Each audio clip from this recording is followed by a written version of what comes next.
Ladies and gentlemen, we are Cage Titans, and welcome to Cage Titans 67. Before we start, please take a moment to locate your nearest emergency exit. In the case of an emergency, all house lights will be brought up, the music will be cut, and we ask you to leave in an orderly fashion. Also a reminder that there is no flash photography through the duration of the event. We've got plenty of photographers throughout this place. Check out Cage Titans on all the social media to see all of their work. Please, no flash photography. Our ringside physicians this evening are going to be Dr. Peter Warner. Our referees this evening are Kevin McDonald and Tommy Santana. Our judges this evening, Steve Rita, Nick Mahmood, and Dave Ginsberg. Our timekeepers, Mark Cardarelli, and our scorer is Mike Zullo.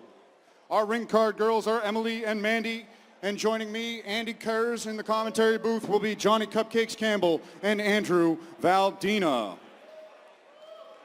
And now before we start the show, I ask you all to please rise for the singing of tonight's national anthem.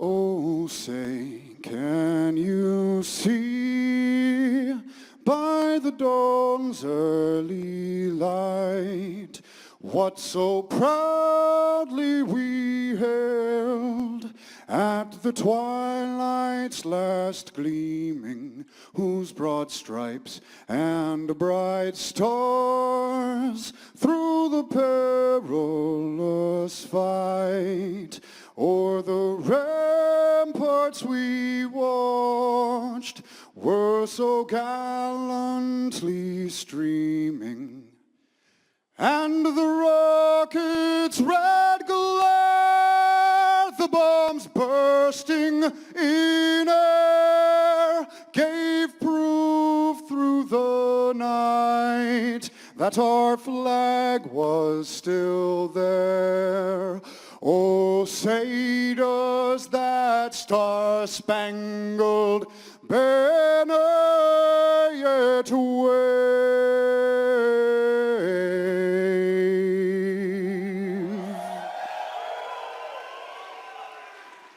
o'er the land of the free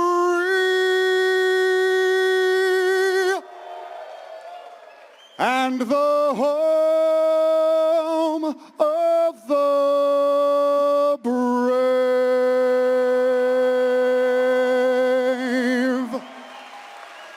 Let's get to the action.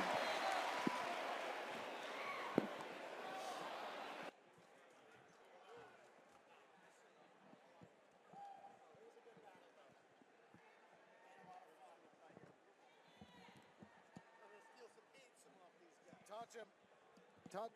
Oh, my beat. Hello. Andy K, voice of an angel. Amazing. Thank you kindly, Every gentlemen. time. Thank you, thank you, thank you, thank you. But better every time somehow. I appreciate that. It's Hitting new octaves. wonderful. All right, we're starting things off with a grappling super fight. An adult grappling super fight is awesome, as those Lakeville representatives were. Still, that was an amazing way to kick things off. I am ready to go, but Trevor Goody and Kyle Hill kicking things off. Yes, sir. Number one prospect, some would say. Kyle Hill coming in against Trevor Goody, the veteran here. Time limit? Do we know? What's that? Do we know the time limit of this fight or match? I'm not sure, to be honest. I would imagine Maybe it's like 7? a 5 minute. 5? I would say. Andy, you got the time on this match? Yeah, I think it's a 7 minute. 7 minutes? Sub only, I do believe. Cool. That sounds about right to me, at least. So, Hill's got a surfer boy swagger about him. Oh, yeah. I like it. I'm a fan of the music too, and he lives his life in the musical way there too. He plays the oldies, 70s, 80s. He walked out to Come and Get Your Love Neck last fight, man. I love that style. He's got that flow that belongs in a different era in the 70s. Yeah. Like he had it. He was an extra and Dazed and Confused type of deal. I love it, but he's a ferocious fighter, and I'm excited to see what he brings to the grappling realm when he takes on a very talented Trevor Goody, who is a seasoned grappler in his own right. I believe he's a black belt now. I like it. Oh, yeah, and honestly, this song is such his style, too. That's unreal. The Scarecrow coming out now. Screaming Jay Hawkins. I gotta get one of Trevor Goody's shirts. Those are pretty slick. He's always had great designer shirts, and he's also very good at designing finishes with his submissions. He's extremely creative, and his long, lanky build certainly provides more opportunities than would if you didn't have that slender style about your body frame. So here they go. I'm going to make it official. Definitely heavy on the artist for martial artist for Trevor Goody. Let's go. They're smiling. They're having a good time. They want to be here. We got Kyle Hill coming in, 23 years old, 6'1", 195 pounds. He weighed in at with a 74-inch reach. Trevor Goody, 33 years old, 6'7", 195 on the dot, and 78-inch reach. Ladies and gentlemen, our first matchup of the night is brought to you by Despicable Me 4. Bring it home on Blu-ray DVD today and have fun with Gru and the Minions with the family. And now, our first matchup of the evening, a grappling super fight, submission only. And it'll be declared the draw if it goes the 7-minute distance. No, I'm sorry, 6-minute distance. And we will have a judge declare a winner if it goes the distance. Introducing to you first, in the red corner, standing at 6 feet 2 inches tall and weighing in at 175 pounds. From Northwood, New Hampshire, he's representing Nostos. Let's hear it for Kyle Kill Hill. And now introducing his opponent, standing across from him in the blue corner, standing at 6 feet 7 inches tall and weighing in at 175 pounds. From Boston, Massachusetts, by way of Centerview, Missouri, he's representing Citadel. Let's hear it for Trevor, the Scarecrow Goody. When the action begins, our referee in charge of this grappling super fight is Richie Santiago. All right, let's go. Trevor Goody rocking the orange Muay Thai shorts for this grappling match.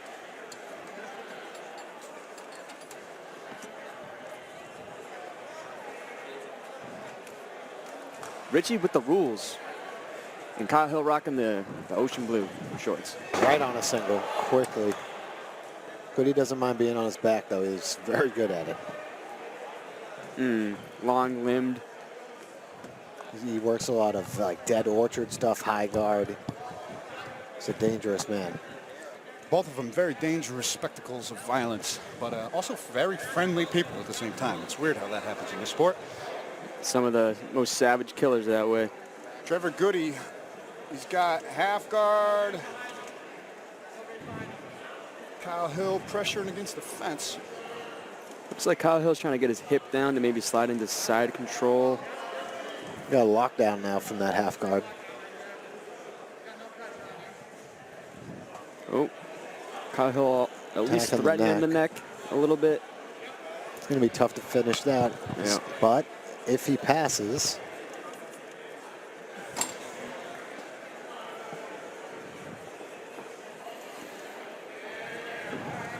Hill seems to kind of be muscling Goody a little bit. Trevor's got Goody's got an arm triangle from the bottom that he was looking. Yeah. Relinquishes it. He just didn't like the bite. Oh, beautiful. Oh, the way he trapped that tricep. Yes. Oh, my. That was slick. That was slick. Timed it nicely. Whoa, that was beautiful. Resourceful. Trevor working a pass in his own here. Wonder if we'll see him work a leg lock. Controlling the feet. Oh, back to his back. Oh. Flying triangle. He's got a bite on it, but Goody was aware enough to catch it and stuff it from getting too deep. But Kyle Hill still with some time to work. Yep, Kyle's doing a good job controlling Trevor's head here, keeping his posture down. Ooh, omoplata. Gets the sweep with That's it. top. Great work.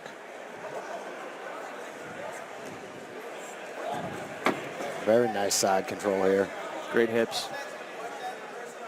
And Goody's got an underhook, but Hill is kind of covering the underhook.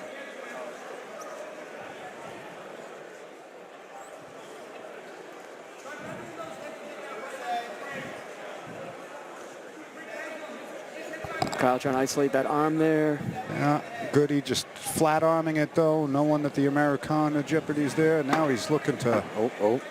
Man, Goody will just grab onto almost any kind of lock and then start to try to make it work. Hill with that Darce bite again, but. Oh, guillotine attack, but nothing. Yeah, Trevor was savvy to it. Able to dip out of dodge there. Good head positioning by Hill.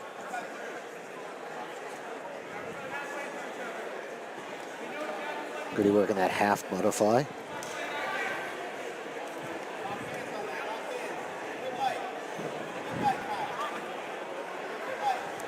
Gets into the front headlock position here. Hill has gas, man. He's got a great gas tank. You can see Goody slowing down like a tiny bit, and Hill, not at all. Trevor Goody doing a good job of catching the hands as Hill goes for that guillotine bite. And Hill recognizing he doesn't have it, letting go instead of burning gas on it, so. And Kyle's always trying to stay in top position, too. Yeah, I'd like to see Goody kind of use his large frame a bit more.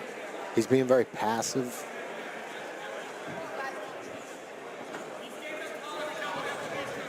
There we go.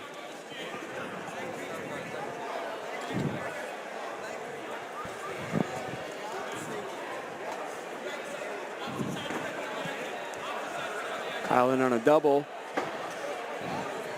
Not enough.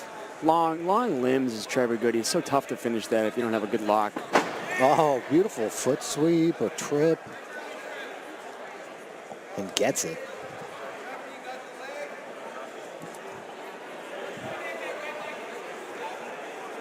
I'd like to see a little bit more deliberate pass attempt here from Goody.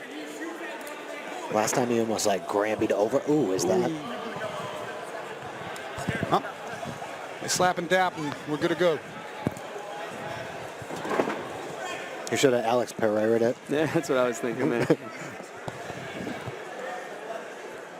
Looks like a Kimura bite, maybe? Yeah, he was working that a bit in the early minute or so. A little Sakurab action here. Nope.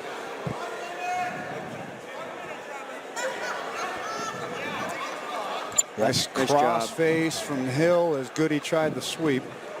Yep, brings his shoulders back to the mat.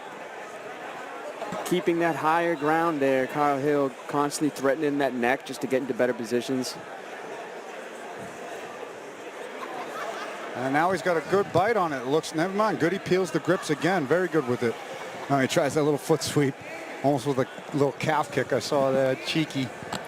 With short time here, 30 seconds, I'd like to see someone go for a little bit more of an aggressive something here. Yeah, let's see another flying attempt. A little Russian. Back to the foot sweep. Oh, yeah. So tough to pick him up. Oh, to the back. 10 seconds, Rick. That's one way to finish. Let's see what we can do with 7 seconds here. Body triangles locked in. Ah, what a match. They go the distance, so we will have Judge Dave Ginsburg a lot of winner, I guess.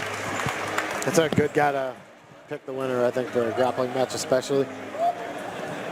Yeah, that was a fun match. Two different styles, too. Kyle Hill kind of has that, like, MMA style where he likes to stay on top a little bit. And like you said, Trevor Goody likes to, you know, he's comfortable, more comfortable on his back, working, using his limbs. He kind of takes what he can get and was making it work very well. Hill's so deliberate. He didn't hesitate on any of those takedown attempts. He was constantly moving to a better position or attempting to. Yeah. He never really rested throughout the whole 6 minutes. Yeah, 100%. It's impressive. You see why he's one of the top prospects in the area, taking fights on short notice and things. Yes, sir. He's about it. All right, ladies and gentlemen, after 7 minutes of action, we have deferred to our ringside judge, Dave Ginsburg, to allot a winner. The ref is the judge. Richie Santiago awards the winner of this grappling contest, Kyle Kill Hill. All right. That's a little awkward. Richie's got to pick the winner. They both know Richie. He's sweating a little, I think. Nonetheless, still good to get some ring time in there. Ah, it's the best. Competing is the best. Yeah. I'm sure Trevor's still happy, you know, he got to get in there and, like you said, compete instead of just sitting in the stands here. 100%. And we're learning, ultimately, at the end of the day. That's the whole reason we're here. Learn, gain experience, and that is exactly what he achieved tonight. And those 6 minutes, I think every minute in the cage, in almost any way, including grappling, 1 minute is like 1 month's worth of training. Oh, yeah. I feel like you just learn so much about yourself and about your game when you're inside that cage being tested. Instant level ups. Any experience is good experience, and that'll conclude our grappling super fight section of the night as we move on to the next fight, our first mixed martial arts fight of the evening. Let's go. We're slinging fists Between now. Adam Brown and Aiden Giuliani, both guys making their amateur debuts. And here we are kicking off the action in typical Cage Titans fashion. Let's go. 2 debuters. It's like the infamous Forrest Gump said, you never know what you're gonna get.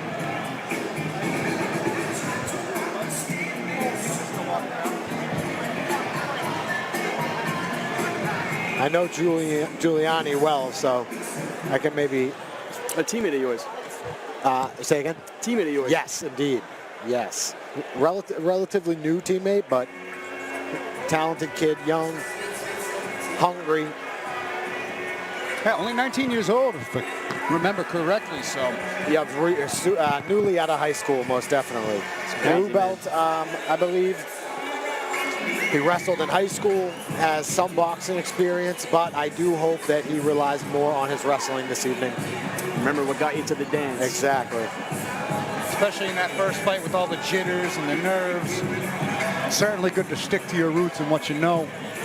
For sure. But Adam Brown making the walkout, another man repping his mixed martial arts debut.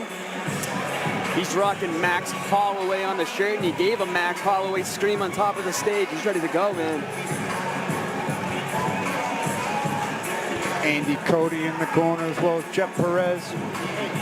Yeah, great squad behind him. He looks ready to go.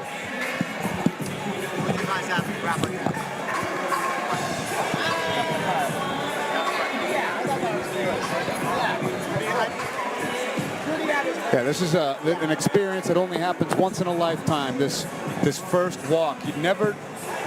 I sound like a broken record. I feel like I talk about it show after show, but I truly love these moments. Yeah, it's something very few people get to do, desire to do, and actually follow through doing is making the walk and entering the cage. So I'm a firm believer in respecting any man or woman that steps in there to endure this kind of feat, and that's what I love about Cage Titans, the amount of people you see for the first time in there. It is a rediscovery of oneself, and blazing Adam Brown ready to have that experience here tonight, and he seems like he is well equipped and prepared for it. Yeah, he looks confident, he looks calm. Looks dialed in. His demeanor, man, it doesn't show like this is his first fight. That's what's great about coming from an experienced camp. You've been to these fights, you've seen people do the walk, you've heard them tell the stories. Yep. Seen your teammates make the walk as well. He's probably been in this cage 1,000 times in his head. And that's almost as real. Maybe more real. Giuliani sold some tickets.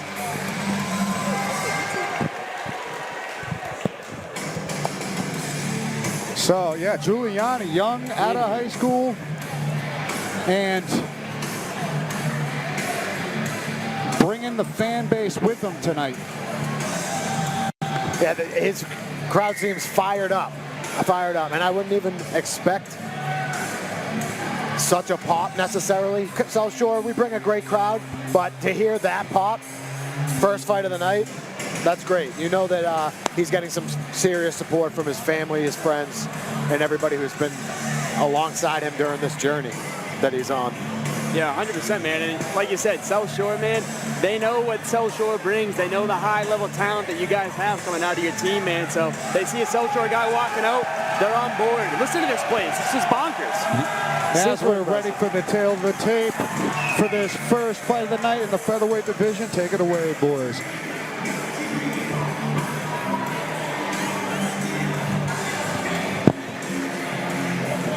All right, I'll tail the tape here for a featherweight fight. Both big debuting here. Adam Brown, 25 years old. Aiden Giuliani, 19. Both stand at 5'10". Both weighed in 145 pounds. And Adam Brown is going to have the 3-inch reach advantage of 71 opposed to 68. Here's Andy K to make it official. This place is insane.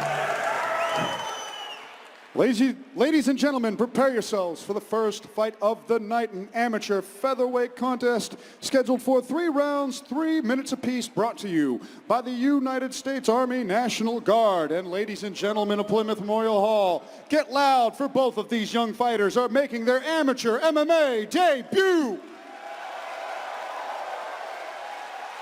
Introducing to you first, standing in the red corner, at 5 feet 10 inches tall and weighing in at 145 pounds, from Medford, Massachusetts, he's representing Sityodtong. Let's hear it for Blazing Adam Brown.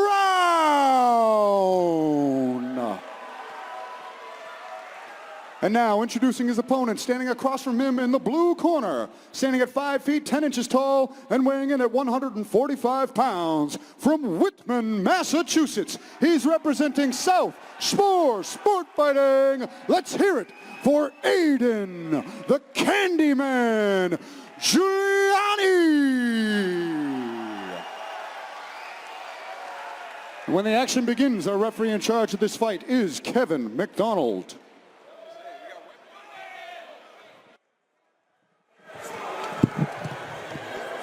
To that is yes, you will be able to hit. What was that? Corner. Oh, we'll be able to hear the mic. Yeah, we will be able to in the blue. Aiden Giuliani in the white trunks, the gray trunks for Blazing Adam Brown. Oh, big takedown for Giuliani. There's that wrestling experience, like you said, Johnny. And he takes the back right away. Double boots in. Arms around the neck. Adam Brown scrambling out, trying to peel. Might be on the chin, so it looks like he's fighting out of it. Good job. No more lock. Yep, staying tough. But oh, big shots out of Giuliani. He's riding very, very tightly. Nice job going wrist control there and staying behind both arms to stay on top. Floats right onto top mount now, going right back to the back control with the body triangle. Double unders, arcs, double unders and arcs. Get him on his belly. Brown having a real hard time moving. Again on the neck. Oh, great hand fighting though by Brown.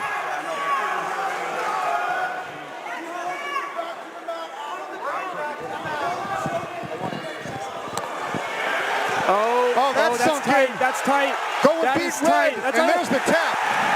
First round finish for Aiden Giuliani. Blazing Adam Brown hanging tough as long as he could, but that takedown was lightning fast. The transition to the back and the amount of attempts to that choke. Too many in too little time for Adam Brown to fight off. And Giuliani coming up ferocious. Young, ferocious competitor right out the gate. Yeah, that was insane, man. I think the featherweight division in this amateur and the amateurs for Cage Titans has someone to look out for here. That takedown was right off the bat. It was powerful. It got him right to the cage. He finished it well and immediately took no hesitation in putting both the hooks in and just controlling the entire fight for as long as it lasted. That was a very good performance out of this kid, man. I'm looking forward to seeing him again. Oppressive grappling right there, just oppressive. And here's the, here's the replay. I thought. Now he's looking for it. He's like, let me see my handiwork. That is an interesting replay. Oh man, that was awesome. What a debut.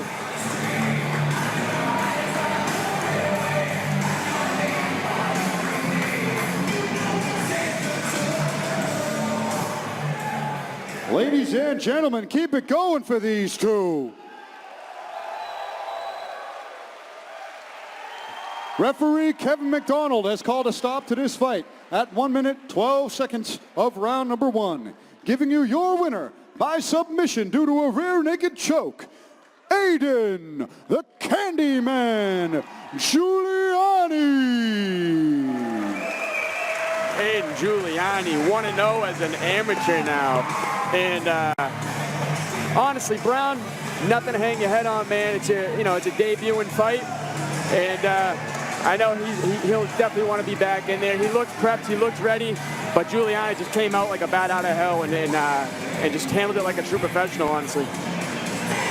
He did exactly what I would have liked him to do, which is get on that takedown. That's what you said. Powered right through it, and then immediately on the back. And then once you have someone on your back, it just becomes survival in a way, and it gets really hard to get momentum once somebody's that deep into a position. That was like a vintage South Shore performance from way back in the days of old. Absolutely. I loved seeing that. It was like a throwback. Just go in, take down, smashing something. I'd like to know how long it actually took to get that back control, because I think it might have been, what, like 5 seconds maybe? Yeah, it was fast. Ooh. This is an interesting fight the way it happened too. This is two fights fell out, and these two guys ended up with new opponents, each other. Oh yeah, and Brunel, man, this is the rough and rowdy prospect here, yeah? Yes, it is. And again, like you mentioned, kind of came to fruition. Brian Daviage was originally slated to face off against Tito Medina. Tito Medina had to get withdrawn from the fight, and Joe Brunel initially slated to take on Matt McIntyre, who was also had to pull out day of weigh-ins. So they kind of slid in and started taking on each other. So that's why this fight came to fruition. A little backstory there, but no harm, no foul. These guys are both game. Daviage, we have a father-son combination in the corner. Or his fighter-son, father corner. Very interesting dynamic there.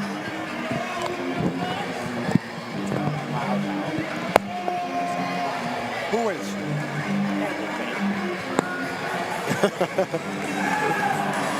That was me last show. Last show it was the same way. That better? Yeah. At some point, I just dealt with it. I'm like, I guess I'm just not hearing tomorrow. It's just a loud atmosphere here, but you know what? I'm bored. I'll use my eardrums to the It's like the one sense you don't necessarily need for fighting, really. I mean, like, it's like, it helps, but exactly. Yeah, he's Joe Brunel is telling people not to sleep on his skills. Coming in as an independent fighter, but he's been getting rounds in different gyms all over the place. Like you said, he's not afraid to go in and scrap against anybody in the rough and rowdy scene, and he's making the transition to MMA. He believes in his game, and he does believe that he is well equipped to make this walk in this AMI debut. This has to be a debut of sorts, rough and rowdy transitioning to MMA, at least Cage Titans. We've never had any rough and rowdy guys, right? I don't think so. That's the first I've heard. But Brian Daviage, as I mentioned, his father's going to be in the corner, a fighter from way back in the day. Repping Daniel Gracie Plymouth, so expect a pop from this crowd. There it is. It's a pop if I've heard one. Yep.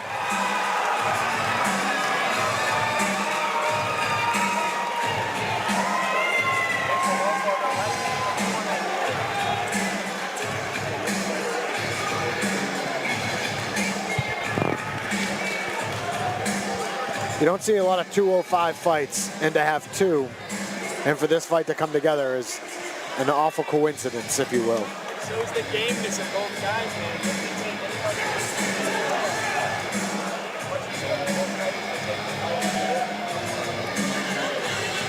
Yeah, a little curveball thrown their way, but both of them accepting of the challenge nonetheless. A testament to their willpower and their desire to go in and accomplish this feat of that amateur debut, as we talked about. It's a once-in-a-lifetime opportunity. You never get that feeling again. And I'm excited for both of these young competitors to get that opportunity right here as Brian Daviage makes his inaugural walk, circling taking in the moment. Mutual respect from both of them, as it should be, for both stepping up on short notice as we get ready for this tail of the tape for this amateur light heavyweight fight.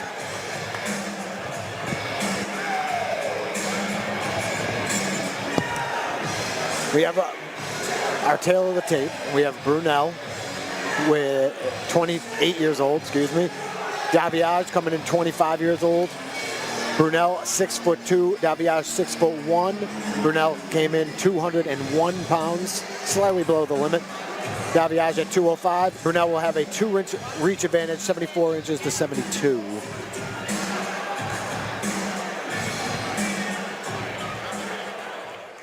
Ladies and gentlemen, prepare yourselves for the next fight of the evening, an amateur light heavyweight matchup scheduled for 3 rounds, 3 minutes apiece. Brought to you by 42nd Parallel. Make sure to stop by any of our concession stands and pick up a 42nd Parallel beer today. And ladies and gentlemen, once again, I ask you to get loud, for both of these fighters are making their amateur mixed martial arts debut. Introducing to you first, in the red corner, at 6 feet 2 inches tall, he weighed in at 201 pounds. This independent fighter is from and representing Milford, Massachusetts. Let's hear it for Joe the Hammer Brunel.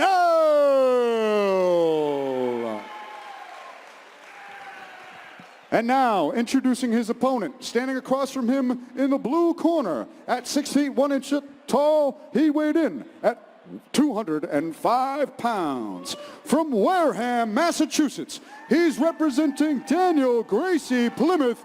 Let's hear it for Brian Daviage.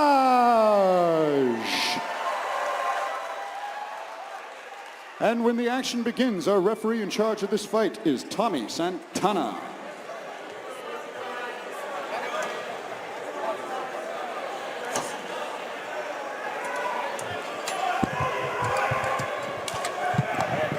All right, they're both in grayish trunks. We got red glove tape for Brunel, blue glove tape for Daviage.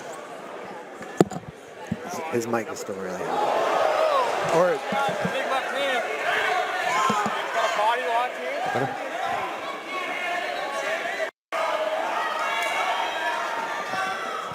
Who do you need down? Can't.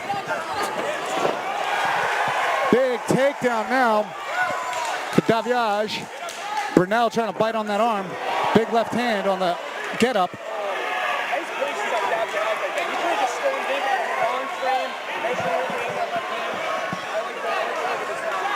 And Brunel's aggression, he's pawing that jab out there, looking for the big strike. Daviage looking very composed. Nice left hand, but a good jab from Brunel. A little quick feint before that,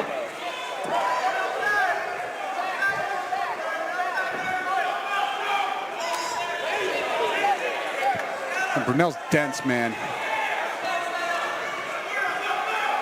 Brunel looks like the much larger guy in there, but big left hand from Daviage. These cross stances, southpaw versus orthodox. That left hand is going to be money. That rear hand is money for both fighters.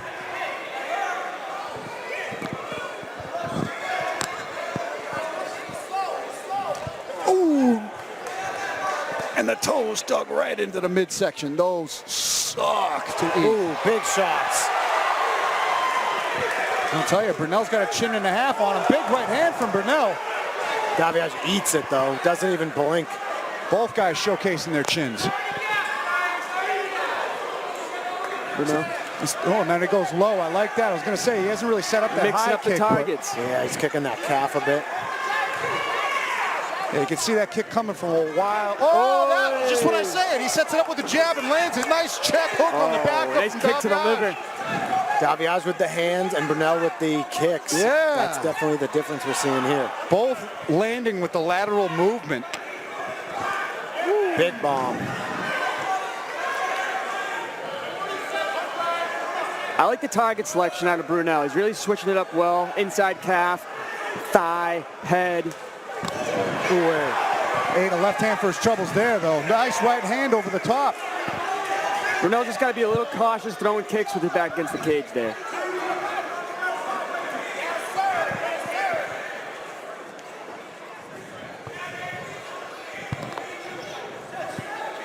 Oh, nice check hook from Daviaj. Beautiful takedown, too. Double unders right to half guard. Yeah, he's doing a good job of slipping right out of range and just pawing that lead hook. When Brunel closed the distance, Brunel's aggression was something to behold, and the counter strike from Daviaj. Both guys landing good kicks. Yeah, that was a great round. Very high paced. You know, a little bit of a contrasting style, but also they just love to swing right now. They're getting their energy known here. Brunel's landed a lot of kicks to the body, to the calf, landed one up top, and Daviaj had great takedowns going right to the body lock, and that worked out well twice for him there, along with heavy hands through the round. Let's see if we can hear into the corner right now. Can you guys hear the corner?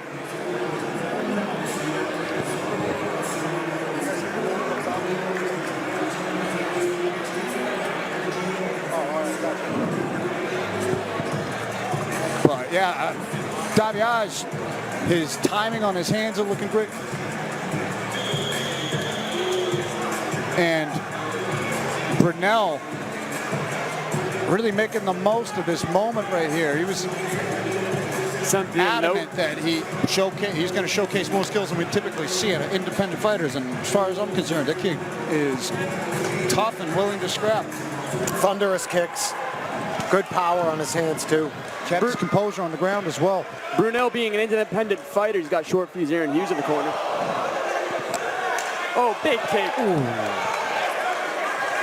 Couple of those kicks, the toes have dug into the gut. And that's some of the sneakiest pain that you could eat. Oh, love the stance switch there. Threading that leg. Yeah, he's ditching the overhook to land some shots. Inside trip, beautiful. Posturing up now is Daviaj, landing some big ground and pound. Getting through is a bunch of it, but armbar attempt. He's in a bad spot right now. Pressed up against the cage as well. Spins him around, no bite on that armbar no more. These are big shots. Ref's taking a close look here. Yeah, Tommy Santana really looking at this as full mount, shelling up. That's enough. That's it. Tommy Santana seen enough of the unanswered ground and pound. Came out hot. Yeah, man, that second round he came out on a mission when he scored that takedown.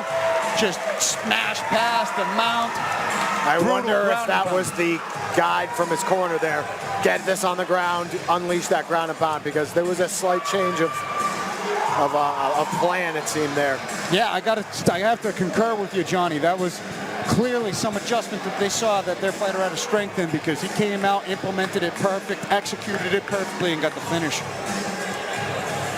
Yeah, man, props to both guys once again for taking the fight, how they did. And, man, Daviaj, those were thunderous shots on the feet and on the ground. Like you said, Johnny, he found success early in the first round with the body lock takedown and reaping that leg out to get on top. Brunel fought a couple times valiantly in the first round to get back up, and then in the corner, like you said, get back to it. There's clearly a gap there in skill, and that's what got him the victory there. Well done by both fighters. Beautiful thing to see. Beautiful thing to see. Great work. Awesome debut.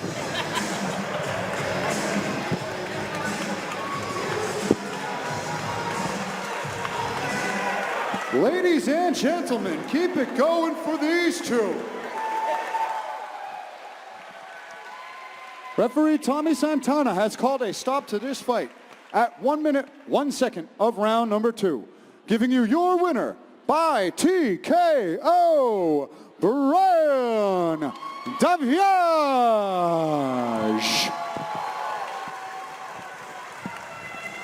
Daviaj getting his first win, first fight in the books. In impressive fashion too, man. He's a finisher. He doesn't come in here to pity pat or anything like that. He was coming in with bad intentions the whole time from bell to bell. Yeah, that ground and pound was hellacious. Sure, high man. volume and power on the ground and pound. That Loco Lobo Jiu-Jitsu, man, kept him on top, kept Brunel on his back, and he got the finish. That was awesome. Wonderful way to explode onto the scene in a division that needs that talent. As we move on to our next fight of the night, moving along nice and swiftly here at the amateur ranks. Coming up next is another marquee lightweight fight. As we have Colin Holden making his debut against Ruben Batar, who made a splash back in July. He certainly did. He looked great. His grappling is extremely mature, especially his grappling. He's very, very long, too, for the weight. Yeah, man.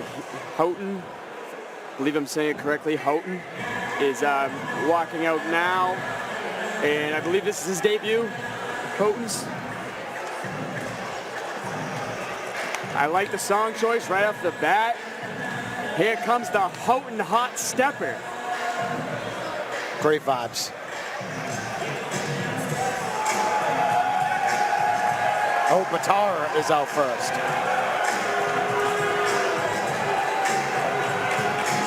Oh, yep, sorry about that, Batar.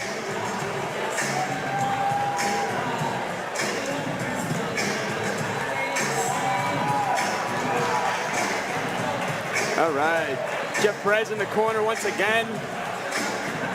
Speaks volumes to the preparation that he must have had coming into this fight. And like you said, man, his jiu-jitsu is no joke in his last outing. Very, very highly skilled in the amateurs. Tough, too. If I remember correctly, he had a fight with some attrition that he had to work through. Yep. Which is just experience, man. It gets him better. And any adversity you can get in the amateurs, man, it's only going to make you that much better for later on. So, as tough as it was in that fight for him to get the finish and all that, it's only going to make him better for this one right here. And, yeah, I'm looking forward to seeing him out there again. Let's go. It'll be exciting to see his progression and see over this many months where is he improving. So stoked to see how this kid has developed after such an impressive debut, coming from such a great camp. Very excited for Ruben Batar. And also stoked to see this next young man make his debut, fighting out of Mohawk Martial Arts. They made a splash with Edric Gomes, Nick Fontecchio running a great gym out of Millis.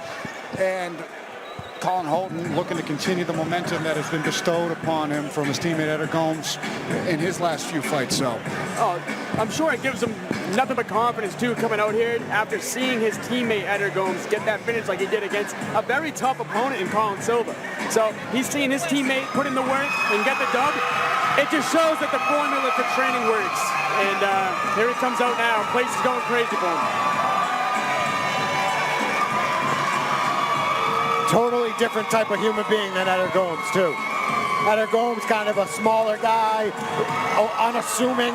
This gentleman is absolutely jacked. Yeah. Sculpted. This guy's carved out of a boulder. Unbelievable. But Batar is not going to be deterred by that in the least. He will be hunting the submission the entire time. yeah, very total contrast of builds. The long and lanky, very skinny build of Ruben Batar versus this dense pit bull build that Colin Holden brings to it. It's a we'll see how that contrasts stylistically, but remind me, who did Batar debut against? What was the gentleman's name? Eamon. Someone with a similar I want build? to say from F5 Fight Team. Yeah, I want to say his name was, but really dense, stocky kid. So we've seen Batar with success against him in the past, but let's see if Holden has done his homework. Mutual respect from both of these guys. And we are ready for our tail of the tape for this lightweight matchup, or catchweight matchup. All right, our tail of the tape for this 158-pound catchweight fight between Ruben Batar and Colin Holden. Ruben Batar is coming out of a young 21 years old against Colin Holden, 33. Ruben Batar is 6'1", with a big height advantage to Colin Holden's 5'7". Ruben coming in at 158, Colin 157, and a huge 10-inch reach advantage for Ruben Batar at 78, with Colin at 68. Contrasting builds. Let's take it to Andy K to break it down. Here we go.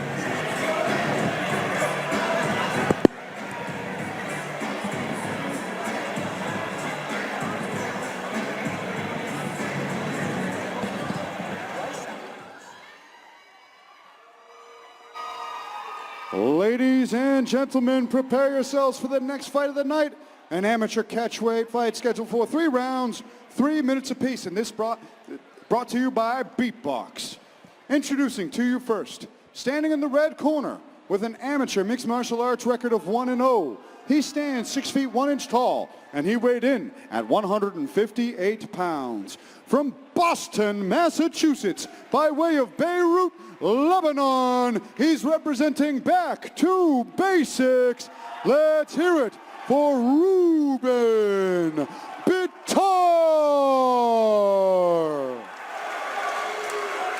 And now introducing his opponent, standing across from him in the blue corner at 5 feet 7 inches tall and weighing in at 157 pounds, from Worcester, Massachusetts, he's representing Mohawk MMA, and tonight he makes his mixed martial arts debut. Let's hear it for Colin Houghton.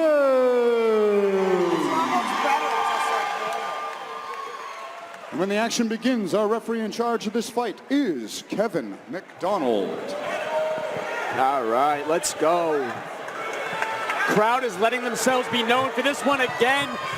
We got Houghton in the black and white shorts. The crowd and Ruben Bitar in the short black shorts, short gray shorts. And the crowd has been primed and ready for this fight for a while. The action's been great thus far. A couple finishes right out the gate, and a big left hand from distance from Bitar early. Immediately with double overs is Bitar. And Houghton is someone who's definitely comfortable taking place in the wrestling range with his wrestling background, as I've been told. So look for this kind of style from Colin Houghton. He wants to be in this very range.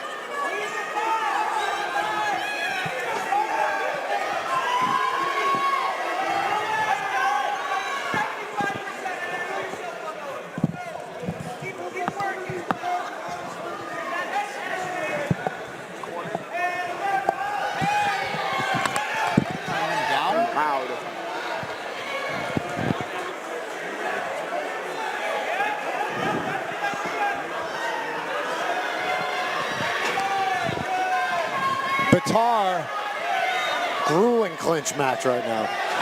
Ooh, big takedown out of Bitar. Beautiful trip.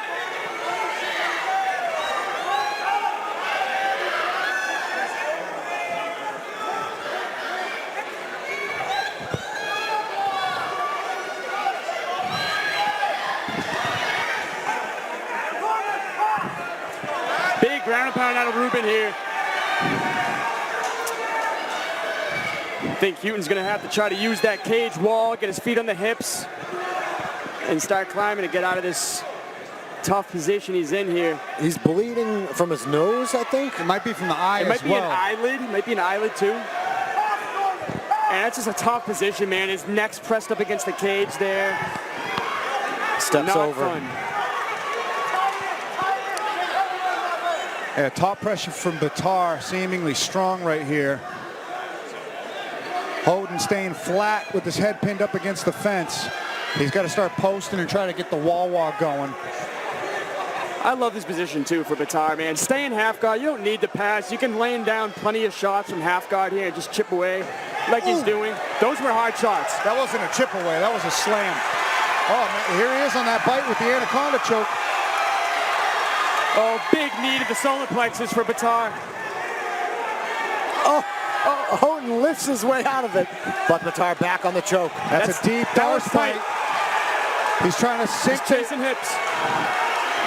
Good job flattening out from Houghton. That's a good way to create a little bit of space to breathe, but Bitar getting the angle again. Houghton's turning purple, and that eye is blue. Oh, he's in a great Short spot to time. finish. 10 seconds left. Can he make it out of the round He hooked here? the leg. Houghton trying to tough it out. Short time to go, stacking him and surviving is Colin Houghton.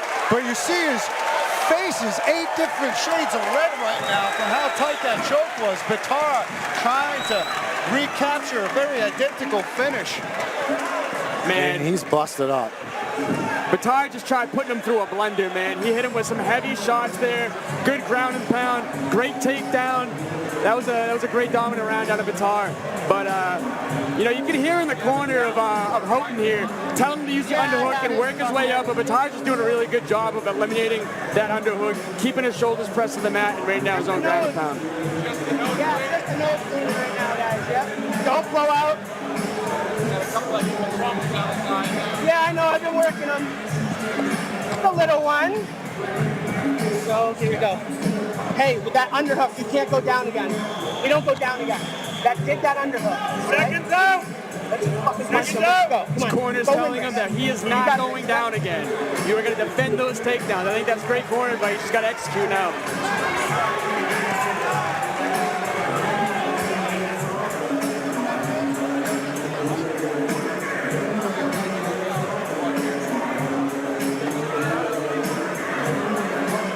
It's so loud. I can't even hear myself now.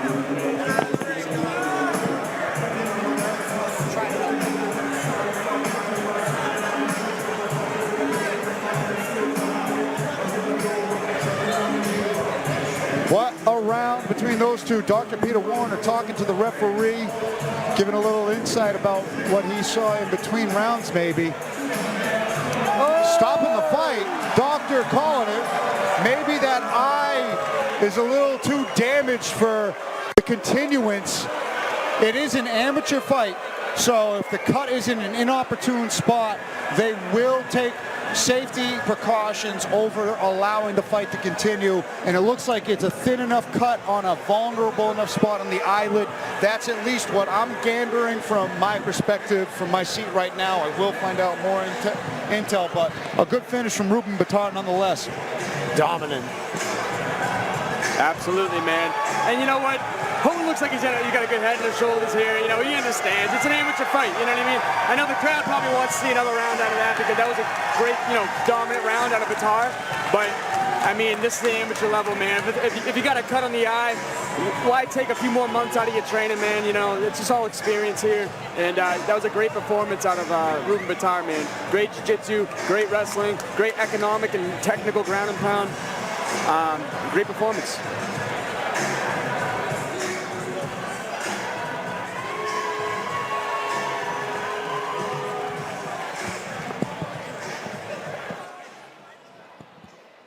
Ladies and gentlemen, keep it going for these two. At the advice of our ringside physician, referee Kevin McDonald has called this fight in between rounds, giving you your winner by TKO, Ruben Batar.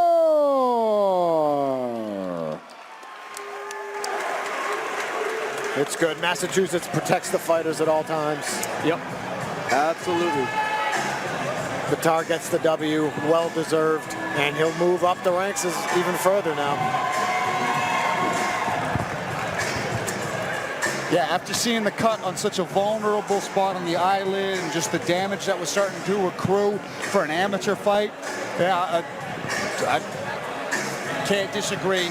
The precautions got to be taken, so kudos on ringside physician Dr. Peter Warner communicating that with the referee.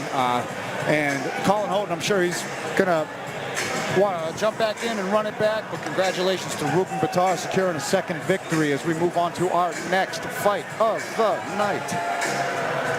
Let's go. Carter Whitty versus Jack High Noon. I've had the pleasure of training with Jack Noon actually about once a week for the entire fight camp. Actually, he's been coming down to Mom's basement on Sunday mornings to get some work in and some open mat.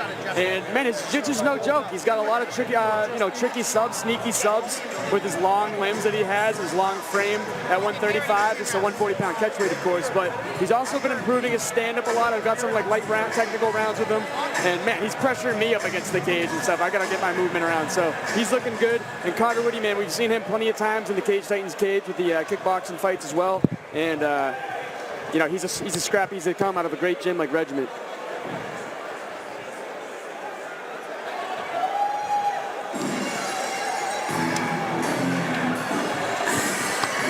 Very scrappy kid looking for his first mixed martial arts victory.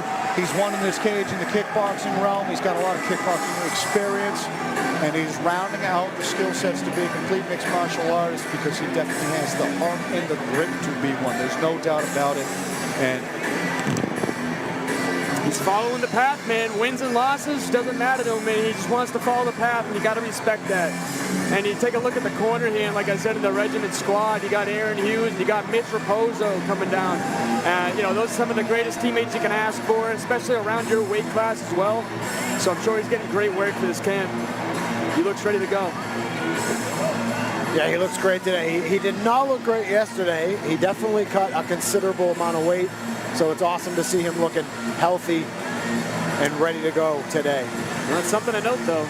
You know, he's still been hydrated for sure, but we'll see what happens here.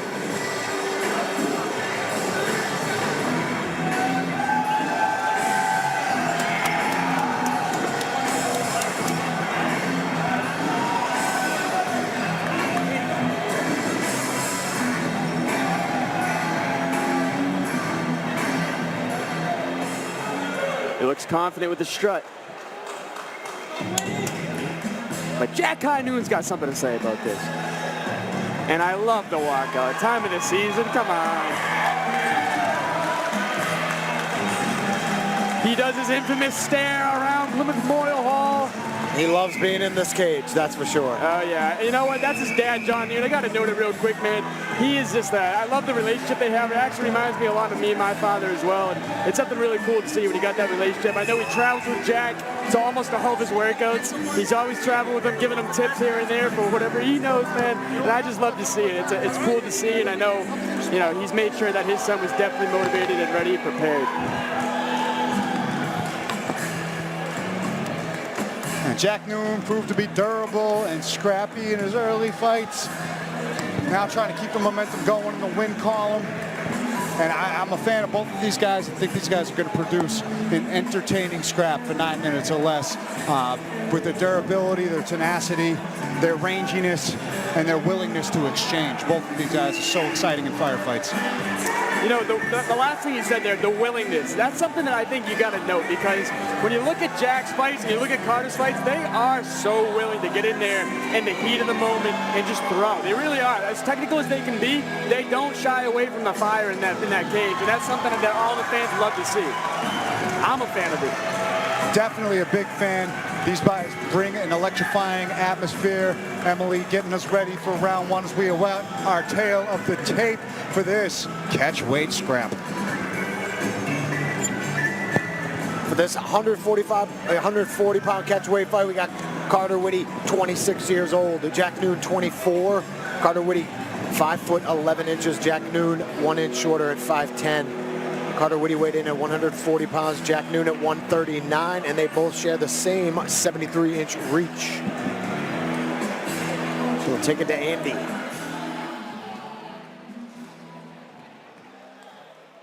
Ladies and gentlemen, prepare yourselves for the next fight of the night, an amateur catchweight fight scheduled for 3 rounds, 3 minutes apiece, brought to you by Their Fight Story. Introducing to you first, in the red corner, with a record of 0-2 and standing at 5 feet 11 inches tall, weighing in at 140 pounds, from Fall River, Massachusetts, he's representing Regiment Training Center. Let's hear it for Carter Whitty. And now, introducing his opponent, standing across from him in the blue corner with a record of 1-2. He's standing at 5 feet 10 inches tall, and he weighed in at 139 pounds. From Dedham, Massachusetts, he's representing South Shore Sport Fighting. Let's hear it for Jack High Noon. And when the action begins, our referee in charge of this fight is Tommy Santana. Damn, that South Shore squad, man. You guys are something else. You guys let yourselves be known at all times. Antisocial, but when we get around fighting, it's just a totally different environment. Here we go. Black and red for Jack High Noon, straight black for Carter Whitty, who lands a low kick early and opens up the shot attempt for Jack Noon. Oh, big uppercut. Nice Oh, that hurt him. there. The legs went. Carter Whitty's coming out strong right now. Big knees. getting in some dirty boxing off that takedown attempt. Looks like the cobwebs are cleared from Jack Noon, but it looks like his legs went jello there for a second off that uppercut. That uppercut was severe. Yeah, if he wasn't woken up, good morning, brother. You're here. That's how you know you're in a fight. Oh, and that left hook was clean too. I mentioned the durability of both of these guys. Jack Noon putting it on display right now, trying to get back into this fight. Oh, big kicks out of Carter Woody here. Those need to be addressed, whether you're out of range or if it's going low, you got to address those early, because those calf kicks add up fast. This is a good place to be. Keep him on the fence here, but Woody turns him around. Good head position out of Carter Woody here. Switching to a frame to get some knees off. Oh, big liver shot! And that's it, right off the liver shot. Carter Woody getting that first MMA win. What a strike! Oh man, that was a thunderous liver shot out of Carter Woody. Perfectly positioned. He was throwing hands and kicks the entire time that got Jack Noon thinking of different things. And all of a sudden he slips left, sends it down to the liver, and drops him immediately. You couldn't have asked for a cleaner liver shot there. Gorgeous, and you know, he was hurting him upstairs to the head, but Jack Noon just so tough, refusing to go down, eating head kicks, straight punches, right down the pipe, going to the body, getting the finish. Very impressive from the scrappy Carter Woody, getting that first win. And Jack Noon, we know he's going to be back, we know he's tough and scrappy, and this was just a war, a one-round war that Carter Woody taking the moment in. Just shut him off that left hand. The body just shuts off. Yeah, that was immediate too. You knew right when it got touched to the liver, man. He just immediately dropped, and it sucks, man. It's a really powerful shot. I've been in that position many times. It's not fun, and you know, I know Jack feels he can perform better, and I know he'll be back next time with some fire in him. But this is Carter Woody's night tonight, and he's taking it in like Andy said. Here we go. Ladies and gentlemen, how about it for these two?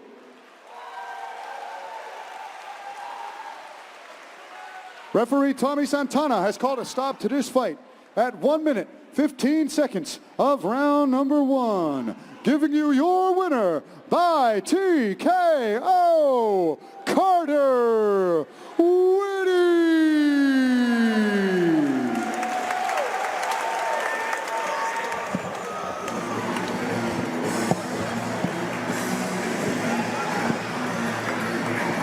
What a fight. Woody looking crisp, precise. Boy, that left hand was glorious. The way he changed levels too after setting that body shot with the strikes to the head. Just great fight IQ. He's like, yeah, this kid is tough. He's tough to put away. Yeah, let me just throw some water in the basement and try to flood him out that way. And mission accomplished. Carter Woody been in search of that first win for so long now. Couldn't be more thrilled for the kid right now in this moment.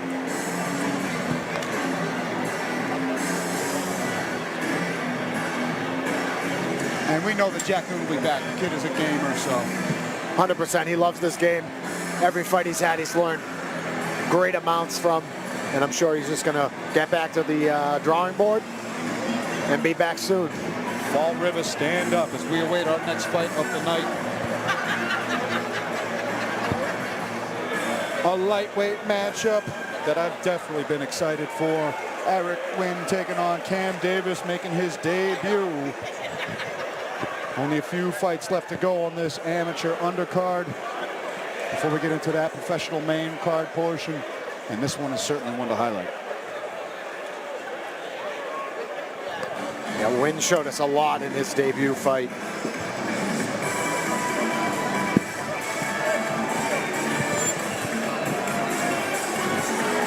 Oh, for sure. Great timing. Not afraid to stand and trade in the pocket. Well-rounded. And conditioned to go the distance in a war of attrition.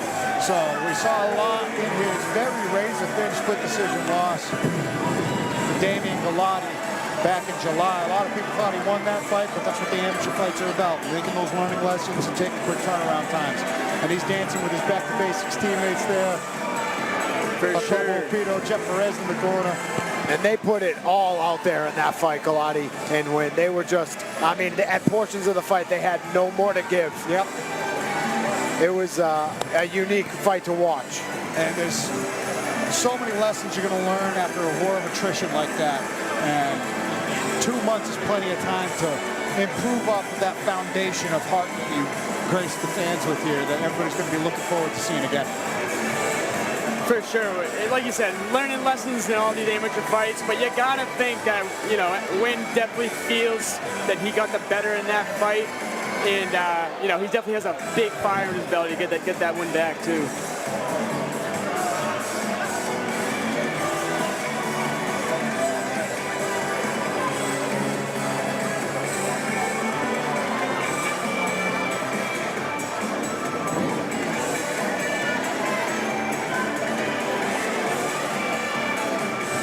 Glove adjustment here. What is going on? Tis confusion. Mouth guard in, cup in. Maybe something with a tape on the gloves. Yeah, they're snipping something. All right. Hopefully it's something a simple pair of scissors can fix. A little glove surgery.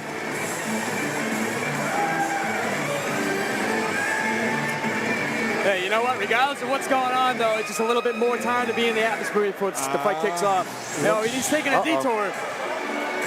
That's not interesting. The cage is this way. That's not a good sign. No, it's not. Equipment discrepancy, equipment malfunction. We're going to write this off. At least it's a banger of a tune to walk out to, keeping the crowd entertained.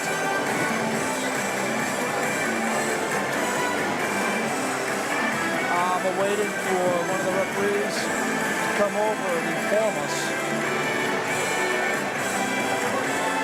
I won't really have to, but I don't think I've ever seen a fight walk up and then walk off. Usually they'll run up and grab whatever it is they need. yeah, I've seen it all. I'm not gonna lie, as an amateur, there was one time when I had to do the same exact thing. It wasn't for the glove discrepancy or whatever's going on, but I did have to, I did made my walkout, and then they told me I had to walk back because there's a little bit of a medical intermission or something like that. And I got to walk out twice. All right, looks like he's got it too. Going to cut to a promo video right now, real quick. Kevin. Oh, what's up? You watching the game? Or maybe the one later. Put a little BetMGM action on it now. Any game becomes the game. When you got overs and unders, you're in it every time they throw the ball, kick the ball, dribble the ball. Maybe it's not even a ball. Who needs a ball? Now that bet's got you watching every inning, half, round, period, set, hole, a lap. Right from the edge of your seat. Hit him with the promo.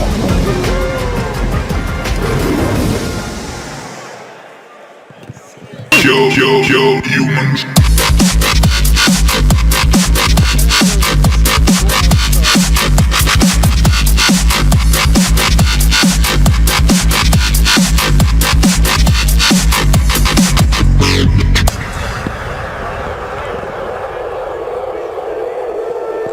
Camera's panning to us.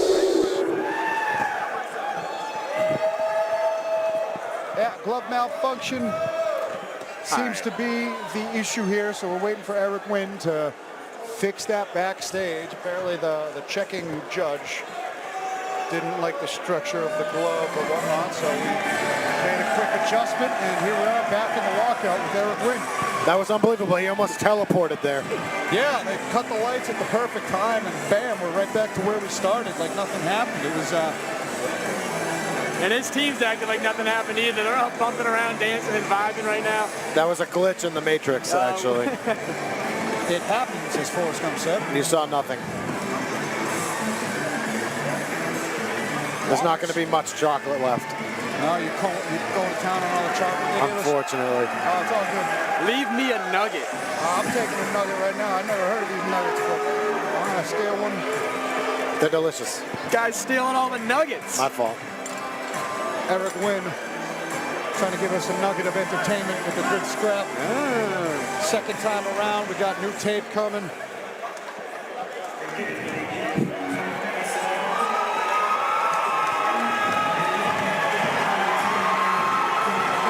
Davis walking out now, man. Like I said earlier tonight, Cam Davis, when I first started going to Lozon MMA, Cam Davis was there taking kickboxing classes with me during Randy Koss's kickboxing classes. He took some time away from the training, went into the military background for the National Guard, I do believe. I'm sorry if I'm wrong there, Cam. And, you know, now he's back on some leave maybe, or his enlistment's completely over.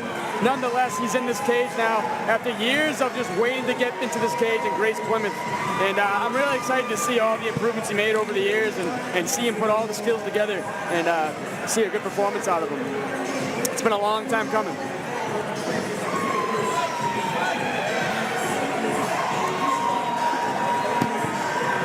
So yeah, even though he's making his debut, he's been around the block a long time. Been putting the work in a couple of competitive camps. Now representing Gracie Plymouth. Rocco Lobo in the corner. Expect a big pop from this crowd. Oh yeah. Jeanette Grash as well. Josh Belanger. Pretty supportive of their young people in this defining moment. Yep. He looks focused.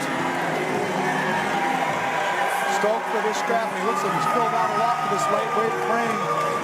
Eric Wynn, very experienced as a first-time opponent, but thrilled to see this matchup as we await the tail of the tape for this lightweight scrap. All right, our tail of the tape here. Eric Wynn versus Cam Davis for a lightweight fight. Eric at 20 years old, Davis at 26. Wynn having the 1-inch height advantage at 5'10" to 5'9". Wynn coming in at 156 with Davis at 155. And Wynn having a 3-inch reach advantage at 71 opposed to Cam Davis at 68. And Andy will make it official.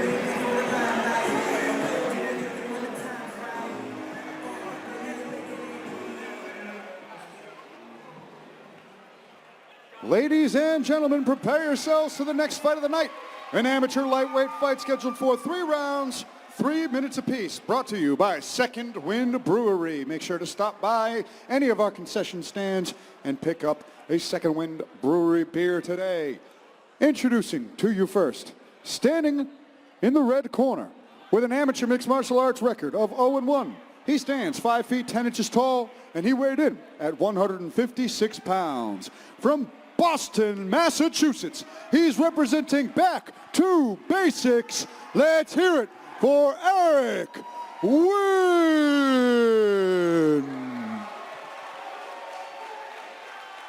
And now introducing his opponent, standing across from him in the blue corner at 5 feet 9 inches tall. He weighed in at 155 pounds. From Plimpton, Massachusetts, he's representing Daniel Gracie Plymouth. And tonight, he makes his MMA debut. Let's hear it for Cam Davis. When the action begins, our referee in charge of this fight is Kevin McDonald. Let's go. What an atmosphere here. Daniel Gracie letting himself be known again.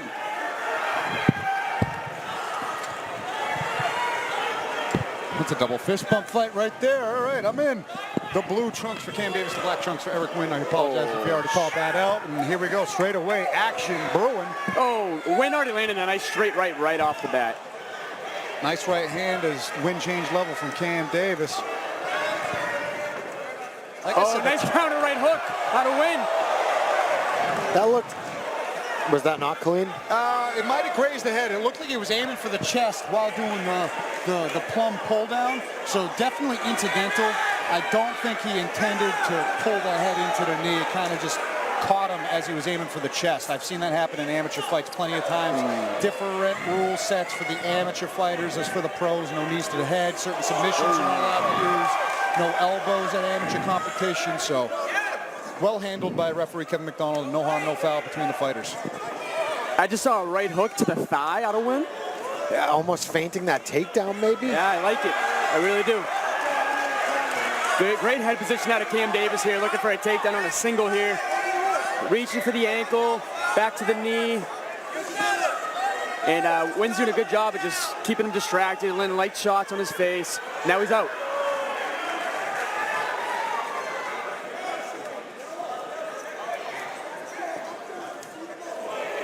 just so technically sound in the firefight. Look at how he keeps the guard up and immediately always firing a counter, popping a jab down the pipe. Oh, big knee by Wynn. I'm very impressed with Wynn's technical ability on the feet as Davis is locked around the... Oh. Almost. He had the hands clasped, but he must not have had the leverage.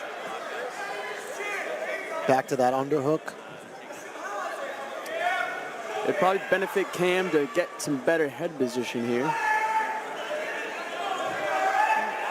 Yeah, he had that forehead and the chin over on this side. He is letting it linger a little bit on the outside now. Here's corner asking for it. Relentless with the underhook. Foot stomps, foot stomps. Wynn's getting some sneaky little knees in there. Controlling Cam's left hand is very smart. He's doing a great job of getting off the cage, defending these takedowns. Yeah, he circled off using that overhook as a rudder and kind of based with his hand and circled out. Very nicely done from Eric Wynn, who's composed in the fire. Wynn's got a really nice jab. It's technically sound. He's getting his head to his back hip. It looks nice. He's working that lead hook off it too now. Cam's being diligent with the leg kicks though. We'll see if that pays off for him. Ooh, uses the fake to go upstairs that time. Another nice knee to the body from Wynn, and Cam trying to grind and get that single. Eating some hammer fists for his trouble. Wynn is making Davis pay for every takedown attempt too. Yep, if you're close to me, you're going to pay a tax. Good knees to the body from Eric Wynn. Yeah, those are those adding up. And you see the reaction from Cam Davis as a couple of those landed. They're very sneaky. They might not be the hardest, but it's the timing and the placement that make them effective. So, and those are the sneaky shots that are tough to see from the judges on different sides. But like right in front of us, watching those knees land right up there and seeing the wind get taken out of Cam's sails as those are hitting. Very effective strikes from Eric Wynn as the lovely Mandy gets us ready for round two. One Okay, yeah, I think Loco's got it right now. I appreciate it, though. Yeah. We picked out a couple things. He's not checking the low kicks. He's not taking a look. He needs to throw his own. Yeah. And he's got to stop coming straight in. He's got long arms. He's got to the angle. He's got to take those angles. And the leg kick that he did throw land. I think he needs to throw a little bit more leg kicks. He needs to check the leg kicks coming at him. But listen to. I think Loco's telling him that right now. So. And I would tell him not to waste so much energy on the takedown. Yes, Don't get it right away. Absolutely. Let it go. Absolutely. Good advice. I like it. So that was the corner talking. We heard all that. Oh, technology is amazing. I love the new toys that we have right now. But yeah, it sounds like they were coaching their pupil, Cam Davis, to focus on really throwing those leg kicks, as you guys were saying. Those are starting to pay dividends. And then don't waste your energy on the takedown. You don't get it, relinquish it immediately. I mean, sound advice, and that's a lot of that first-time fight jitters. You're going in, relying on your roots, and it's imperative to learn quickly how to breathe, stay calm, and make adjustments on the fly in the fire. So good work from the corner. For sure. And Eric Wynn is... Oh, big exchange here. Another knee to the body snuck in there from Eric Wynn, who's looking very crisp. I think the Wynn's biggest advantages here is if you keep that jab going, defends the takedowns off the cage, and keeps that hook going, disguising it with the jab like Johnny was saying earlier. But the biggest shot that I'm seeing right now, too, is when he covers up after Cam throws up top, and he counters with a big right hook. That's been landing a couple times behind the ear of Cam, and he's holding up pretty well, though. You saw Cam. Big Superman punch. You saw Cam there. He went for a takedown, didn't get it, immediately relinquished it. He's really listening to his corner, you can see. There's that right hook again.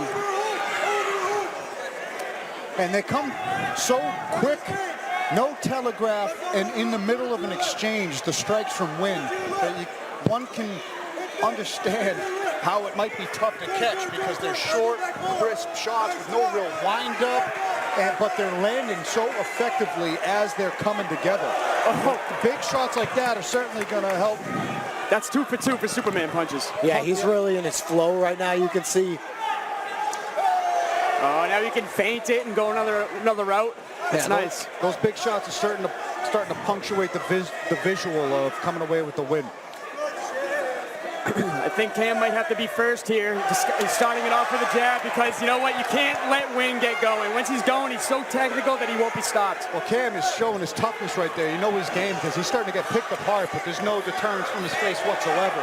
He's still trying to close that distance, and he's still heeding the advice of his corner, trying to break off. It's just the skill set of Wynn is proving a lot right now. His jab is on point. The right hand's looking nice. Davis has shown that his right hand is definitely dangerous. If he could fake that right and then re-throw it, I feel like it would have even more success, because Wynn's able to see it a little bit, cover up, and eat it. But if Davis could make him defend, and then when he reopens, throw it again. Absolutely. Yeah, it's something just adding on to the combination instead of relying on that one big shot. That was a right hand by Wynn right there that definitely did some damage. You know, with all the takedown attempts that Davis had, I wouldn't mind seeing a feinted takedown as well to get the guard lower. As Wynn's teeing off on Davis. Big shots off that liver kick. And great stoppage from Kevin McDonald. Eric Wynn looks like he was hesitating on the stoppage. Just a classy, classy kid right there. Cam Davis giving it everything he had. Nothing but heart and grit and will from him. But the liver kick with the hands to follow from Eric Wynn. Getting the finish, and look at the Back to Basics team. Ecstatic for their fighter who has battled so hard for that first win. And Cam Davis doesn't have anything to hang his head off. For a first fight coming with a kid that experienced, a lot to show for it. Can't wait to see what's next for this young pupil as well. Absolutely fantastic fight. Yes, sir, man. Cam Davis, like you said, tough as they come. First fight, you know, you've seen people cower down from a lot less. They're off from a lot less. And Cam Davis stood in there, taking Wynn's best shots until it was too much. And, you know, Wynn was just relentless with his technical prowess, man. He had really sound technicals, stand up on the feet, putting together combinations, starting it off with a jab, mixing up his technical attacks, and great performance out of Wynn. He really gave Davis a lot to think about, and at some point it's just having too much on your plate. You can't be defending everything always. Wynn gets the finish. Ladies and gentlemen, how about it for these two? What a fight! Referee Kevin McDonald has called a stop to this fight at 2 minutes, 50 seconds of round number 2, giving you your winner by TKO, Eric Wynn.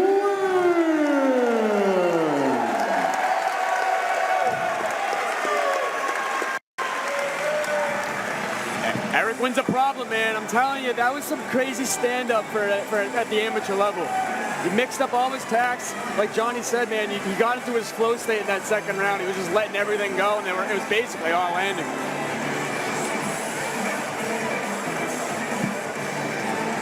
Comes from a great team. Yeah, that Back to Basics, they deserve that dub right there, for sure. They're working hard behind those doors. Really excited to see what's next for him. And I'm excited to see what Cam Davis is up next. But you know what? He's tough as they come. Military background. He's not going to, there's no quit here in him. So looking forward to seeing him back in here.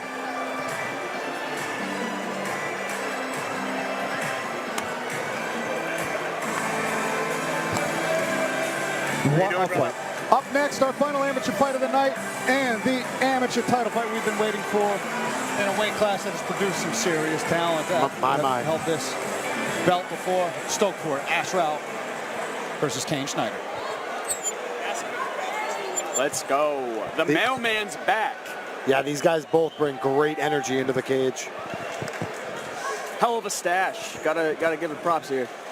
I concur. Of course you concur. Andy Mustache. It became a shtick, and now it's stuck. I'm a shtick. I am thrilled for this matchup when it... Oh.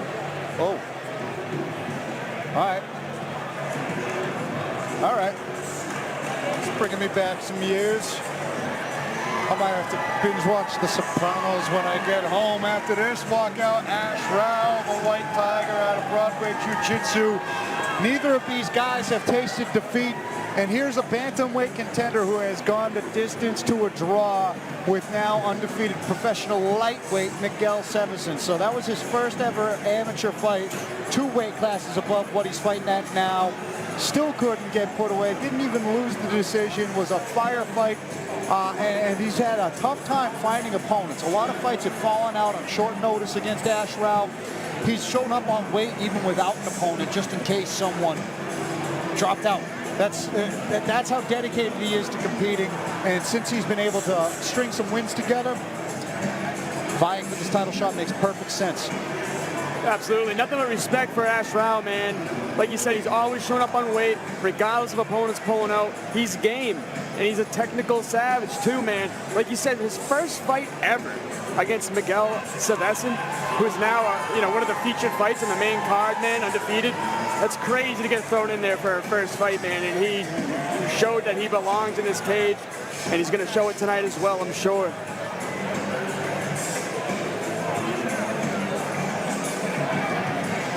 John Clark, Tateki Matsuda in the corner of Ashrao.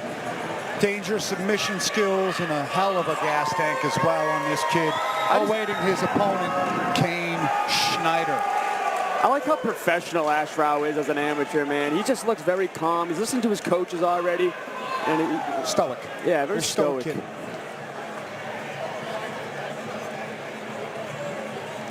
But yeah, Kane Schneider proven to be a violent force of nature in his own right last time out over Chip Nichols.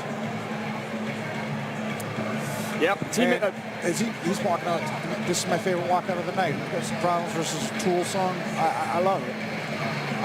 My heart is starting to flutter in ways of excitement that only happens at bantamweight championship fights and cage titans at the amateur ranks. I've seen so many classic fights at this weight class, and I know it always brings bangers. And I'm starting to get more fired up now as Kane the Mailman Schneider starts walking out.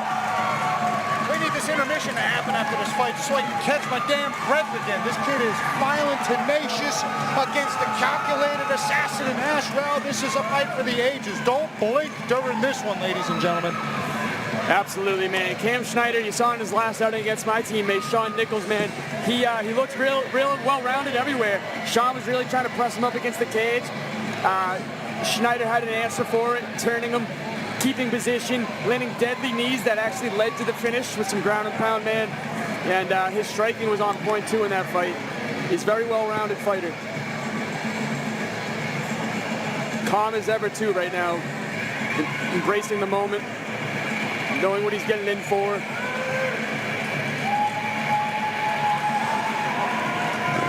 Oh, my blood pressure's spiking right now. I'm so excited for this.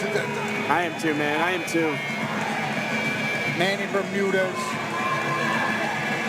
Chris Martino. Just a couple of legendary names that have held that amateur bantamweight belt who have gone on to do crazy things in the sports of mixed martial arts. Arthur Mpoku. Legends. As we await this tail of the tape for this amateur title fight, 5 3-minute rounds on tap. Our tail of the tape, Ashrao comes in the cage at 31 years old. Kane Schneider, 25.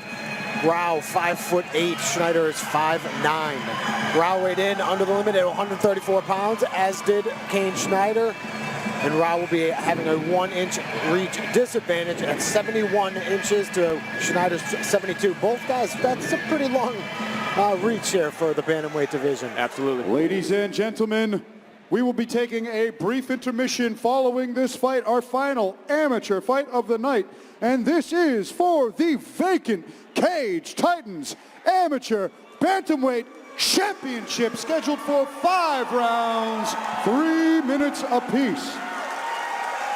Introducing to you first, in the red corner, undefeated as an amateur at 2-0-1. He stands 5 feet 8 inches tall, and he weighed in at 134 pounds. From Boston, Massachusetts, by way of Karnataka, India, he's representing Broadway Jiu-Jitsu. Make some noise for Ash, the White Tiger, Rao.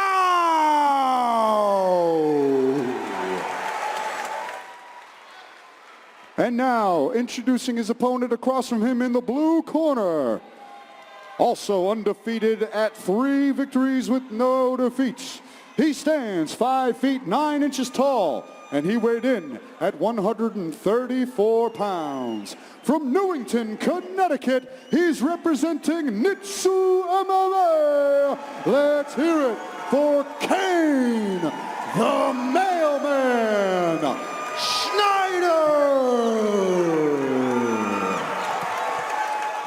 When the action begins, our referee in charge of this amateur title fight, brought to you by Wicked Muay Thai, is Tommy Santana. Let's go. Shout out to Josh Hagloff and Wicked Muay Thai for sponsoring this fight. I got so amped up in there, forgot to read the back of my card. They get set red tape for Kane Schneider. I'm sorry, red tape for Ash Rao, blue tape for Kane Schneider. Both are wearing black trunks.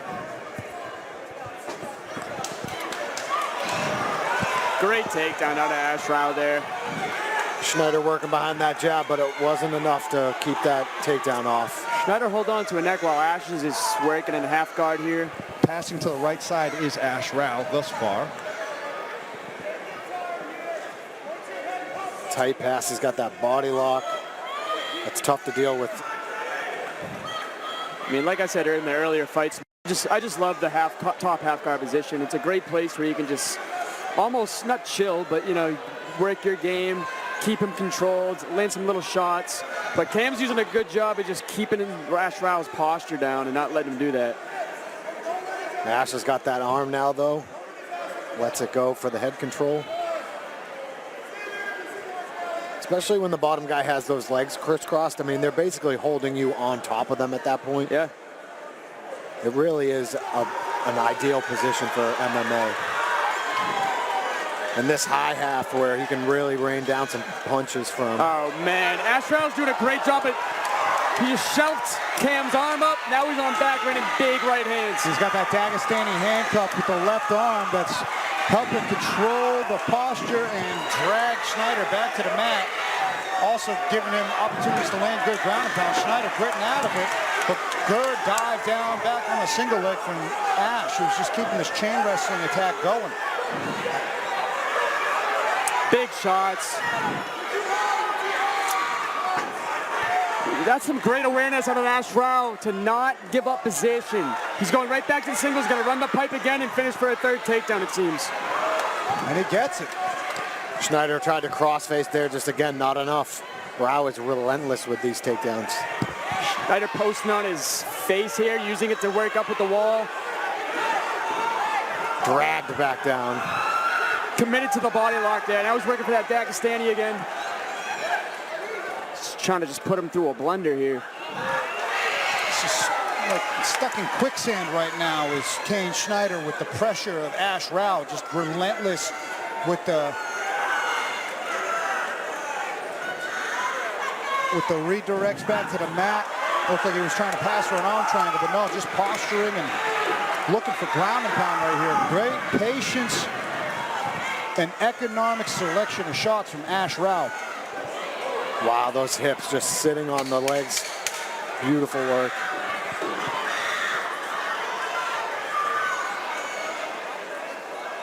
Ooh, better watch those up kicks. Watch those up kicks.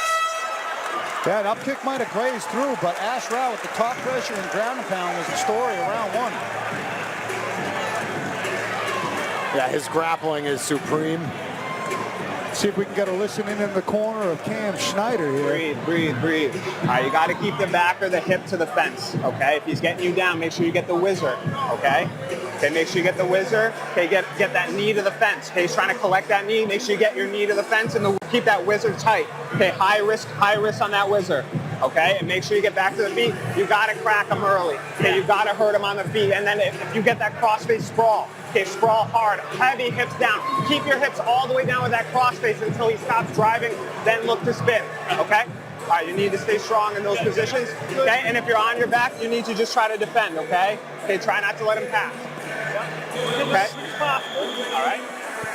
Sound advice from the corner of Cam Schneider. They had a very grueling round from him, but they were giving him good advice on how to keep that composure and how imperative it is for him to not find himself in that position. Again, Ash clear grappling advantage in that regard. But we'll see what kind of adjustments he can make in action. Kane Schneider comes out swinging big, and Ash Rao diving under for a double off of the pressure strikes from Kane Schneider. Yeah, the corner was trying to make it an absolute priority to defend these takedowns. And he did it on the first attempt, but Ash was just so experienced, man. He went right in for a second shot. And that's what kind of makes these championship title fights a little bit different, man. They look like they're ready to be here. That second shot attempt, you know, that just comes from different experience levels from prior fights. Good head pressure out of Ash Rao. Ooh, steps over in the mount, wonderful. Might pay off to suck him back towards the middle of the cage to get him completely flat here.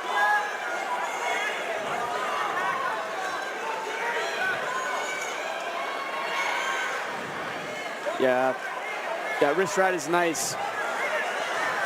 Double boots. Looking to flatten right on the neck. It's under the chin, it looks like. Kane Schneider might have gotten a wrist in there just in time, but it looked like that was a bite from Ash Rao. Kane Schneider's got a shake here, but Ash is doing a great job at staying under both arms. Yeah, he's still a little high, but Ash able to keep the weight at least centered enough to bring Kane Schneider down with him, even though he's tripoding quite nicely. He's still got that handcuff on the right side. Yeah, and I think that had to have done a lot to keep him in position right there. Like you said, doing a great job of staying under the arms. Positional awareness from Ash Rao, keeping him in this dominant position. Yeah, this is some high-level positional awareness, man. There's been plenty of times in this fight where he's felt like he's going to lose position, and he resorts and to give up a certain position to go back to a more dominant one. It's really impressive to see. Positional maintenance with tricky maneuvers from Ash Rao. Because Kane Schneider doing everything right in terms of tripoding up and trying to shuck the high back guard off.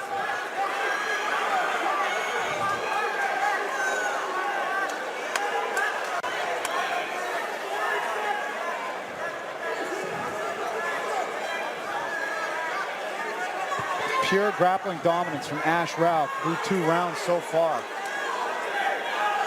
Super patient, just peppering him, waiting for that neck to open up. Like a true white tiger. I love it. Looks like Cam Schneider just trying to figure out a way to scrape him off to one side. Cage wall only gives him one way to go, though. He's going to ride out this round. Certainly 2 rounds in the books for Ash Rao. Yep, 2 up for Ash. Can Schneider hang on like this and then in the later rounds start to take over? We saw Peter Barrett do something similar to Joe Giannetti just recently at the pro ranks. It's all an opportunity to change the tide. Let's see if they got any new advice in the corner of Kane Schneider. Ash Rao just very economical with his movements. And then when he does use strength or power, it's like you don't even see it on his face. He's using strength and power, dragging Schneider around, but he doesn't seem to be gassing in any way.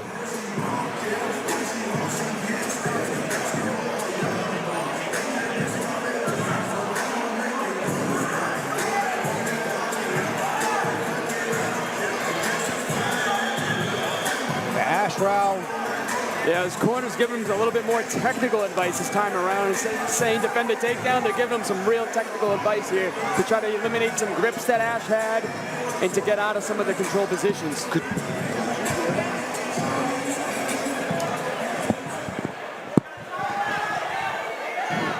Back in the center, action going. Nice front kick up the middle from Kane Schneider. He's got to do something to get himself into this fight. That was a nice right hand. I like the front kick too because it's a threat. It's harder to shoot a takedown if they're afraid of that foot coming up. Great entry though from Ash Rao, really deep on a single. Yeah, his timing is so good. And the distance he covers. He gets really low in that attempt.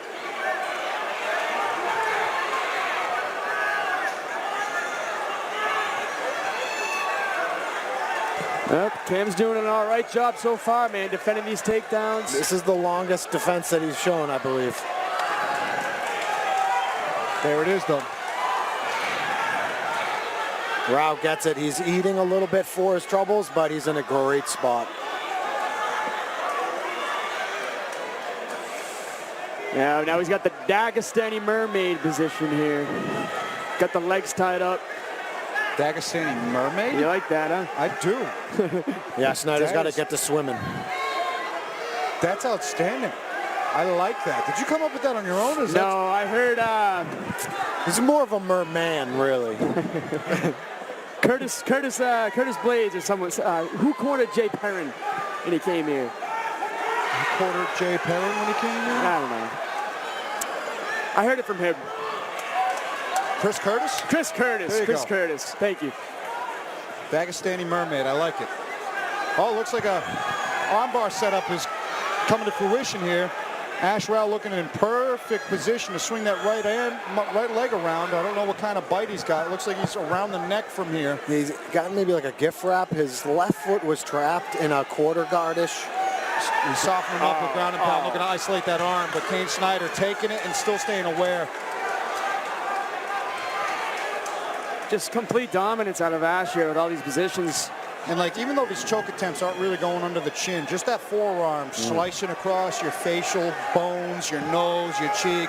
Doesn't look like much on TV, but it'll change your life if you're sitting at home and have never experienced some other man's forearm squeezing your skull like that. So that's it might not be the ground and pound, but it's surely work that Ash Rao is putting in as he's grinding those bones across the face of Kane Snyder. It drives anxiety too. When somebody's close to a submission, it just, your awareness gets heightened, your adrenaline pumps a little more, and it takes an awful lot out of you when you start defending those near subs.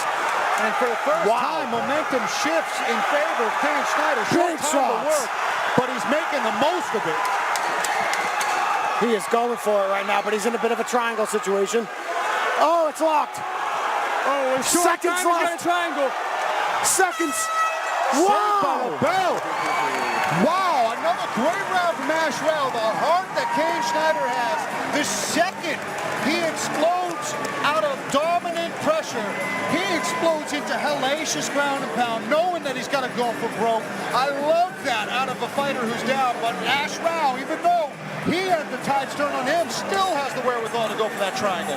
Great round. And his far leg was trapped in under the body as well, and he was able to swivel that out and then put that triangle on. I mean, this kid has grappling prowess, second to very few, if any. Yeah, man, Cam Snyder, too, I'm so fortunate for him at the end of the round to have that happen to him. Now he's got a little bit of momentum to get into these championship rounds and really try to take the momentum and turn it into his own fortune here. This is what he needed. He needed that shift. Okay? Find a big shot. All right, you gotta go. All right, but you gotta go for it, okay? Everything you got. Yes. And keep the distance. Keep the distance, okay? Keep the distance. Let's go. Hey, you're not... Great sound advice from the corner. They're not mincing any words when it comes to the young pupil and Kane Snyder. They're saying you got to go for broke. You're down 3 rounds. You definitely have to go for it and go for the finish. So I love that sound advice. They like what they see out of him when he does have the opportunity to go for broke, but it's do or die now for Kane Snyder. Ash Rao with 3 rounds in the bag. Oh, he checked that low kick. I didn't feel good. Shin to shin there. That uppercut, he's been throwing that uppercut plenty of times in this fight. It finally landed right there for Cam Snyder. And that right hand landed behind it, I think, and Rao might be hurt. Those are big shots, and that made him shoot. Rao working towards the back, but that was just keeping him in front.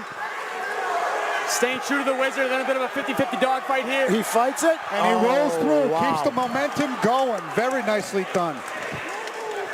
Great grappling skills by Rao right there. It seemed like Rao set him up for that and stayed 3 steps ahead. Just a grappling chess move on display right there from Ash Rao. Absolutely. A classic jiu-jitsu, you're using your opponent against themselves. Exactly. Man, we got to keep talking about that wrist control. He's staying very true to it, and it makes it so hard for Cam Snyder to get into his own advantageous position or to get out. It's really top-level stuff he's doing here. It's the little things. Yeah, Snyder wants to build up on his arms, but he doesn't have access to that right arm in most of these exchanges. It's really impressive, man. Up, is that a good bite on the neck? It looks like it might be on the chin, but sometimes that's enough. He's on the side now. Kane Schneider, I mean, it's never something a fighter aspires to put on display, but the heart and grit that he is putting on display right now. Utter dominance coming from Ash Rao, but there's not an ounce of quit, and Kane Schneider's got full gift wrap and still finds an inch to explode out as he smells the referee coming closer. The mailman is really a great nickname. I don't know if he is a mailman or not, but through rain and snow and sleet and so on, this dude just keeps on fighting. I love that analogy. That's perfect. That is exactly what he's going through. He's fighting through so much adversity, and here's another big choke attempt from Ash Rao, looking like it's on the chin, but Schneider fighting the grips, never saying die. One thing I like that Ash Rao was kind of doing there, for a second at least, now he's resorting to the wrist control, which I still love, is that he had one arm around the chin, and then he tried to switch it off by cross-facing the other arm to raise his face up to maybe slip in his other arm under the chin. Yeah, he's constantly swimming on both sides, looking for that neck, looking to make an opening. And like I said, it might not look like much on television, but that forearm just grinding across your skull bones is excruciating enough, and certainly constitutes work in my book. Softening up to the body there. I feel like that arm is getting closer and closer to being under the chin for a short choke here. Might be. He's going palm to palm, and it's on the chin, but you can cut the blood off on that kind of grip. But Kane Schneider, the toughness on full display, and the message that his corner had in between round 3 and 4 is going to be doubly important going into round 5, because he's clearly down 4 rounds to none. No doubt. Needs a finish in this next 3 minutes or less. And Ash Rao, very comfortable dictating the pace of the fight once he gets on top. He's done it 4 rounds in a row. There hasn't been an answer yet. Ash Rao pitching a shutout. All over the back. Ash Rao making a statement here too, standing in between rounds. He ain't tired, he's been here before. I think he just stays so calm that his heart rate probably barely elevates in these situations. Right. I bet his cardio workouts are harder than this. Cam Schneider, man, he's going to throw everything in the kitchen sink at him in this round. I'd have to believe, man. He's down 4-0, like we said. He needs a finish. And he's been coming out aggressive with the hands, trying to take Ash Rao's head off. Maybe hold off a little bit. Maybe feint, maybe come in aggressive with a feint-based nature to try to set up that uppercut as Ash dips underneath, because it's been that story of the fight, round after round after round. You know what Ash Rao is looking for. He hasn't shown you anything different. So go broke with a little bit of subterfuge attack, maybe pay dividends for Kane Schneider, but who knows what he's got left in the tank. He's battled a true war of attrition to be at this point in the fight by just refusing to be finished. And Ash Rao just looking flawless in this performance. Yeah, man, well, it's no secret what Ash Rao's going to be coming out to do here. Let's see if he finally has an answer for it. That single leg. And there it is, a little bit less telegraph on the punches, a little shorter, and he hurt Ash Rao. He's my God! Big shots! Ash Rao in on a double here. That could have been crazy, but Ash Rao still back on the single, and he gets the takedown again. We got to work up right now if we're Schneider. Now is our chance. If we get any more flat, it's just going to be harder. Use the cage while you're there. Your back's flat up against it. Post up and fight inches from those hips. But Ash Rao just wet blanket mode. Yeah, it just saps the energy out of him. And there's really no reason for Rao to take any risks here. He knows he's ahead. He can just kind of ride this out, beat him up, look for that choke. And he's not stalling. That's great. He's always there. passing, chipping away with shots, trying to gift wrap, raking forearms across the chin, across the face. There's always some sort of pain deliverance coming from Ash Rao, which is a beautiful thing to watch. Looks like Kane trying to play with feet here and get an ankle lock. Limited leg attacks at the amateur ranks, even for title fights. Yeah, what do they have? Straight ankle locks as an amateur? Knee bar, I think. You can go knee bar, you can hyperextend, but you cannot reap the knee, as in contort the ligaments by manipulating the heel.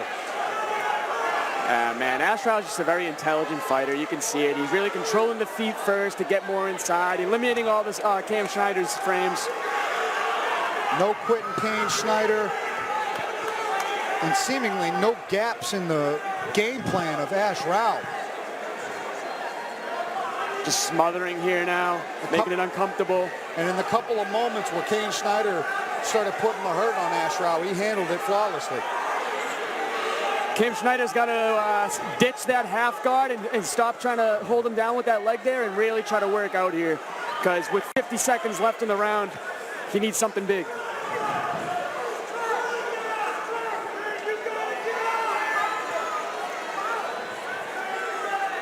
So impressed with Ash Rao's diligence, the consistency of his game plan execution, and I'm equally impressed. Oh, look at this, the last That's seconds. what he needs.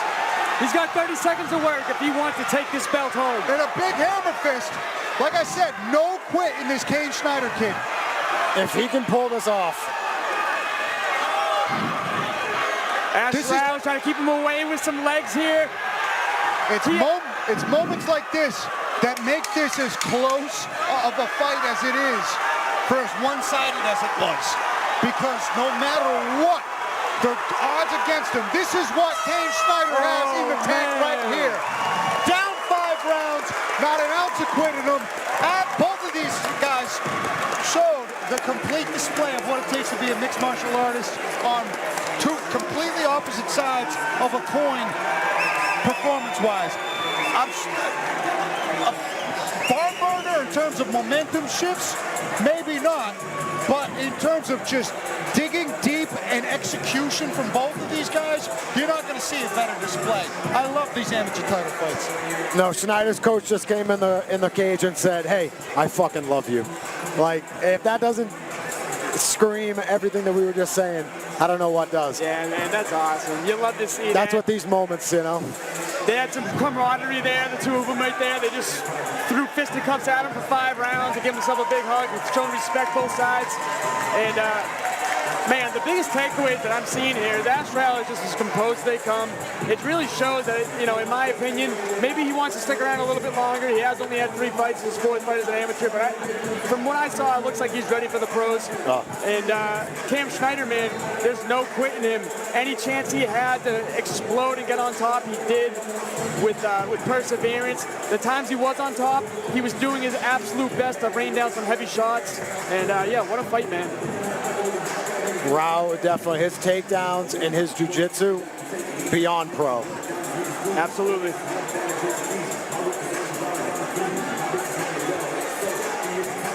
What a fight. Continuing that 135 amateur championship lineage of just being absolute badasses in there, man, honestly.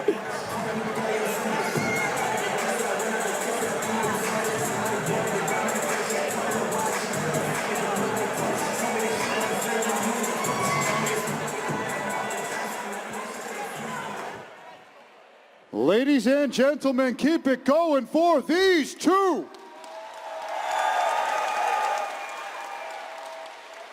After 5 rounds of action, we go to the judges' scorecards for a decision. With scorecards of 49-45, 50-43, and 50-43, we have your winner by unanimous decision and new amateur bantamweight champion, Ash the White Tiger Rao. Ash Rao, the next fighter to claim the 135 amateur championship belt, and very well deserving, man. That was a great performance out of him. All 5 rounds. Shows he belongs here, and shows he's, you know, the top of the division here at Cage Titans in the Emmy ranks. Yeah, it's going to have to be a well-rounded martial artist to be able to take him out, I'll tell you. Absolutely. That's going to be tough to find. Johnny with the interview. Johnny's going in for the interview, and then we're taking an intermission, folks at home at Spectation Sports. We will see you back in a few minutes. I love you too, Tyler. I'm here with your winner, Ash Rao.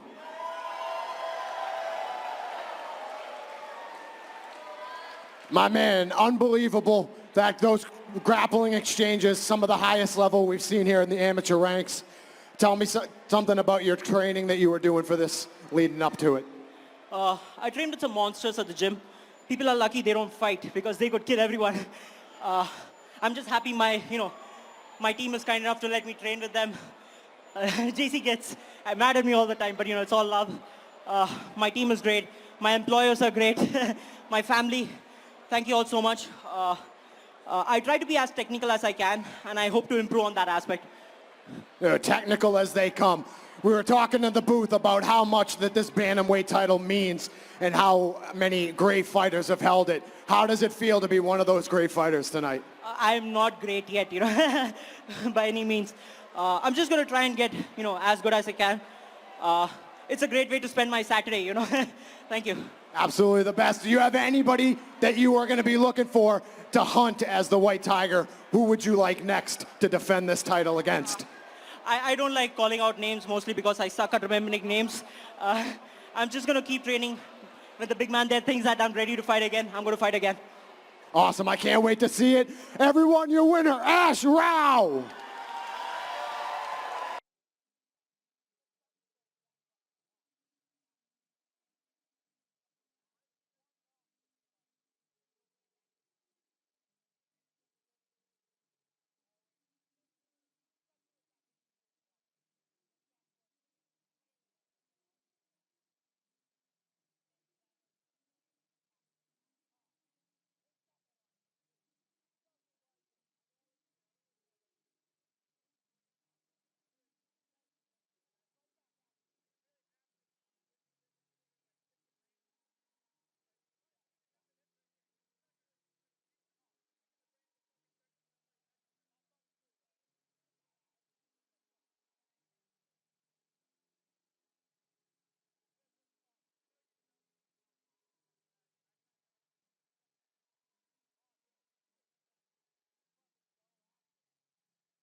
Ladies and gentlemen, welcome back from intermission.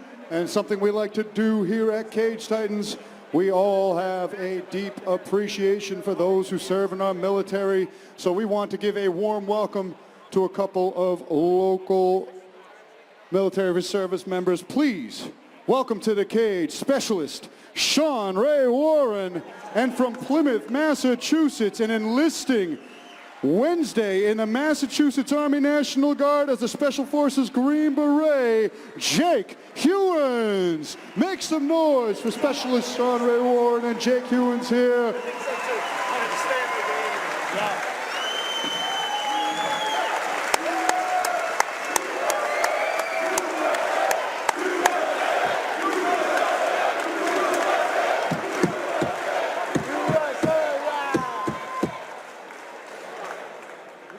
And we have special announcements.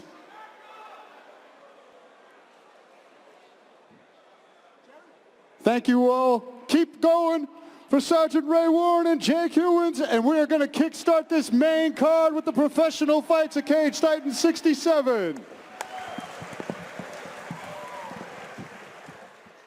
And with that, let's get to the action.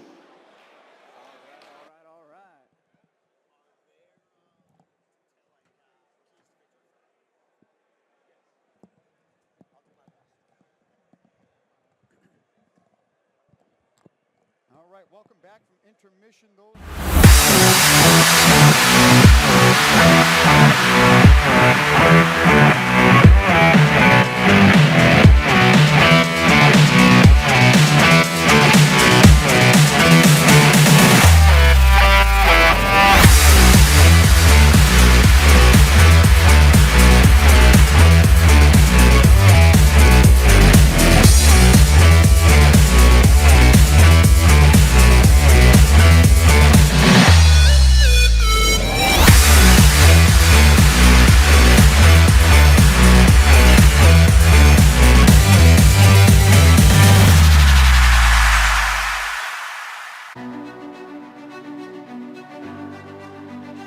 Greetings from Plymouth, Massachusetts, America's hometown, since 1620, and now home to Cage Titans Fighting Championship, where tonight, in the historic Plymouth Memorial Hall, we hold Cage Titans 66 for a main event 8 years in the making. That was from last show. I love it. Here we are. Cage Titans 67, full effect. The main card starting. Phil Bambino Locino and Rob Fuller kicking things off. Let's go. Where did our love go? Rob Fuller's here to bring it back. Definitely the fans bring love for Rob Fuller, even though he travels to be here. It's definitely a love-hate with the guy because he makes it a little dicey at every single weigh-in he's in, man. He got in the face of Phil Signo pretty heavily yesterday. And calling him, you know, this, that, and everything. Trying to get into his mental state to try to alter Phil Signo's game plan here. Fuller, always dangerous, too. Reckless. Power shots almost always. Oh, Phil's coming out first. All right. Locino jumping into the pro ranks. The win over Seth Bosler, his last outing. A gritty amateur career that saw him in wars of attrition throughout. Decided to make the jump, and here he is. At a catchweight in between. Short notice fight. He was originally slated to fight Mike Taylor at 140 pounds, and then that fight got scrapped. So here he is jumping up 10 pounds to fight Rob Fuller after a pullout of Mike Taylor this week. No sweat off the brow of Phil Bambino Locino, though, whose keys to victory are coming up. He's got to approach it with a clear head. The change of opponent certainly plays head games, but if he comes in clear and times his takedowns well and keeps his head moving on a swivel, he's going to find success over Rob Fuller. Absolutely, man. Clear head goes both ways, though. It's one for the opponent change, but it's two, like I was saying earlier, it's the mind games with the new opponent. Rob Fuller, man, he's getting in his face, he's saying all these different things to Phil to try to mess with his mental state, get him trying to, you know, be not who he is. But Phil looks comfortable as comfortable can be. He looks composed. He looks like he's supposed to be here, and it looks like he's gonna, you know, try to stick to his game plan to his best of his abilities and not let those mind games get to him here. As far as Fuller goes, man, we see what he brings. He brings wild punches, he brings forward pressure, and he tries to throw in awkward angles. So these keys to victory are great. Time those takedowns, get underneath the wild strikes, move your head, not get clipped by these awkward strikes coming at you, and implement your game plan. Calm as can be, rocking those Italian shorts. No surprises here. He takes a lot of pride in that Italian heritage, man, as he should.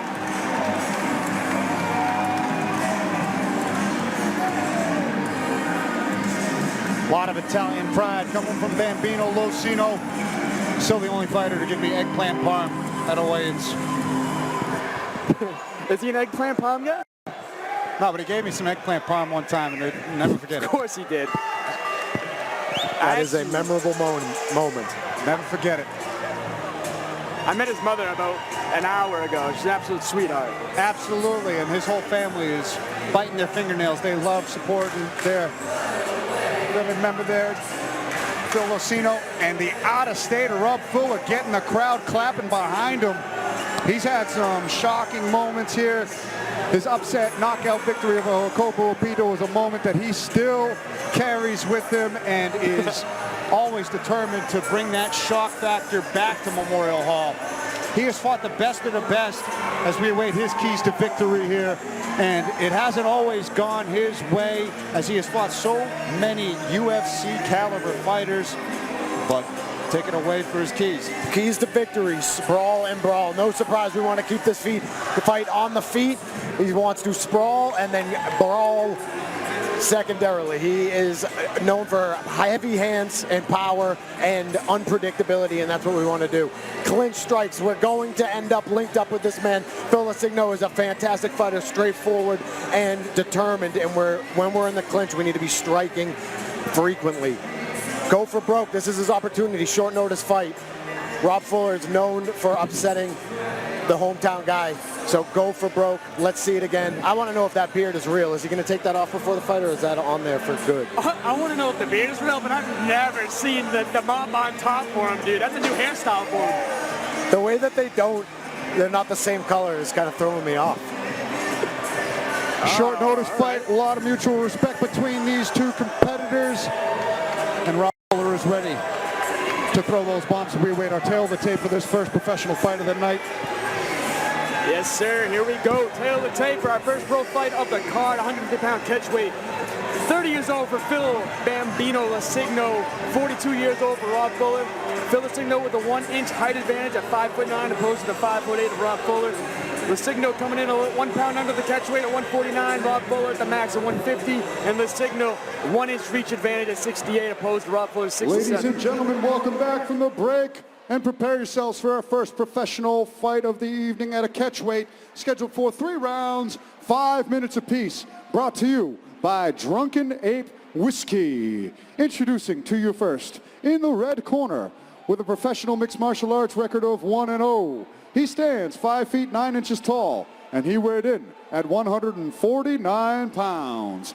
From Boston, Massachusetts, he's representing Sit Your Tongue. Let's hear it for Phil Bambino Lasigno.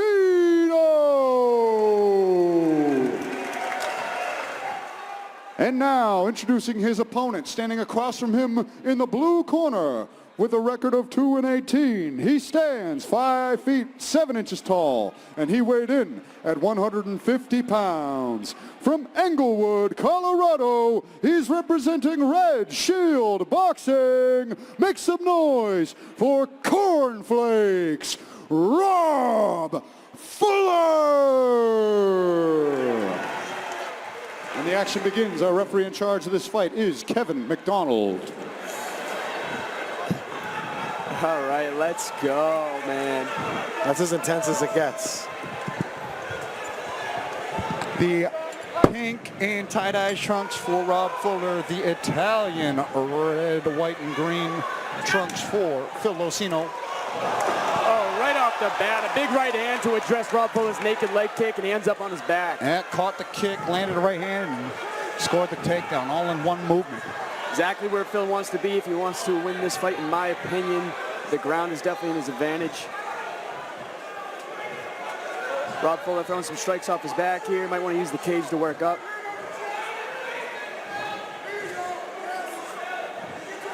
Forearm elbow there landed for Lasigno. That was pretty heavy. And the elbows are allowed now.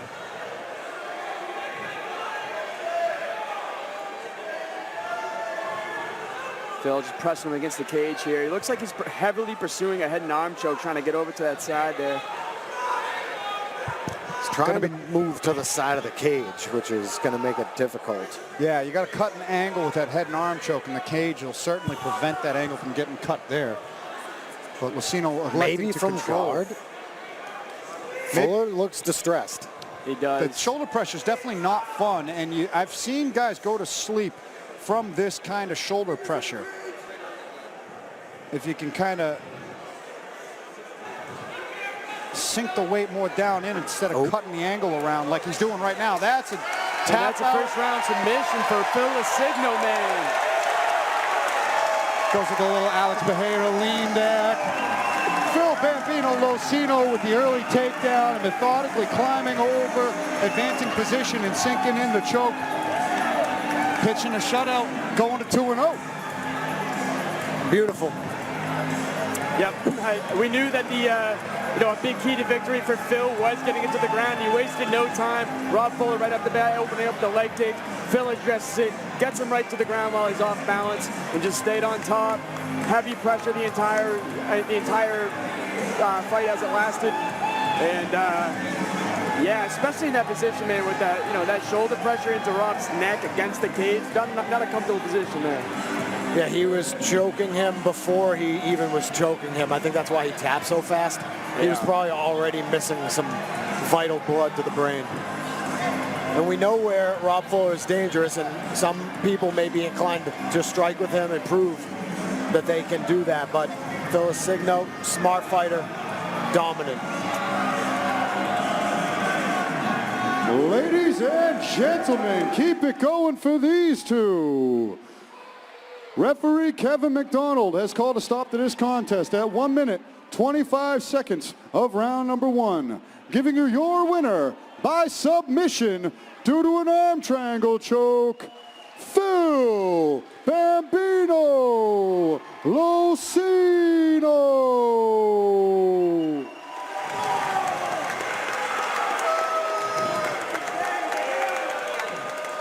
Yeah, a lot of emotion going on in that cage. I don't know what Rob was trying to say to him. Probably just trying to squash the beef, saying, listen, it's all my antics, blah, blah, blah. I don't think Phil was having any of it. He's a very proud Italian.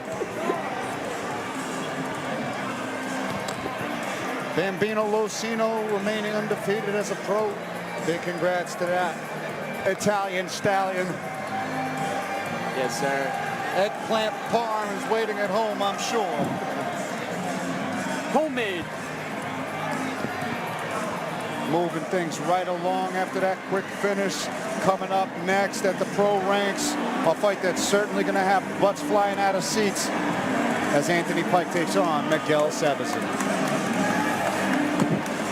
Yeah, man, Anthony Pike, I was in Miguel Sevesen. I was able to tune into some of the interviews at weigh-ins with James Lynch, and Anthony Pike, he comes from a good wrestling background. You know, Jake Kasky, one of the fighters in the amateur ranks for Cage Titans here, he's a former college wrestling teammate of his. And he said the biggest improvement he was trying to make this camp was his striking. He said he's going to come out an entirely new fighter, an entirely new Anthony Pike. Yeah, I asked him what the game plan was. Was he going to strike or wrestle more? And he said he's been working on his striking, but he might wrestle, and then he winked at me. So, all right. And I don't think he found me very attractive, so I assume that he was blind, giving me a sign there. A little bit of intel as to what the game plan and preparation might be. Anthony Pike definitely with that wrestling background. We've got a couple of Dexter MMA standouts up here making the travel. Jake Kasky, who wrestled with him back in the day, told me to watch out for this kid. He's got some moves on the mat, and that is certainly going to be one of his keys to victory as he takes on Miguel Sevesen. Yeah, keys to victory here, man. Wrestle heavy. As we said, he comes from a very good wrestling background. I've seen him fight actually plenty of times at other organizations as well, and he does make it very scrappy when he gets into these grappling exchanges. The calculated ground and pound, that will come from his wrestling exchanges, getting it to the mat and being economic and intelligent with when he places these strikes. And pace maintenance. You know, Miguel Sevesen, you know what type of fighter he is. He's a grinder. He can go all 3, all 5 rounds if need be, with a high pace. So if he wants to keep that pace and make it nasty and win this fight, he needs to make sure he's not blowing his load, as they say, in the first round, second round, whatever, and he maintains it through all 3 rounds, keeping the pace at his own pace. For sure, he's definitely got a, because in his fights, when he paces himself, he outpoints decisions. When he rushes in with the wrestling, he's been caught in submission. So certainly pace maintenance, a big key for Tony Pike.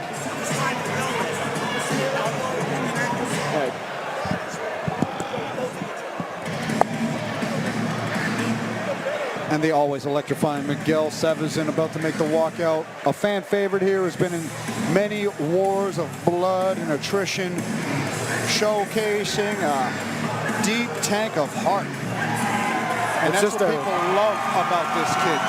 It's just a different feeling when Miguel is in the cage. Absolutely, man. Listen to this place. He's an absolute fan favorite. And it comes from his character, but it also comes from how he performs, man. He's a he's a fan's favorite fighter. He brings that type of style and makes it nasty, bloody, and striking fest.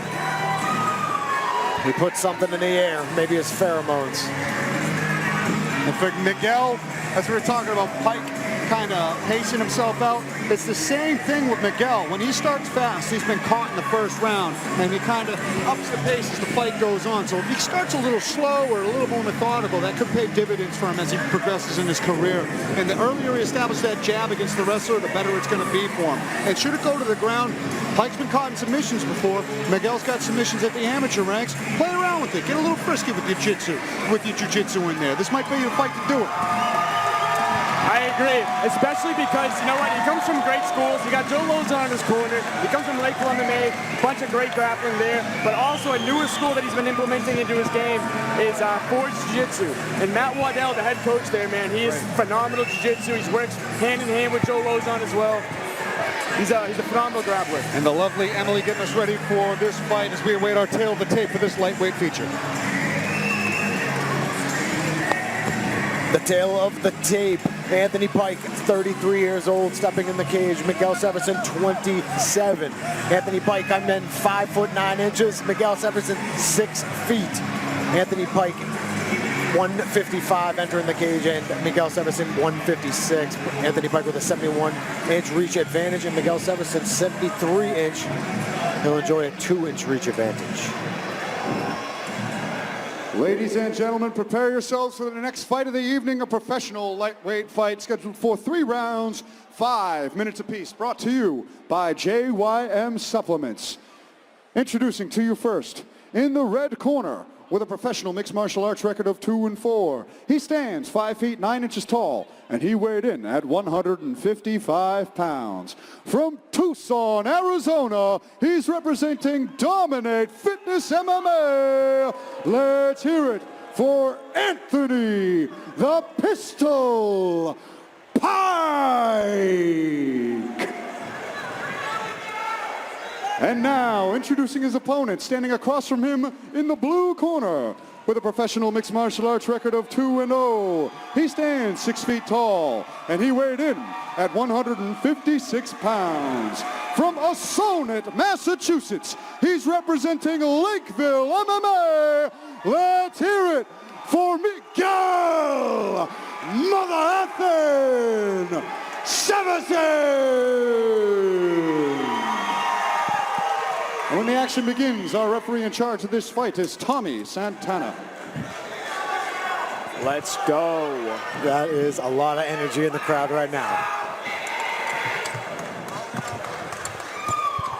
Black trunks with the red trim, Hulk wearing long for Tony Pike. Tight, short, black trunks for Miguel. Eats a right hand. That stumbled him. He was out on his feet right out the gate. Tony Pike striking a barrage. Miguel keeping up with. Man, that was a thunderous 1-2 right off the bat. Now he's got him in the cage, going off. Miguel throwing back and kind of stopping that barrage a little bit. Now the scrapping in the clinch. Miguel with the underhooks, but he got cracked and put out on his feet early. His leg stopped working, short-circuited immediately.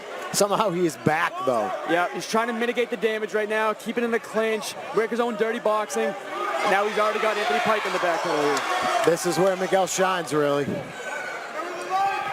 Sometimes it's like a cup of coffee for Miguel. He gets cracked and then he just starts putting on paces. Yeah, it's not really a Miguel fight if he's not getting cracked at least once in a fight, huh? He got tagged right there by one of the punches in that combo. Big, big uppercut from Anthony Pike here. Oh. Man, these guys are going to town. Miguel moves his head so well when he's under fire.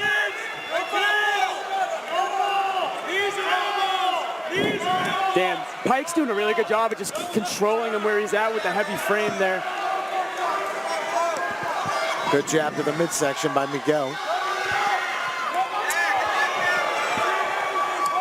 Miguel's posture, it's worked for him so many times in his past where he's a little bit front foot heavy, but Anthony Pike's kind of having some success here with his 1-2s, his straight shots with a closer target there, especially with Anthony Pike's posture being so balanced. I feel like it works well with Miguel as the fight goes on because his jab hand is closer, so he's able to land it more and more. But he does weather some punches sometimes early. Yep, Miguel's trying to get his jab going here. And Miguel's starting to see these coming and he's starting to roll with them. Another big right hand from Pike there. Snaps Miguel's head back. Miguel Pike back takes one. These guys are banging. Oof. Wow, the combinations Anthony Pike's piecing together are glorious right now. There's a little less on these punches, though, as they're coming in now, 2 minutes, 2.5 into the round. Listen, Anthony Pike wasn't lying. He said that he was going to come out a whole new fighter, and we're seeing a great striking performance out of him so far. I haven't seen a single shot out of him. Takedown attempt. Miguel's jab starting to pump, though. Big shot from Miguel. I don't know if that was an elbow or just a short right hand. Well, he's looked for that elbow off the jab a few times and just missed, so I couldn't tell from that angle which one it was, but it certainly landed. There's an elbow in tight, but an uppercut from him. Oh! My gosh! Huge right hand from Miguel. Miguel's going to look to posture and rain down elbows and make it bloody. That's how to get back into scorecards here, even in the score with big punches landed. He's grinding his elbow into his face. Anthony Pike's doing a good job of keeping his posture down, but Miguel's going to look to explode and rain down his own shots here. That was a big shot he was off the move. Beautiful straight right. On the end of a combination, too.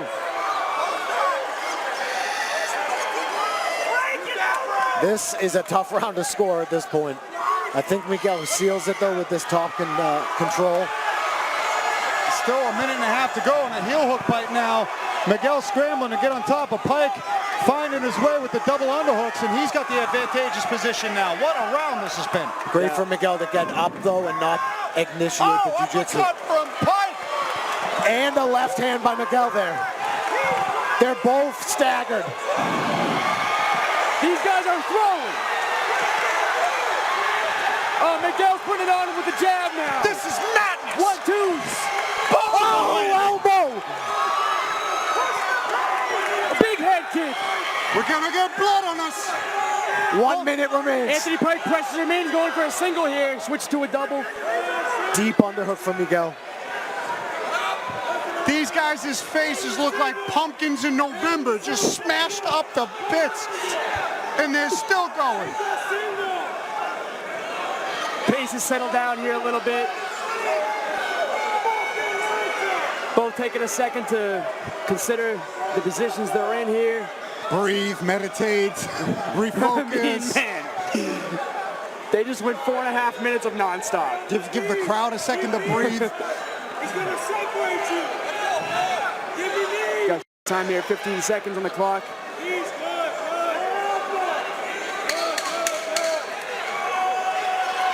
Elbows from top. Tell him to change the direction. He's all right. Those looked pretty good. Wow. What a round! Ferocity from both fighters. Big power, durability, refusal to quit. What else do you want when two dudes meet in the middle and scrap for just pure savage entertainment purposes? God, I love this sport. Watch that right hand just land perfect at the end of the combination. Sitting Tony down. What a scrap, and that's after he was hurt from the opening bell. Miguel Sebison had to weather a storm in that early part of the round and then evened it out with the knockdown. I always say a strike lands and makes your opponent's feet stop working for a minute. That's the most damage or impact a strike can be. There's no standing 8 count in this sport. So that, to me, in my opinion, always staggers around, but you cannot discredit the work that Anthony Pike put in. That could go either way in very subjective round. It's interesting. Pike put his work in early, Miguel put his work in later, and a lot of times the judges favor that later work because it's freshest in their mind. Yes, sir. Nonetheless, man, they both had success in this fight. Let's see what corner adjustments they're going to make here. And here we go. Both of these guys certainly have mad respect for each other now after taking each other's best shots and still standing here. Miguel looking like he's trying to make it more of a technical measured approach here. Already sending some light kicks and establishing the jab early. And Miguel has a tendency, I've noticed in his fights, to kind of mirror whatever the opponent brings. If it's a slugfest, it's a slugfest. If it's a grind, it's a grind. Yeah, tip for tat. I have noticed that as I've called this young man's career. Nice check leg kick there from Tony Pike, but another one landed from Miguel. Now goes inside. Oh, yeah, he's finding a home for those leg kicks. He drops them now. They add up quick, man. Those leg kicks add up fast. Yeah, it didn't take long for those to kind of become a game changer in this fight. Already playing with the balance of Anthony Pike. immediately on those overhooks, underhooks is Miguel every time. Yeah. You can tell he really worked on his takedown defense this fight. He definitely prepared for a wrestler. It shows. That was kind of the knee, but just doesn't care. But then he switches the target and goes inside thigh right after. It's beautiful. Chipping away. Water in the basement. Oh, another calf kick, but I think both of those guys felt that one. Nice little angle on an attempted check, it looked like, from Anthony Pike. Pike is absolutely slowed down, and Miguel really hasn't. And it looks like the movement's a little tarnished because that lead leg, that left leg of Pike is starting to change colors. There's that jab, that long jab from Miguel. That's 2 jabs. He just snapped his head back. Blood just spins flying on the cage. I'd like to see Miguel line up that right hand again. Those kicks have definitely got his respect. The jab has done its work. I think you get this finish. Nice hook to end the combination there. And Anthony Pike comes back. Yeah, lands a nice right hand that kind of extends that cut under the left eye of Miguel. Both guys bleeding from the eyelids.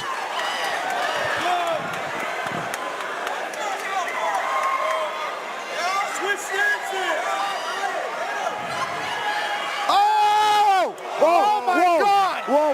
What an uppercut from Anthony Pike, and he's big, patient. Miguel is so tough.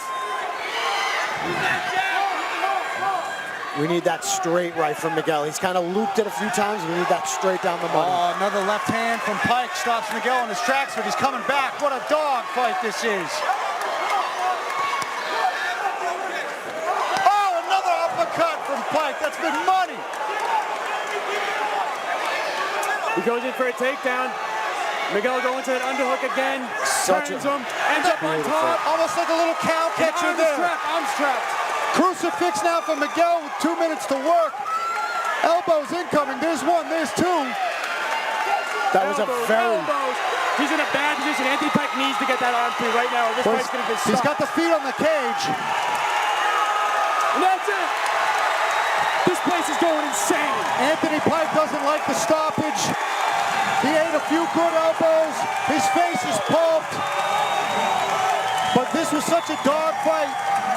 He had his feet on the cage. It did maybe give him a little more time to work out of that. But nothing taken away from Miguel. Mother effing Severson as we get the fight stats brought up here. You see just a ton of strikes landed from both guys. Pike with some barrages. Miguel with the ground and pound. And just both guys cracking each other, hurting each other so bad, refusing to quit.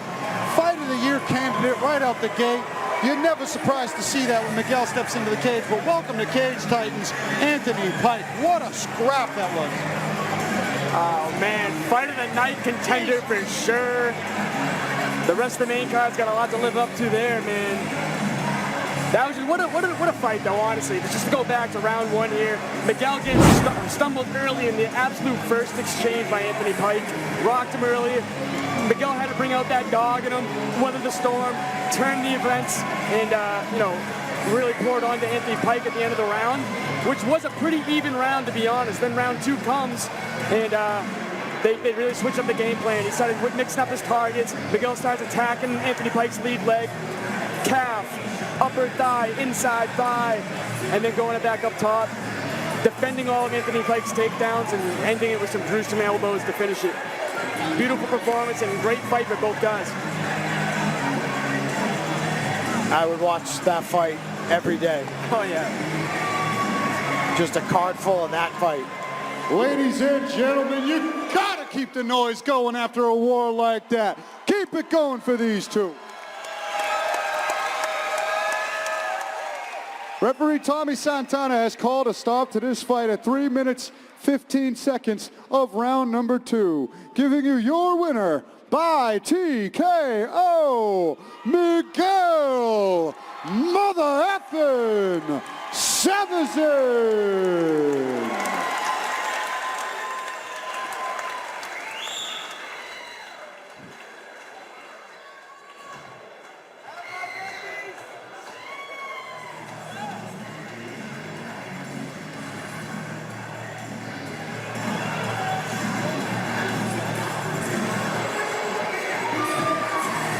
man. New gobs of blood are just splattered around this canvas right now.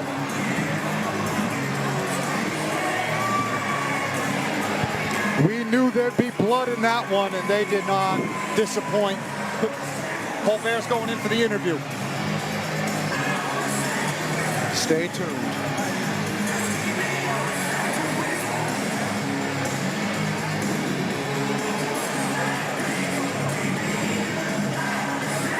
All right.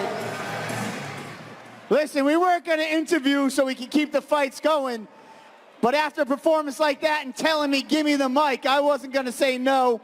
I don't got a question, just take it. What do you got to say, bro? I just want to give a couple shout-outs to my team. Forge Jiu-Jitsu, baby. Woo! Dan Savory's, Joe Lozon, Lakeville MMA. Thank you guys, man. Without you guys, I wouldn't be coming in here and winning. So shout out to my family, my mom. She's over there. Hi, Mom.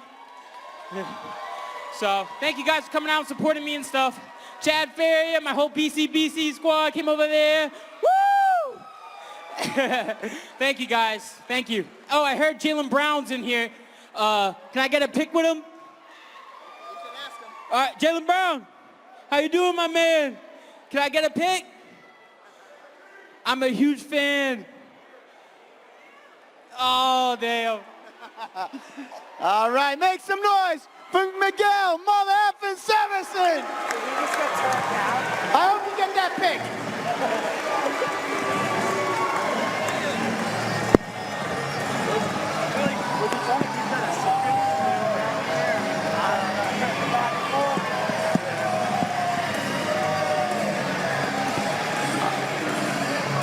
All right. So much blood, they gotta bring a towel in here, man. So much blood. So much blood. All right. Never seen Colbert in there with a towel dragging it around to clean up the blood. I've already cleaned up. I got bloody towels next to me from earlier in the night, and he's like I've seen it before. First night I ever worked, he was cleaning up blood with a towel. Man. We're on to our next fight of the evening. Brody McDougall taking on Lorenzo Fitzgerald in a welterweight scrap that is surely going to deliver. Yep. Big prospect here. Brody McDougall comes out of a very well-known gym that's been having absolute great talent coming out of there, especially in the young guns here at Nostos MMA. And he's taking on Fitzgerald, who's been around the game for a very long time, even though his record does not show it. Yeah, an extensive amateur career that saw him fighting for amateur titles, and he made his pro debut on short notice against Everett Dessalais to save a fight, and it didn't go his way, but Brody McDougall, undefeated, yet to taste defeat in his amateur or pro career, and he was a name that Fitzgerald wanted. The keys to victory for Brody is he's going to be the longer, taller guy here, so keep length through his punches, time the kicks any which way, use the long legs to kick throughout the fight, and time some knees up the middle against the shorter opponent in Lorenzo Fitzgerald, as he's going to try to close that distance. So use your frame as effectively as possible if you're Brody McDougall. Absolutely, man. We've seen it time and time again. A big fight that comes to mind here was a legendary fight. I believe it won, or it was definitely nominated for Fight of the Year contender in the Emmys against Ozzie Martin, who is the now 170 Emmy champ for Cage Titans. That was an absolute barn burner, and he's shown a lot of effective striking, like the keys to victory said. Lengthy strikes, mixing it up, and keeping your punches and your kicks flowing and keep them at range. I think it's going to pay huge dividends for Brody with that huge long frame that he's got there, man. Such a creative guy, too. Throws from unpredictable angles, Absolutely. Mixes it up well. He's got a shine about him. And it's been an electrifying night so far, and both of these young fighters have a knack for finding finishes in that cage. So expect this welterweight showdown to deliver on all pages as Brody McDougall gets set to take on Lorenzo Fitzgerald.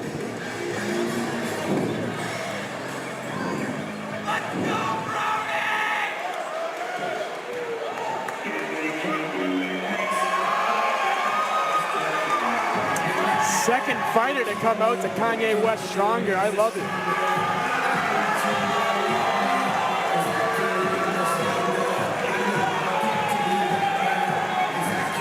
Yeah, man, from what I've seen, Fitzgerald is as game as they come. True fighter. Looks dialed in. He's got Sean Lally in his corner here.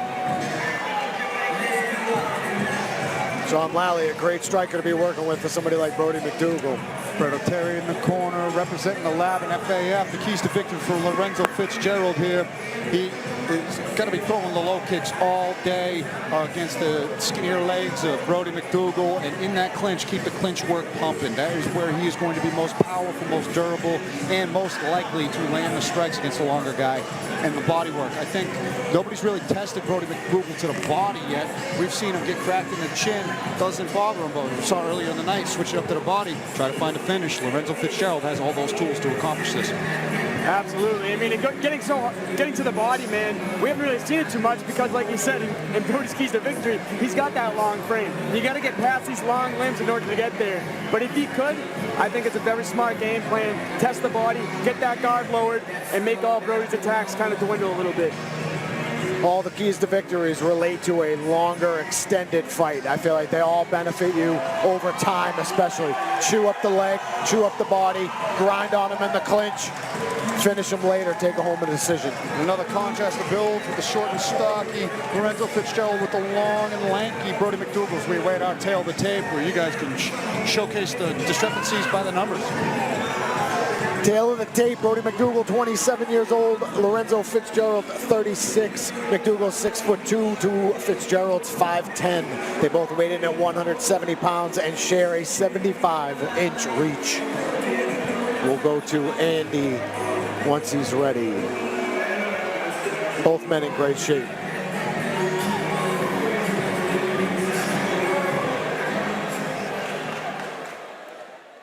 Ladies and gentlemen, a reminder that immediately following this event, the official Cage Titans 67 after party will be taking place at Tavern on the Wharf, directly across the back of the building. We are all in right now. And for now, our next fight of the evening, a professional welterweight fight scheduled for 3 rounds, 5 minutes apiece, brought to you by R.J. Olson Plumbing and Heating. Introducing to you first, standing in the red corner, with a professional mixed martial arts record of 1-0. He stands 6 feet 2 inches tall, and he weighed in at 170 pounds. From Rochester, New Hampshire, he's representing Nostos. Let's hear it for Brody, the American Psycho McDougal.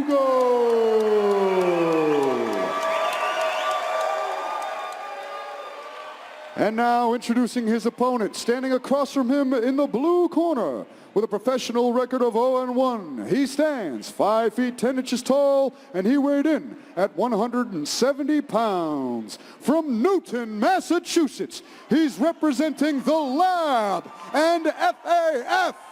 Make some noise for Lorenzo Fitzgerald.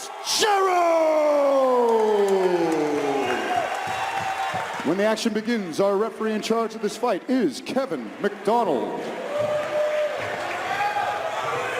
All right, here we go. Brody McDougal rocking the red D-thrones. Fitzgerald in the blue shorts. Cool. Fitzgerald is fired up in there. Brody McDougal looking laser focused. I love this matchup. They both match shorts with their tape. Is that a coincidence? Ooh, that leg kick was heavy.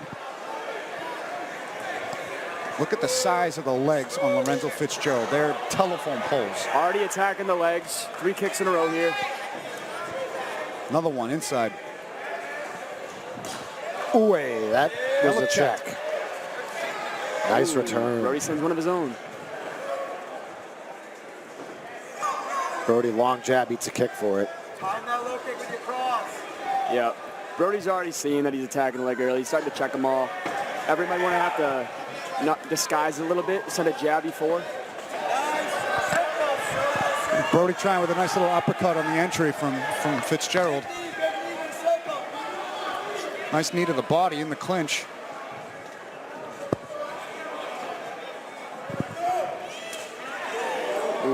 a big knee from Brody as well.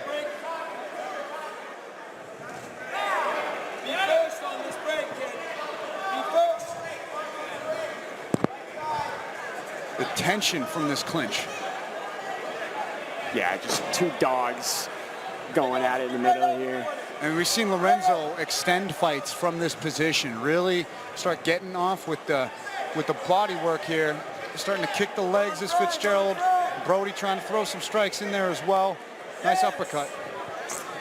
Yeah, I mean, they're both so well-rounded fighters, but I would imagine that Fitzgerald would want to stay here to minimize Brody's reach here. It was a good elbow that looked like a caught behind the ear from Brody. And they're both early in their pro career. Elbows are new ventures for them. Nice knee up the top from Brody. Nice jab low kick from Brody. Feeling loose out there. Checks that.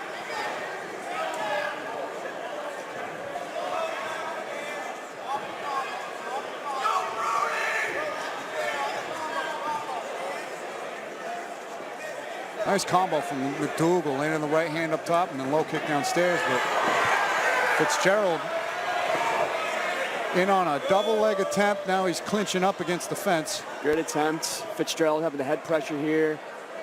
Brody did a good job of downgrading that takedown attempt, making him have to go to an upper body clinch here.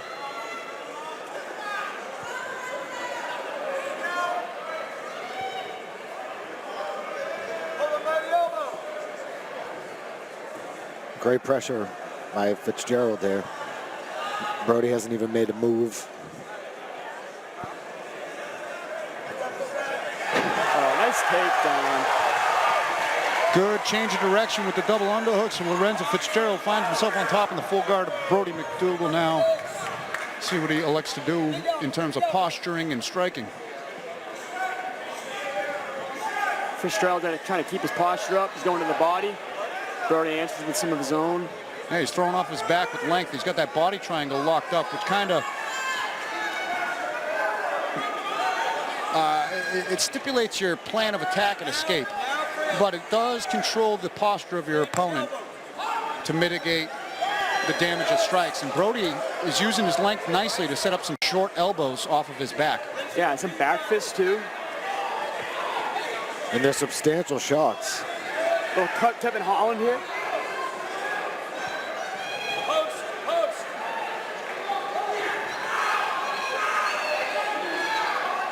But nonetheless, the aesthetic of top pressure and chipping away ground and pound from Lorenzo Fitzgerald, certainly the deciding factor thus far in this round with a minute to go. He's riding the top time and putting work to the body right now. Yeah, Fitzgerald's posturing up way further now, leaving himself less exposed to those shots. Great technical get-up by Brody, but Fitzgerald pushed him all the way back to the other side of the cage here. In on a single, he's going to run the pipe. Guillotine. He's on. Oh, he had a good bite on it, but he slipped out on the explosive. That was beautiful chain down. wrestling right there out of Fitzgerald. Nice knees, nice elbows to the thigh. He's looking like Chael Sonnen in there with the ground and pound. I love it. Always working.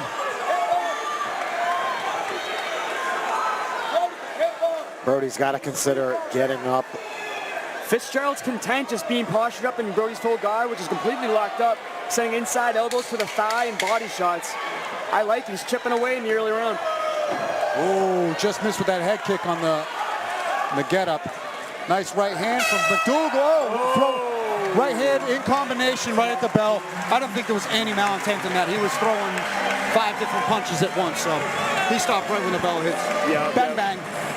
They both got it. They're in the fire. Referee understood as well, so. Brody's trying to get a little get back after that, though. Let's take a listen into the. Oh, no, we don't get the corner mic on nose toast right now, but maybe next round we'll get it in the blue corner. But yeah, big round for Lorenzo Fitzgerald, who got that top pressure. But Brody McDougal with some good kicks of his own, some good elbows in there. Very competitive through 5 minutes. Yep, see plenty of knee attempts out of both guys in the clinch. It was a pretty lengthy amount of time. They were dogfighting that in the middle there in the clinch, trying to win position. Back and forth, back and forth. Yeah, you don't really see it too often either when it's not on the cage and it's just an open canvas here. Shows the strength of both guys, positional awareness of both guys, and that was a great round for both of them. Tough to score. I would say that maybe I'd edge it over to Fitzgerald with the takedowns and the control on top. And here we go, round 2. And Brody with the strikes off of his back, though, staying active. Maybe if that happens again, he's got to do a little bit more to try to get back up. Waited a little too long to scramble, in my opinion, there, but Fitzgerald Brody looking good with the timing of the takedowns and the economy of his ground and pound. Brody seems a little more urgent this round.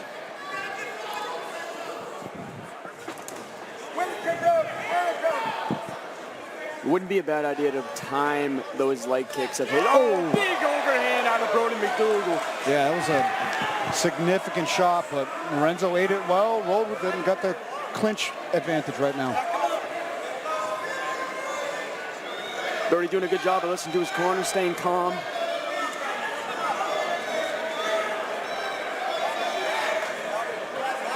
Fishing for an underhook here, turns Fitzgerald. Now they're back to this dogfight here. Just dug that underhook. Oh, that knee. Very close if it didn't land. Sneaky, and he's so tall, he can get that knee up so easily.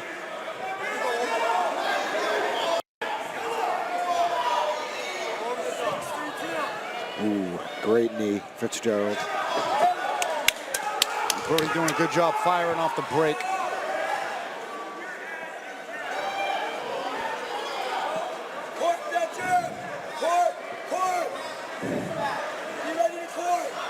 Brody keeping that bounce and movement going around.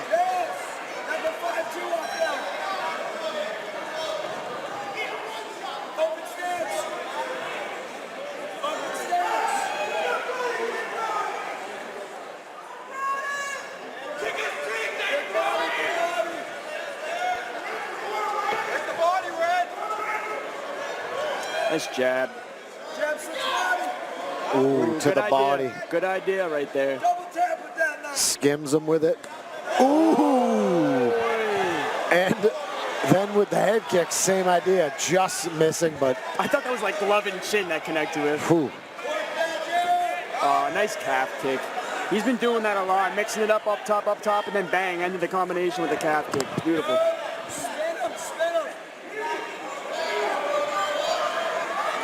And they clinch. They're like two bulls locking horns. Yeah. Yeah, they almost never touch the cage because they just are equaling each other out perfectly.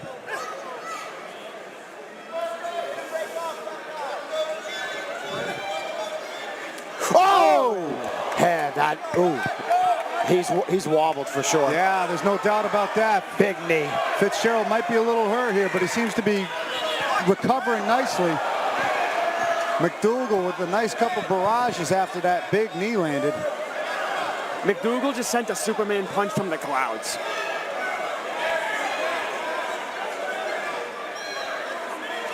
Oh, wow. big left drops McDougal on his head. Wow, great. And he's about to pass and get himself in a really good position if McDougal doesn't great work. Change his angle right now, and he doesn't. Side control now for Lorenzo Fitzgerald with almost 2 minutes to work. He's got a lot of time to work. To steal the round.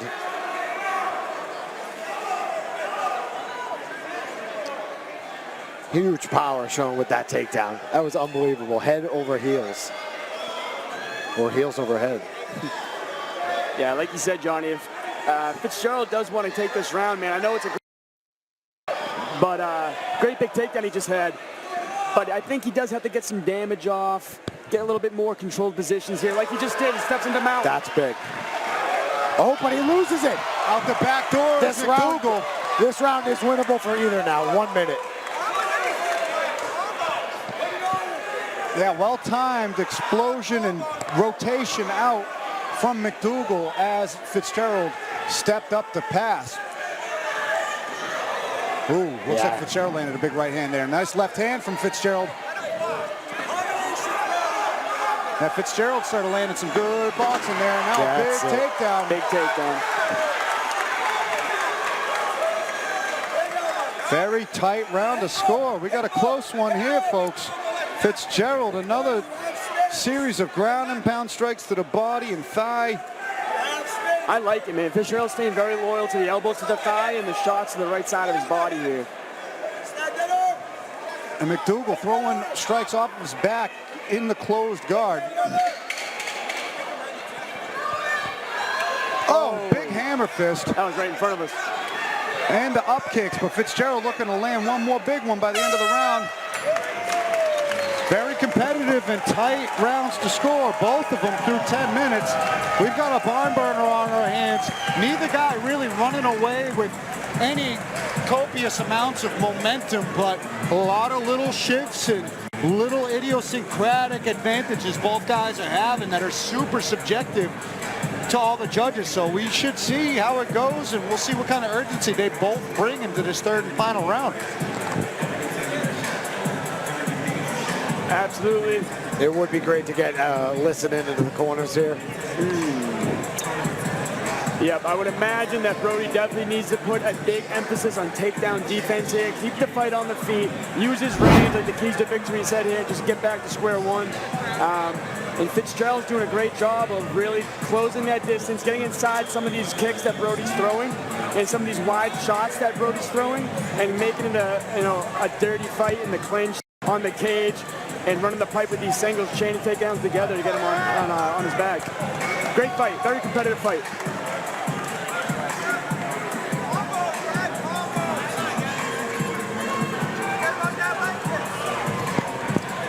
Third and final round in what has been a competitive scrap at the welterweight division. Brody McDougal, Lorenzo Fitzgerald. Thank you for 10 minutes of great action thus far. Oh, big left hands from Fitzgerald, landing right on the cheek of McDougal. Looks like a cut opened up under the right eye. Now McDougal. He wobbled Fitzgerald with that shot right there. Yeah. Oh, head kick. Big head kick. Cat literally catches it. Caught the head kick with his face and arms and took him down. What a fight this has been. Somewhere in the second round, McDougal found success with like a step through right hand into a left hand, and immediately I bet you the corner told him, great striking coach out of No-So's corner here. They told him to go back to that. Oh, hammer fist off the triangle attempt. Brody McDougal went for the deep half angle twist to sink up that triangle. That's always dangerous when you put your arm under the opponent's leg. You could just sit down and rain ground and pound, but Fitzgerald took advantage of that. Out of the triangle attempt, but staying on top is Fitzgerald. The scramble ensues. Wakey, wakey, eggs and bacon. There's some more scrambling. More eggs. He heard the eggs and wanted them scrambled. There it is. That was great. Great scramble. Big knee from Fitzgerald. Felt that one. That didn't tickle. Oh, nice left hand from McDougal. And another left hand as Fitzgerald comes in. That looks tight. Very deep, and he slams right into it, even deeper. He's trying to angle out. McDougal tried to arch up, but he went full guard instead of falling to a hip with that half guard. Guillotine finish, and Lorenzo was able to pop his head out, but good attack on that submission nonetheless, and another big takedown from Fitzgerald. What a war this has been. Elbows from the bottom, Fitzgerald posturing up, trying to find the right shot. McDougal stays busy. Triangle! And that's locked in tight this time. He adjusts. That's tight. Oh, Fitzgerald's postured up in the nick of time right before that lock really got cinched up. There's a lot of time left. Highly competitive fight, just like I knew it was going to be. McDougal's, it's gone. It's gone. It's Fitzgerald, 6 for 6 on takedowns, according to the statisticians. McDougal always dangerous. Big shots from McDougal. And now they're clinching up nasty. I like it. Both men fighting like this round is very important. I would imagine Fitzgerald level changes here to finish a takedown. Might be a little tired, understandably. Yeah, Fitzgerald with the big ground and pound and the hammer fist, the submission attempts from McDougal. Every single one of these rounds has been competitive. I could see it being 30-27 each way, 29-28 each way. It's one of those kind of subjective fights. Another guillotine attempt after a big slam. This one doesn't look as dangerous or cinched in of a guillotine, so top pressure and big amplitude takedown from Fitzgerald there. If that first one didn't choke him, I don't think anything is going to. That seemed like a very tight attempt, that first guillotine. Oh! Was that? That looked good. That looked clean. That He was looked on the clean. That looked good. Wow. It definitely rocked Brody there. Yeah, but he's always had a chin, and we know it, but that looked like he timed it perfect on the get-up. We'll have to go over it with a fine-tooth comb on the replay. Fitzgerald isolating Brody's left arm there, switches over to mount, buttery transition. Yeah, Fitzgerald's starting to come away with this round. He ends this round with a minute here. This is the most decisive round of all three by far. I'd like to see Fitzgerald capitalize the round, though, with some damage on top. Punctuate it. This is the point of time to do it. He's got a nasty high mount. McDougal's kind of shelling up right now. He might be hurt. He might be tired. This is the longest fight of his career. 45 seconds to go. Now the back is taken. You got double boots in. He's high, but he's under the arms. A little high, but still controlled, and he rolls, floats into mount. All right, short shots here to end the round from Fitzgerald. Brody's gonna bump. He's gotta upgrade here with short time. Cross faces him back down, keeps him there. Short time indeed. This is the best aesthetic look of the fight, with Lorenzo Fitzgerald in full mount, raining down shots, big ground and pound. His corner's going nuts, and they feel like they got the win after 3 rounds of battle, but those first 2 were so razor thin it could go either way, despite how dominant that 3rd round was for Lorenzo Fitzgerald. So we're in for a tight. Wow. Yeah, we're told not to make comments about that, but yeah, that's if those are accurate. Yeah, you weren't in on that meeting, but yeah, statisticians hard at work, but a great fight nonetheless. Big hammer fist there from Lorenzo. That guillotine was tight, good bite right there, lost it in transition, great awareness from Lorenzo. And we got to tally up the scorecards for this madhouse over fight. Yeah, that was an incredible fight both times. That was that big knee right there. He timed that perfectly as Brody was getting up. Both knees ended up being off the ground. Great execution there. And he changed it right into a takedown. Man, you just saw a full display of MMA from both guys, man. It was awesome to watch. Yeah, Brody gets rocked with a knee, then slammed to the ground. That is a tough position to be in. I mean, good performance by both guys, but I got to give a little credit here to Fitzgerald, man. He comes back from a fight against Distant Layers, who's one of the big up-and-coming guys here, after a nasty loss to him, and comes back with a performance like this that he believes right now he did enough to get it done.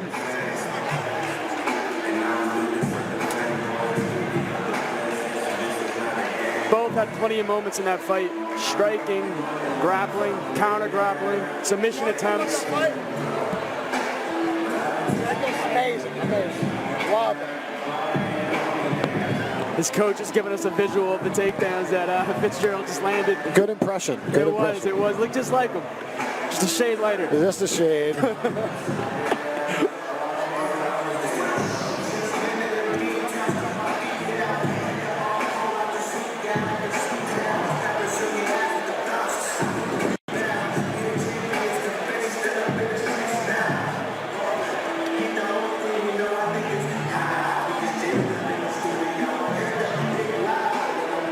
Man, these judges are really thinking about it.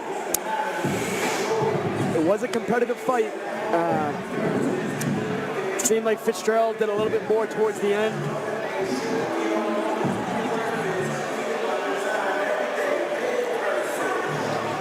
Brody had plenty of moments, though, in every round with his strikes. Big kicks, big combination strikes.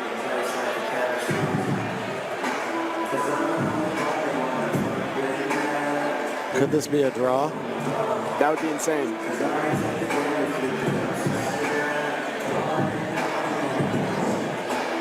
Brody wins the first 2 rounds on the judges' card, and then they give him a 10-8 in the third. I mean, there's some confusion or something going on It's here. never good to see Andy run up and whisper in the ref's ear. Yeah, That's never a good look. All right, here we go. Let's hear it. Ladies and gentlemen, how about it for these two? Keep the noise going.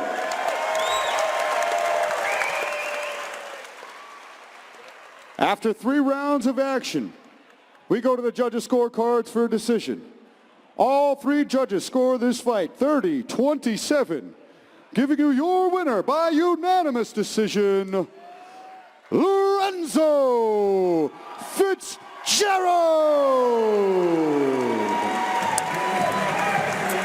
Lorenzo Fitzgerald gets the nod. It was a great fight back and forth.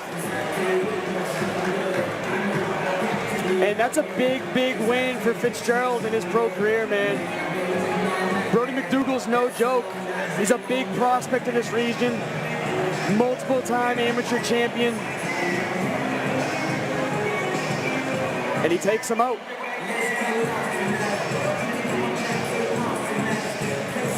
I mean, do you know how many fights Fitzgerald's had as an amateur? No. No, I've heard he had a decent amount, though. And maybe the experience factor kind of plays, you know? Definitely shows. But to take this fight, too, this is not a fight he needs to take, I know. He comes in, has a tough short notice fight against D. Soleil. He could have been like, I'd like an easier fight. Takes one of the biggest prospects on. And looks like the takedown effectiveness scored him each edge in all the rounds right there. They were like glorious takedowns, so you send a man through the air like that, it's hard not to say that you won the fight, I guess. Absolutely. And you know what? When Brody did a good job of scrambling and making a scramble, getting out of certain positions, Fitzgerald would come right back and make sure that he gets him right back to the ground by chaining different takedown attempts together and getting him right to the cage when he needed to. That was a good performance by both guys. Congratulations to Fitzgerald. It's a good card. What a fight card it's been so far. As we move on to our next fight of the night, back up in the welterweight division. And man, this is one for the ages as Kyron Bowen makes his Cage Titans debut over Jack Congdon. Both guys super experienced and ready to take it to the next high level. Absolutely, man. Jack Congdon, amateur champion for Cage Titans, coming off a loss to arguably one of the best fighters to grace Cage Titans, in my opinion, in he's looking to bounce back, redeem himself. And, you know, he went every single round with the champ in that last fight, man, Jack Congdon did. And that's only experience, going through adversity. He knows what he's capable of. He knows his gas tank's there. And Bowen's another tough test, though. Yeah, Kyron Bowen, definitely a kill or be killed mentality. 100% finish rate. All finishes in his 9 wins. That's impressive, man. 9-9, man. 18 fights as a professional. I don't know how many as an amateur, but that's a lot of fights, a lot of ring time. And he's been to different stages. I know he's graced the Contender Series cage in his history, man. So getting into a stage like that and fighting in front of Dana White, it's going to play big into the experience factor here. Keys to victory, constant scramble. We need him to just keep moving, make Jack Congdon have a hard time keeping a hold of him. Anytime that this fight gets in a position where Jack Congdon has a static position, he is extremely dangerous. We need Bowen to constantly be scrambling. Kick behind punches. If you throw your punches, Jack Congdon, great counter striker. We need him to put an exclamation point at the end of his combinations and kick behind his punches. Maintain composure. He's in a big venue right now as far as Cage Titans, and to be fighting a hometown guy like Jack Congdon, who's fought to the top of Cage Titans. He just needs to keep his composure. This moment could get to some people. And it won't get to Kyron Bowen. He's fought at the PFL. He's fought in the Contender Series. He's been on the big stages and had some big fights against insanely tough competition. Looking to bounce back in the win column, and to do that over former local title challenger and Jack Congdon would seriously rebound his career in a big way, because when he's on, he's on. He's great at catching people in transition with big strikes. Kyron Bowen, very fun to watch, and looking forward to welcoming him to Cage Titans. But he's got Jack Congdon ahead of him, who tasted defeat for the first time in a title fight against John Piersma, and I am so thrilled to see how he bounces back, cueing the sticks on the walkout. Yeah, he's walking out to a banger.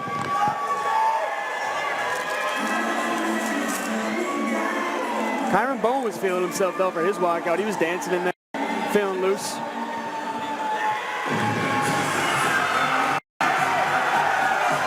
Jack Congdon's back, baby. Big pop. Big pop. I spoke with Jack yesterday. He talked about how much he learned in his last fight, how much he plans to utilize that knowledge in this fight. Just calming everything down, really being in the moment, flowing like we've talked about tonight. There's something to say about any single person in the world, right? When they hit a loss and how they bounce back. But in a fighter, in an MMA sport, man, there's something a little special about bouncing back after a loss. And his keys to victory here are counter kicks. Kyron Bowen's going to want to utilize his kicks or his strikes.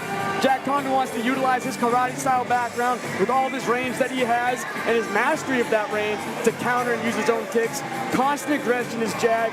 Use that lead hand, use the frame, put him where he wants to put him, and use his own strikes with his long frame with that aggression, and then thunderous ground and pound. If this fight goes to the ground, man, he's got to control it, keep Bowen on his back, and rain down his own strikes. He's so stoic outside the cage, just innate and general stoic nature of his Jack Congdon, but the intensity takes it up to level 11 every time he steps in there. You see it in his walkout. He roars when he enters the crowd, and he's so motivated to get back into the win column after suffering his first defeat, and I'm excited to see how he grows as a competitor, taking a tough test ahead of him in Kyron Bowen. Mad respect to both of these guys. We'll wait our tail of the tape for this feature bout. Got a shutout Pops in the front row for him, too. Here we go, welterweight fight. Kyron Bowen versus Jack Congdon. Bowen's at 30 years old, Congdon 27. Bowen has a 1-inch height advantage at 6'3", opposed to Jack 6'2". Bowen coming in at 169, Jack coming in at 170. And Bowen having the 1-inch reach advantage at 76, opposed to Jack Congdon 75 inches. Here's Andy.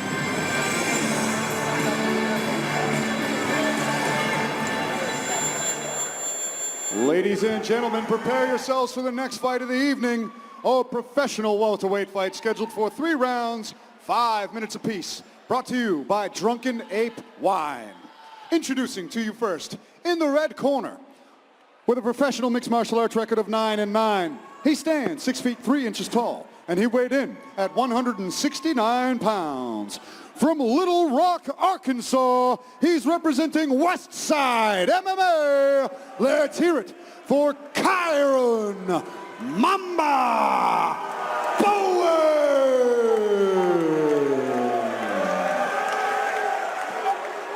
And now, introducing his opponent, standing across from him in the blue corner, with a professional mixed martial arts record of 4 victories and 1 defeat. He stands 6 feet 2 inches tall, and he weighed in at 170 pounds. From Lakeville, Massachusetts, he's representing Lakeville MMA.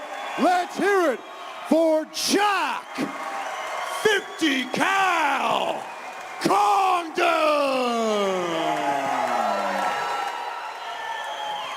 And when the action begins, our referee in charge of this fight is Tommy Santana. It's always interesting to see the out-of-towner hear the reaction from the crowd. They didn't remove eye contact that entire time. And Andy, did you say a nickname? Yeah, he told me 50 cal, he's in it, and he almost broke my hand with that fist bump. That was intense. 50 cal, I like it, 50 man. cal Jack Congdon in the black with the blue trim, the camo for Kyron Mamba Bowen. Mamba, I like that too. Nice. Nice long teep. Ooh, side kick from Jack. Here's that karate style background, I love it. Low kicks early and often for Jack Congdon. Gives his own front kick. Oh, big tap kick. Bowen gave him kind of a look, like that must have hurt, kind of a look. Yeah. Congdon trying to up the pressure here. Congdon setting up a question mark kick maybe from that right side. Jack does a great job of controlling the center too. Yeah, Bowen likes to lead a lot of his combinations with kicks. Ooh, goes for a low single here. Jack turns it around, gets him to the cage, good head pressure. He wants to disengage. Keep it on the feet, keep it striking.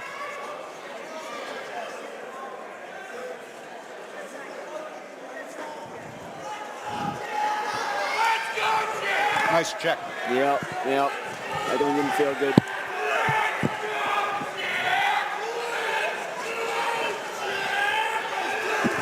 Good left hand from Kyron Bowen. I like the stance switch from Bowen. He was switching stance, walking backwards, and sent a rear hand. That was He drops Bowen. Big combination from Jack. Yeah, right hand to a left hook combination puts Bowen on his butt. Jack trying to flurry with some ground and pound. Here's that thunderous ground and pound. Yeah, Bowen in a lot of trouble right now. Back to his feet, but this is not much better. Might want to send a knee here. Back kick. Just missed. That's fun. I like it, man. Jack's feeling himself. He knows he's got him hurt. Smells blood in the water. Oh, nice kick to the body from Bowen, though. Jack eats it. Hurt again, though. Man, those straight punches are landing heavy for Congdon. Byron with the get up. He's starting to look like he's wilting a little bit, and Jack putting the pressure on. Everything hurts. Well, there's a choke attempt, and that's in there. No hooks, but the choke is deep, and that looks like it's really cinched. There's the tap. He taps. Jack Congdon back in the win column in a big way. Back to the first round finishing ways of old. Big strikes, ground and pound, back take, rear naked choke finish in vintage Jack Congdon fashion. That was pretty much a perfect fight out of Jack, man. Way to come back. Man, he really followed the game plan well, it seemed. He kept him at range. When the fight got to the cage, he was controlling the clinch, but he also decided to disengage and get it back into open canvas where he was landing a lot of his shots. Kyron Bowen, he was shooting for some takedowns. Jack defended him really well, stayed on top. And beautiful, beautiful performance and great redemption out of Jack Congdon, man. It's great to see. He was hurting Bowen with everything. Everything that Jack landed was staggering him. That power is unbelievable.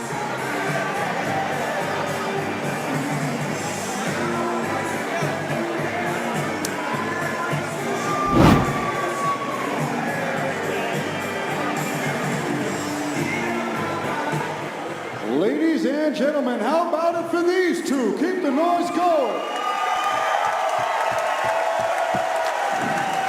Referee Tommy Santana has called a stop to this fight at 2 minutes, 38 seconds of round number 1. Giving you your winner by submission due to a rear naked choke, Jack 50 Cal Congdon.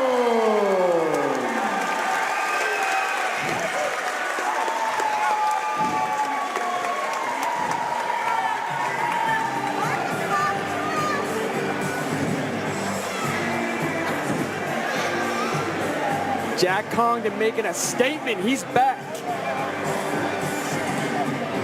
And I'm sure with no damage here, he's looking to come back soon as well.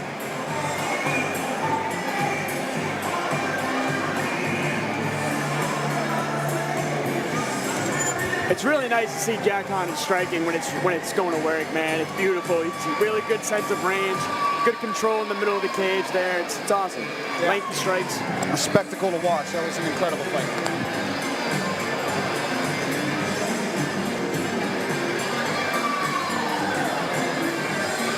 Yeah, the side kicks, the ground and pound combinations he was throwing with his hands are devastating. Big congrats to Jack Congdon as we move on to our next fight.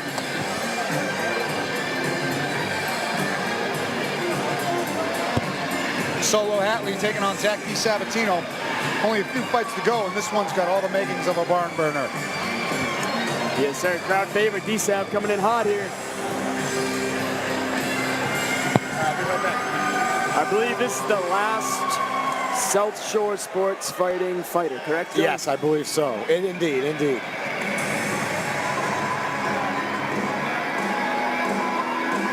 Big fight here for Zach. Looking to string together a big winning streak.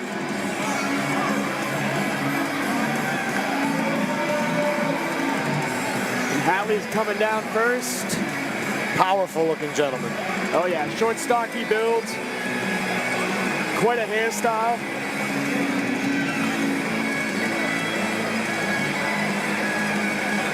Hatley's been around the game for a long time, I heard. Plenty of fights. He's fought at 25, 35, 45. 20 fights under his belt at the pro ranks, man. I think he's fought all the way up at 70 even. Really? He just takes fights, boxes quite often as well. And you gotta love it, man. He's game. He's a fighter, a true one.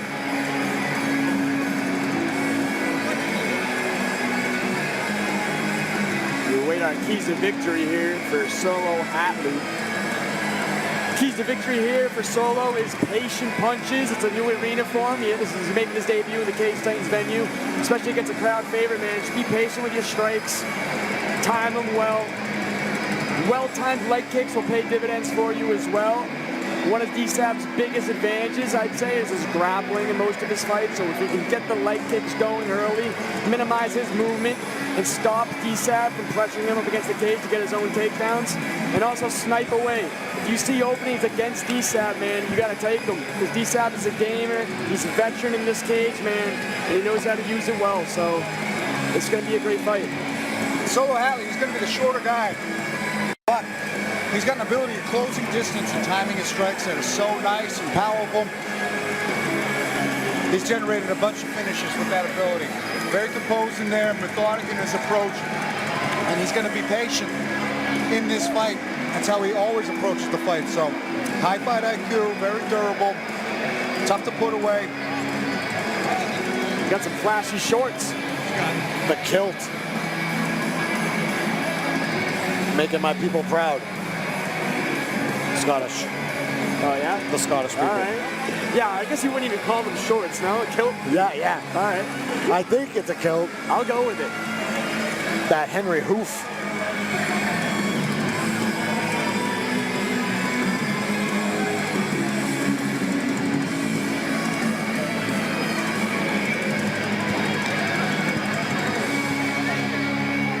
Rocking the kilt indeed is Solo Hatley Jr.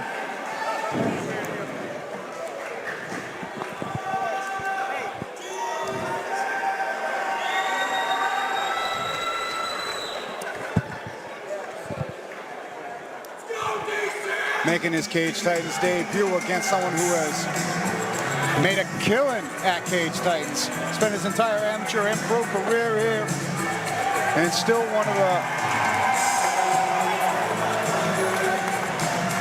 the prospects to watch at lightweight. Zach DiSabatino. Slick submissions, big power, heart for days, and a willingness to win that extends like no other. His keys to victory in this scrappy fighter as follows. Teammate of yours, Johnny, take it to the ring. Yes. We need him to own the realm. This is his home right here, Cage Titans. He needs to own it, he needs to defend it, and he needs to do what Zach DiSabatino does, which is bring the pain. Strikes off breaks. So this is going to end up in the clinch quite a bit. Zach, strong in the clinch, likes being in the clinch, likes to be shooting takedowns, but he needs to be striking off the breaks.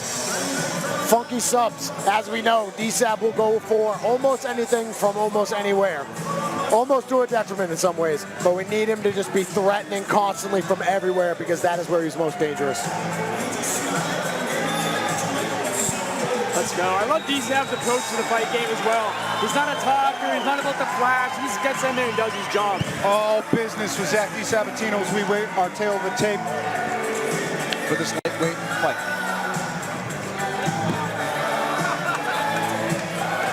Tail of the tape. Solo Hatley, 28 years old. Zach DiSabatino, 30. Solo Hatley comes in 5'6" DSAB slightly taller at 5'7". Hatley weighed in at 154. DiSabatino 155. And DSAB will enjoy a 2-inch reach advantage with 71 inches over 69. Ladies and gentlemen, prepare yourselves for the next fight of the night. A professional lightweight fight scheduled for 3 rounds, 5 minutes apiece. This fight brought to you by Cash Kick. And now introducing to you first, in the red corner, with a professional record of 12-8. He stands 5 feet 6 inches tall, and he weighed in at 154 pounds. From Little Rock, Arkansas, he's representing Rock City MMA. Make some noise for the IRS man, Solo Hatley Jr.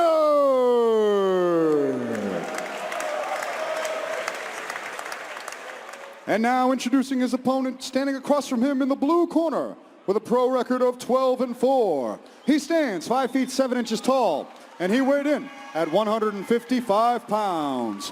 From Marshfield, Massachusetts, he's representing South Shore Sport Fighting. Let's hear it for Zach the Ripper DiSabatino.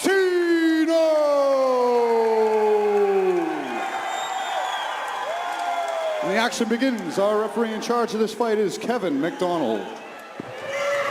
The IRS man, Solo Hatley. I heard him in an interview yesterday saying that it was something along the lines of because he likes to whoop ass and take your money or something like that. Blue and black trunks for DSAB versus the pink and black trunks for Solo Hatley Jr. Southpaw versus Orthodox already. Immediately on the shot is DSAB. Big shot out of DSAB. Gets him right to the cage here. Solo Hatley upgrades. Gets an underhook.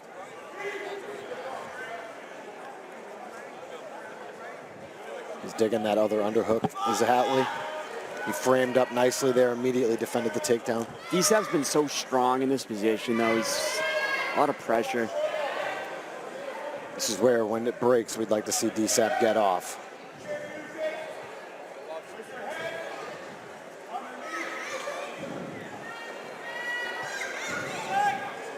DSAB patient with his approach here.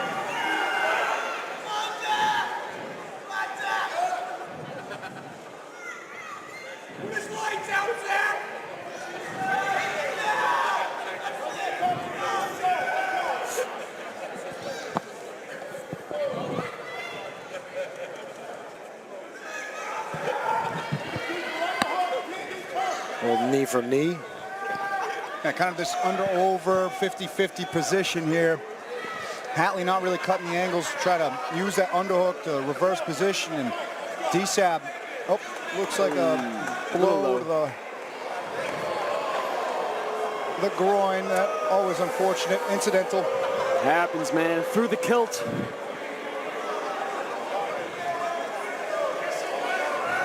A few minutes to recover.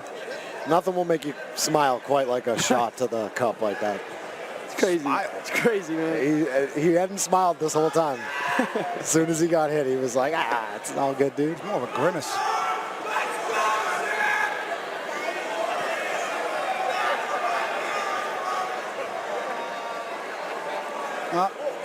Stretch it out. A little yoga. Give it a shake. I feel like that helps. Everybody's got different methods. I've seen people jump in the air and land on their butt. Oh, yeah, really drop them, you know. Wow. I like to stand up and jump on my heels a little bit, you know. I just look at the ground and swear. I've gone into shock before in training. Oh, nice left hand from Solo Hatley as the action commences. DSAB does a great job of keeping distance. He's very tricky to hit. Yeah, he's keeping his range here. Open stance, getting that lead hand going. Good job trying to counter those inside leg kicks from Solo Hatley. Explosive, covering the distance, but Zach keeping the guard up. Ooh, almost ducked into that knee. He's in a little deeper this time. Yep. Hands clasped around a single here. Going for the high crotch, maybe, not quite. Switches to the body lock. Ooh. Fence grab, definitely stopped the takedown there. I think 100%. a point is going to get taken. Yeah. Whether it's subconscious or not, man, that's a huge differentiator in how the fight just could have gone. I kind of agree with it, man. You were about to get taken down. Yeah, there was no warning there whatsoever from Kevin McDonald, but that was about as egregious as it gets. Yeah. Gravity was in full effect, and the only thing that stopped the change of position. Oh, big shots, though, to make DSAP think twice about this here. So a point taken away early, definitely going to placate into the scorecards later.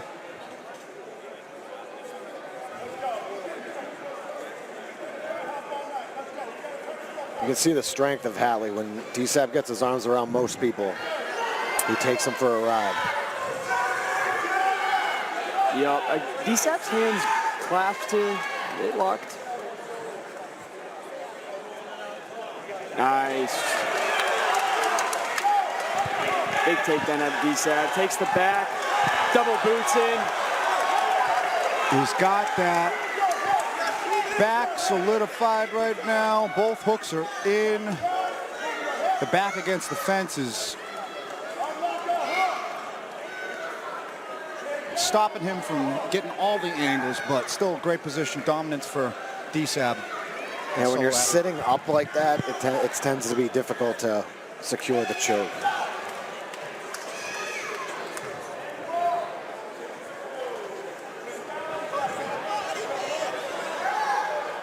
Zach softening up a little bit of ground and pound from the back.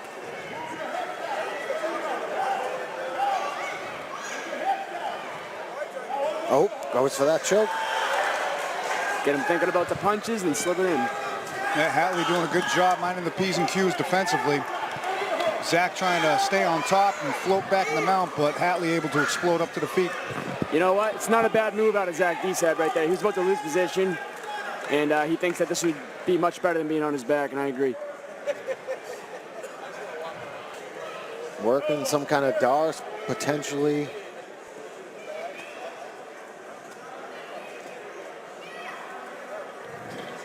Oh, looking for a throw there. Nice knee, almost.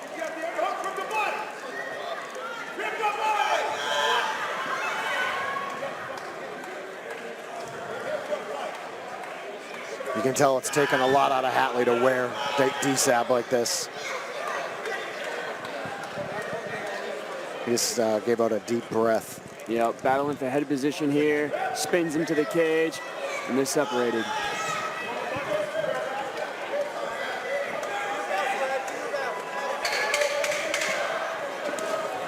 Ooh, big body shot out of Solo Hatley to end the round here.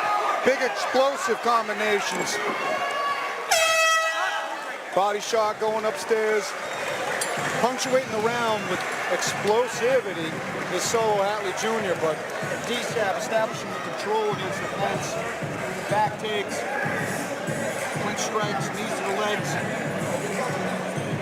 But that barrage at the end, probably the biggest pop, so Hatley proving he's very much in this fight. Absolutely, man. He ended up finding his takedown defense the second half of the fight. Again, he did have a point deducted for grabbing the fence, so definitely something to note going into the later round, especially if he gets to the scorecards here.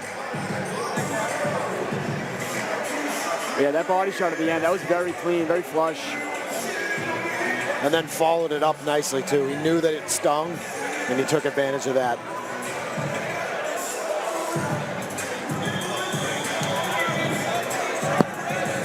Yeah, that was a beautifully set up body shot.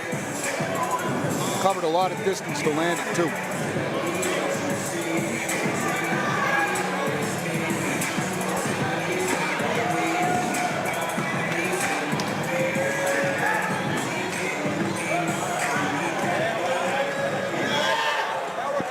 Both guys in great shape, ready to rock for the second round here.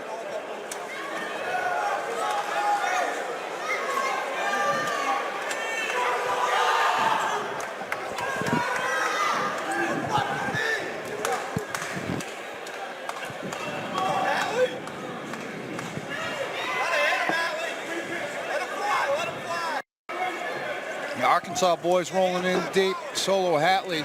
Oh, big knee up the middle that from hurt him. DSAB. He's cut, I think, from that. That definitely woke him up. Yeah, that he cut is. on the bridge of the yeah. nose, it looked like. Yeah, bleeding pretty good, too. Yeah, you know when someone tries to shake it off. No, it didn't hurt. You know, it got you. Yeah, that was clean.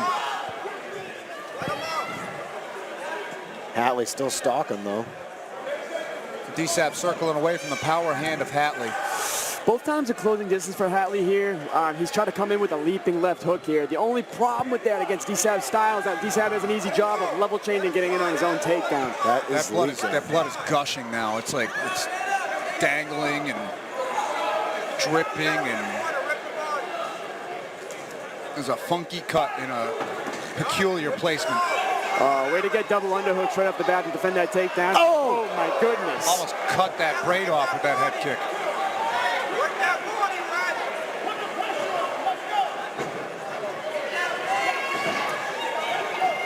Again, just keeping that underhook. Stalking DSAB down here.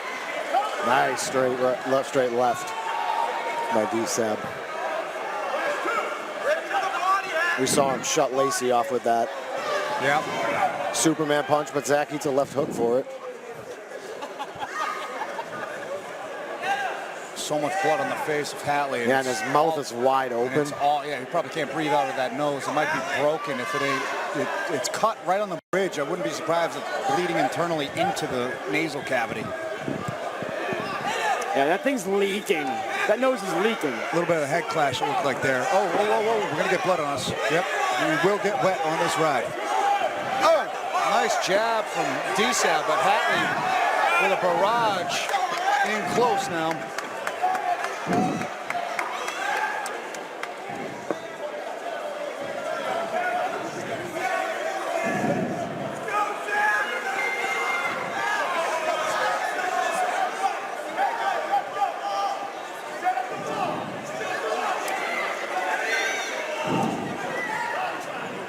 At this point, it's not really a secret that DSAB wants a takedown. I'd like to see him feint that takedown and set up a shot up top. Yeah, he hasn't really shot in a while, but he hasn't really set up his shots with the strikes either. He's either timed Hatley's movement or just throwing in a naked shot from distance and trying to pin him up against the cage. And Hatley is quick with those underhooks. Way to end with a jab there. 2 minutes to go in this round. And Hatley's starting to come away with the strikes, and DSAB doesn't really land in anything since that big knee. Yeah, Hatley just doesn't care that his face is leaking blood. You wouldn't know that he was. Hands up.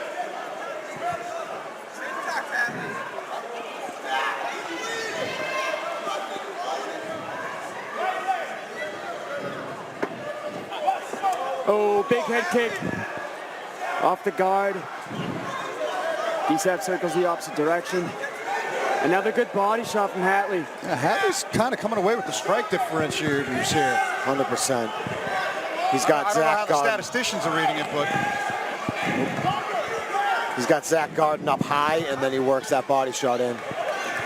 Man, that is bleeding, though. Oh, yeah, another big kick body to the shot. body that really got in there.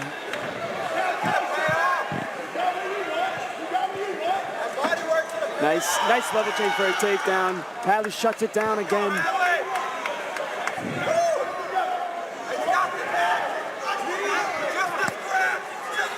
And DSAB really slowing down on the output, not really pawing a jab out there, keeping the hands moving. He's kind of just circling on his bike and trying to find a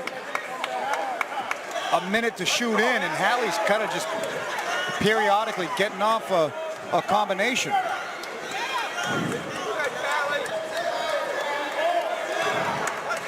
Yeah, that leaping left hook, man.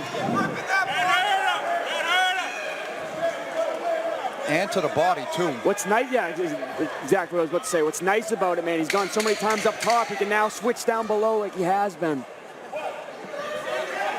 Oh! Tried timing another big barrage for Solo Hatley at the end of the round. Wow. And that's been two ends to the round with Solo Hatley really putting on the pressure and putting on the pace. DSAB, I wonder if like he might have hurt his hand or something, but he was just kind of bouncing around a lot in the second half of that round without throwing much output, and Solo closed the gap in terms of strike differentiators, damage done, and punches landed. Although that knee that we're going to see, hopefully on the replay, it was a big flying knee that just missed there from Hatley, but the knee that DSAB landed that for the night rearranged the face of Solo Hatley. That cut is bleeding ferociously. Yeah, the majority of the blood in the canvas is from Hatley's nose right now, which was so early in the second round, but it almost seemed like he just needed a little bit of blood to lube up the fucking to lube up the muscles, man, and get himself going. He's look at this. Since that knee, man, he's been pouring it on DSAB. Right there, right on the bridge of the nose. That was perfect. Look at that replay capture.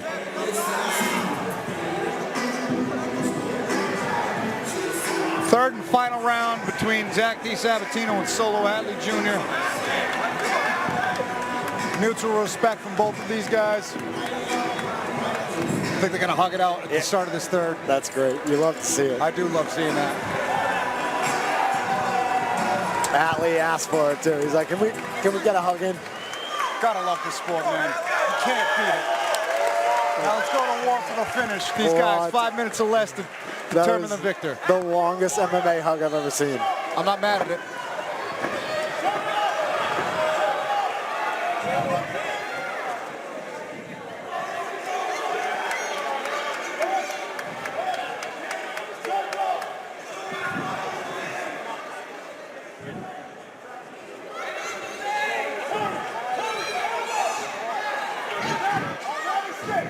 Hatley looked like he just spit out a bucket of blood out of his face. DSAB in on the shot again. Got underneath that hook that time.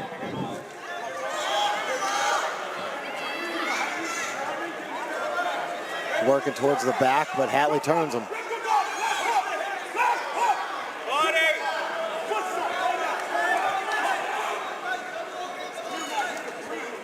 Now Hatley with the double underhooks.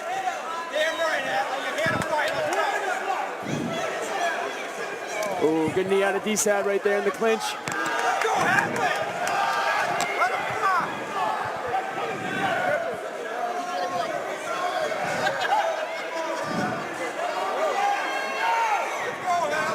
Oh, big right hand from Hatley. I mean, straight right. Great sprawl.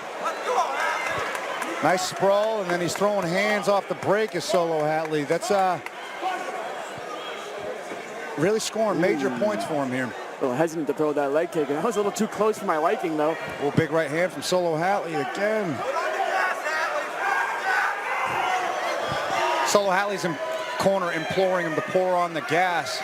The inactivity at DSAB, they must be noticing that and trying to get their fighter to act on it. And there he is, Solo Hatley with another barrage, and DSAB starting to churn forward and stalk him, but no punches behind it. Hatley's taking advantage of those naked leg kicks right now.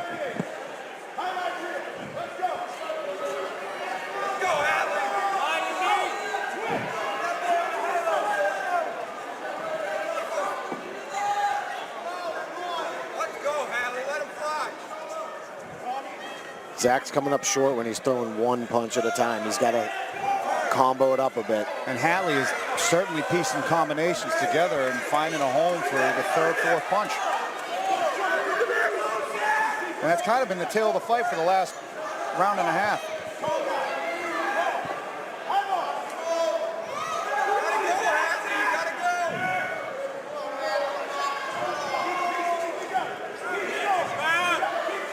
That being said, one big moment really could steal the round still. Anybody gets a knockdown, that turns the tide of the fight. Yeah, DSAB's tough, man. Some of these body shots, he's just taking them. Hell of a chin, too. He's got to shoot. We got to get this on the ground again.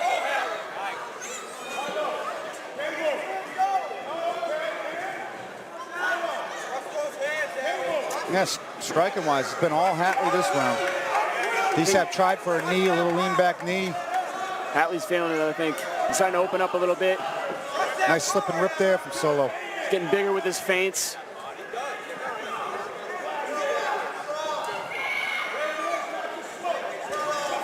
That was nice. He feinted, drew out one of D-Sab's feints, and then sent him a leg kick right after. You know, D-Sab spending his entire career here at Cage Titans. Solo Hatley, what an impressive performance this would be, getting a win in his Cage Titans debut. Absolutely. Over an established legend of this cage in this building. D-Sab back on his bike, circling around.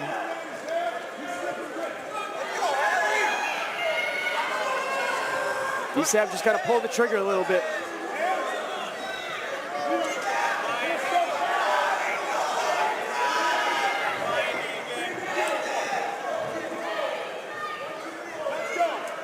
Oh, another right hand from Hatley.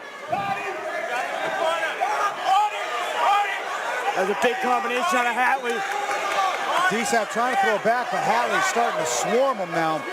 20 seconds to go. Real close. They're having fun in there. Short time, though, 15 seconds on the clock. In my opinion, D-Sab needs a big bomb to land here. Almost gets it there, but Solo Hatley firing back. They both try flying knee in each other. What? That's crazy. They canceled each other out. I hope one of the photographers caught that. That must have been an action shot, but we go the distance, and we're going to await the scorecards from the judges now after 3 hard-fought rounds between these two lightweights. Will it be Solo Hatley? Will it be D-Sab? You see the strike differential there? Yeah. And the control time from D-Sab largely in the first round. For sure, man. Hatley was an output machine for the majority of the fight. The first round, D-Sab found the most success, in my opinion, with his takedowns. Again, he did have a point taken away from Hatley for grabbing the fence on one of the takedown attempts. So that will play a role in this decision here. And but yeah, rounds 2 and 3, it seemed like Hatley just made the proper corrections in defending those takedowns of Hatley. Di Sabatino with the underhooks, pummeling out, getting off the cage, landing combination strikes. But D-Sab was on his horse the whole time, circling, trying to land his own shots of his own. It's going to be interesting to see how these judges score this. Yes, sir.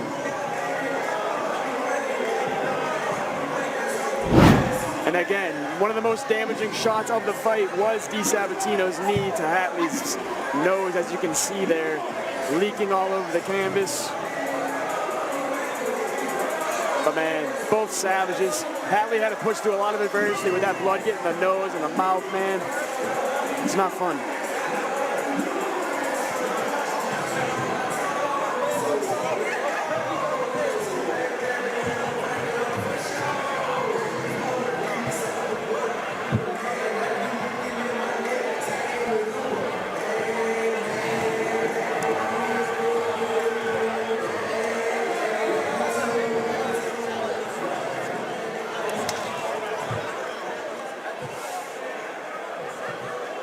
Ladies and gentlemen, keep it going for these two.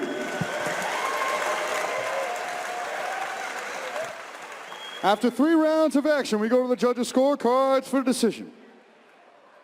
With scores of 29-27, 28-28, and 28-28, we have this fight declared a majority draw. That's crazy.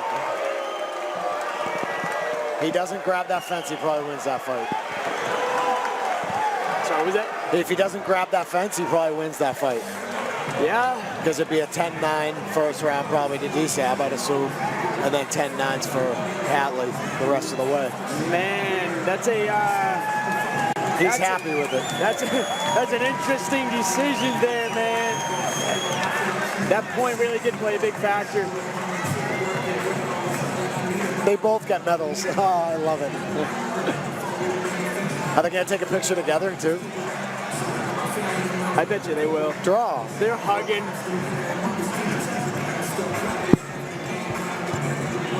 Curveball. Yeah, that'll make you feel weird. Point deduction. Yep. It was the point deduction. I kind of forgot about that by the end of the fight, so that did have an impact. Had that point deduction not happened, Solo Hatley would have won the split decision. Yep. But because of the point deduction from the fence grab in the first round, that 10-8. Yeah, first round. So He won the last 2 rounds on all 3 on the 2 judges' scorecards. So, hence a majority draw as the result here for Solo Hatley and Zach DiSabatino. And the math checks out after the point deduction. So, what a fight between those two. That's wild. Maybe they run it back to make it official later. I would watch that. Not opposed as we go on to our next fight of the night. And this is a first-time fight for us. 2 out-of-staters meeting here from different corners of the country as Luis Pena takes on John Simone. Yep. Yeah, I've been looking forward to this fight all night, man. As soon as it was announced weeks ago, I was looking forward to this. Both high-level fighters. Luis Pena on the Ultimate Fighter with Joe Giannetti, a Cage Titan staple here. John Simone, brother of Ricky Simone, UFC fighter. This is a banger. Absolute banger. Meeting at 160 pounds for this fight. Pena said that weight cut was the easiest that he's had when the fight got changed to 160. He said he's been eating lobster rolls lately. The true New Englander in him, huh?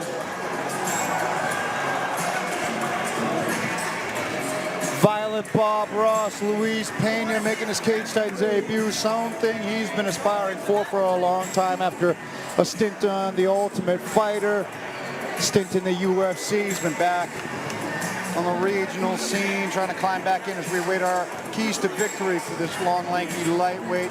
Use that length, hunt for the neck, because you know that he's got that submission background, and just perform with some happy little violence. He's the Violent Bob Ross, so happy little violence all night.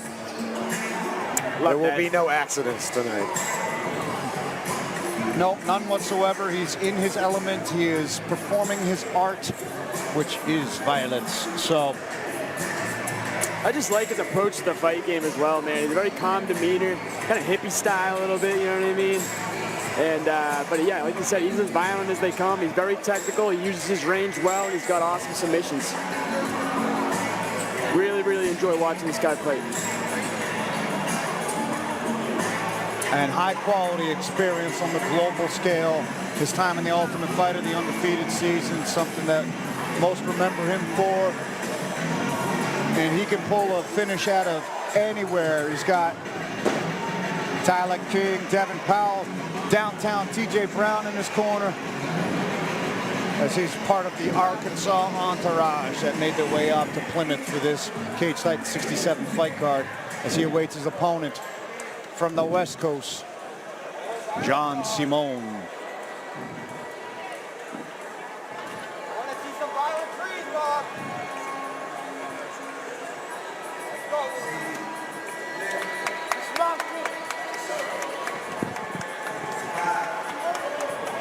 John Simone, a decorated wrestler, and he likes to implement that style when he does enter the cage.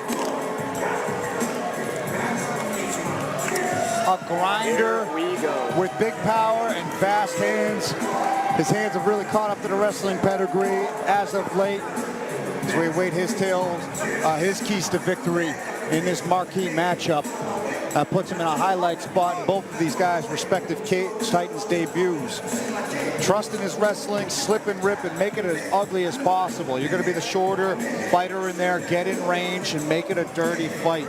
And when you are in that range, keep that head movement, slip in off the center line, and rip your shots off of that head movement against a longer fighter, because you make them miss, you can close the distance, make them pay. And that wrestling is going to be pivotal for his avenue to victory against the taller scrapper. Absolutely, man. You're going to see the contrasting build slightly here. So he's really going to want to get in the inside of these long-range strikes that Pena's so technical with, man. And I'm looking to see how good he is coming out of this great Gym American top team here, man.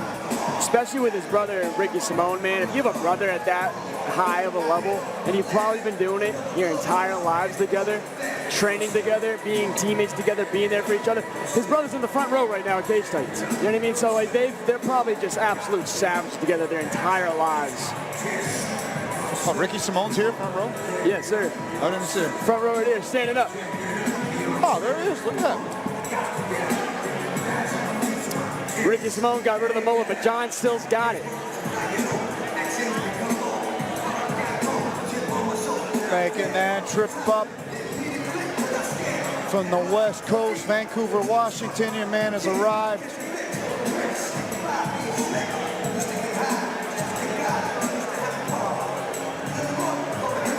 Let's go. Both are just so game here. This is a high-level fight, guys. A high-level fight indeed. Blessed to have it here at Cage Titans.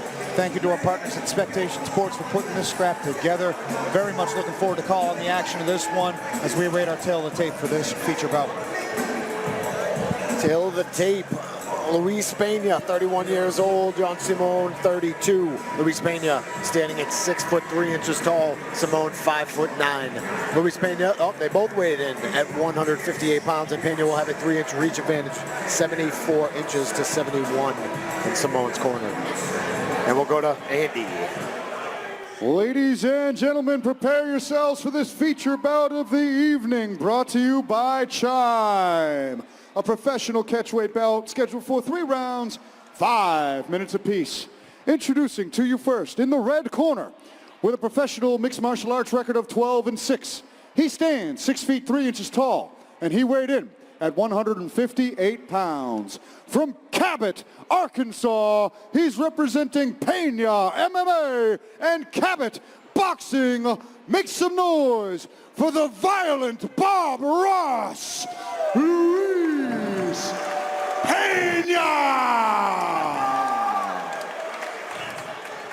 And now introducing his opponent, standing across from him in the blue corner with a professional record of 6-3. He stands 5 feet 9 inches tall, and he weighed in at 158 pounds. From Vancouver, Washington, he's representing ATT Portland. Make some noise for John Simone. When the action begins, our referee in charge of this fight is Tommy Santana. Let's go, boys. I am so excited for this fight, even though there was very limited noise with no familiarity amongst the crowd for either of these two fighters, but we are in for a treat with these two high-level athletes. It's a big takedown for Simone early in the white trunks. That was awesome, man. He went in right for a single, gave him one type of pressure, then countered it with a big lift. Beautiful. Great takedown.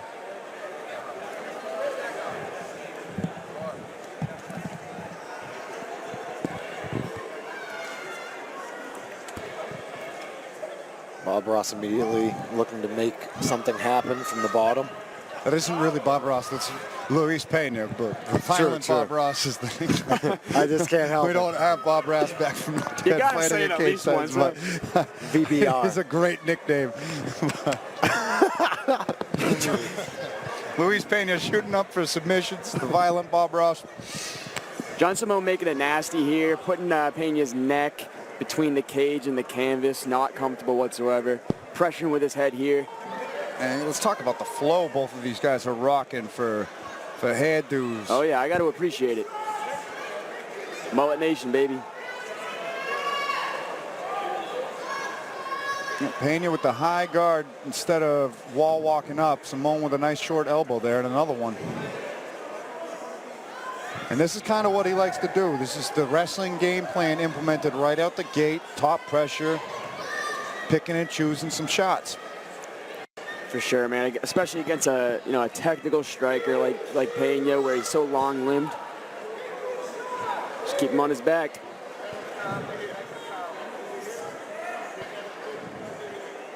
Staying safe too, because we know Pena's got some sneaky subs.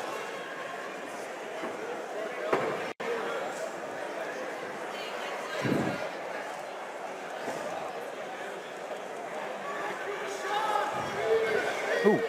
Yeah, that right hand is definitely adding up. Pena looking for some high guard here. He's got interesting strats here. not mission control. It ain't rubber guard. It's something. Something working on controlling the posture and creating an angle maybe. Showcasing some flexibility with his head tucked up against the fence. At the very least, it minimizes the damage coming in from Simone here. Yeah, keeping his posture down. 100%. He's not giving him any space to posture up and land any significant blows, but not doing much in terms of getting out either. I don't know if he's looking to lull the referee into standing them up. Nice elbow there from Simone.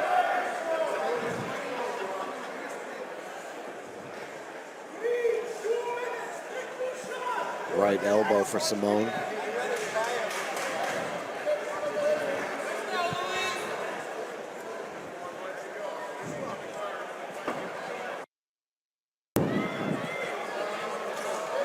Another nice shot from John Simone. Ooh, step over there. Yeah, gets by. Got into side control. With Pena pinned up against the fence in this side control.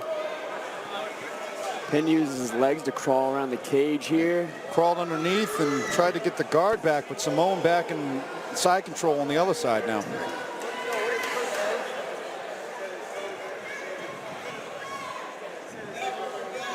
It's pretty much been where the whole round has been so far. Oh, buggy.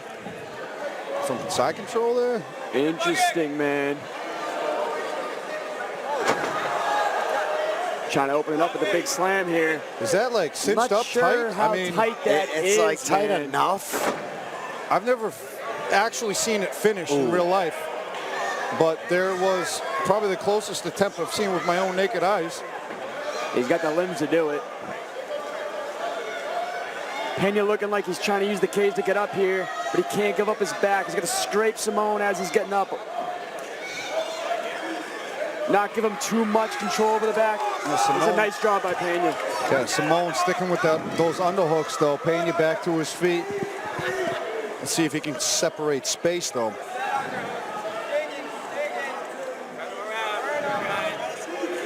Turns him around here. I'd imagine Pena wants to break off. Big elbow. Oh. Bodies and upstairs from Simone. All Simone round one.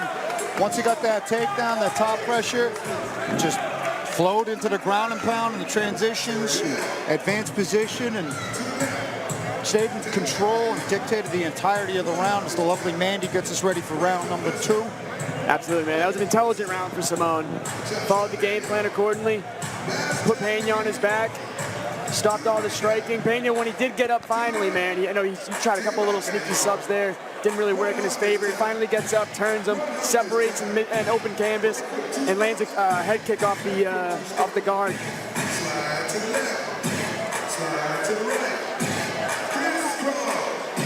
No stool taken from Luis Pena. Deciding to stay standing, keep the blood flowing in the legs, posturing up a little bit. He certainly needs to avoid being put on his back. And if he does end up on his back, he's got to showcase some urgency getting back up as opposed to laying there trying to play the submission game that didn't work out for him in the first 5 minutes. And for John Simone, it ain't broke, don't fix it. Get him back down, chip away. Here we go. Pena right out to the middle. Nice jab to the body, then coming upstairs from John Simone. Like I said, when he starts fighting at a striking range, he's really good at slipping his head off the center line and countering. But he's looking to not counter-strike with Luis Pena, just going right back into the shot as Pena tries, now what's the technical term for this? I mean, you could say like crotch lock. Or Yeah, there we go. big lift. He let go of that crotch lock, and there was the opportunity for Simone to sink his hands together under the butt and score a high-amplitude takedown again. But Pena trying to angle off with that crotch lock, but he's back down on the mat. He's on his own butt. Might pay dividends for Pena to put his heels to his butt and kind of get his hips down to get his legs back. But it looks like John Simone's got his legs locked here. Oh, he's up. Oh, elbow off the break. Yeah, nice little job with the strike off the break and getting up from Luis Pena. That was exactly the adjustment he needed to make. Instead of staying stagnant there, he used some craftiness of his build and his jiu-jitsu to get back up. And Simone in on another shot now. And this has just been the story of the fight. Pena looking for another angle. Simone's got some solid wrestling, man. He chains together different types of pressures in order to finish the takedown. It's nice. It's been a couple of times he's thrown a change up in the middle of chain wrestling to secure the takedown. And now he's looking for that Dagestani handcuff right in front of us. Never mind, he's looking for the choke, and good awareness. Heard that elbow. Yeah, that one stung, but Simone ate it. This jab staying long here. And Pena's starting to get some hands moving now. So it seems like. Go ahead. His boxing's starting to look like it's coming together just in the past couple of seconds. He's starting to land some nice punches on Simone. Came in with a knee there. Lead uppercut, shovel uppercut, popping a couple jabs. Just touching. Yeah, exactly. But that's all you need sometimes, just to get the respect back and stop your opponent from taking you down. Like we said a few times here, Simone likes to slip and rip off of Pena's strikes here. It seems like Pena might want to feint out his own strike to get a reaction out of Simone. Probably a level change out of Simone. Well, the slipping and ripping comes when you're throwing power shots, but Pena just kind of pawing them with those strikes. Doesn't really give you something to slip and rip off of. They're just coming so fast and nothing really on them, but there's just pop, pop, pop. Calf kicks working.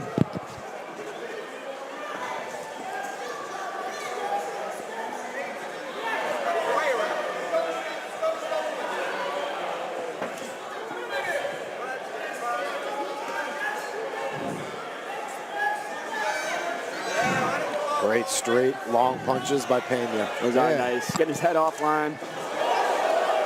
He's really keeping Simone at the end of his range now.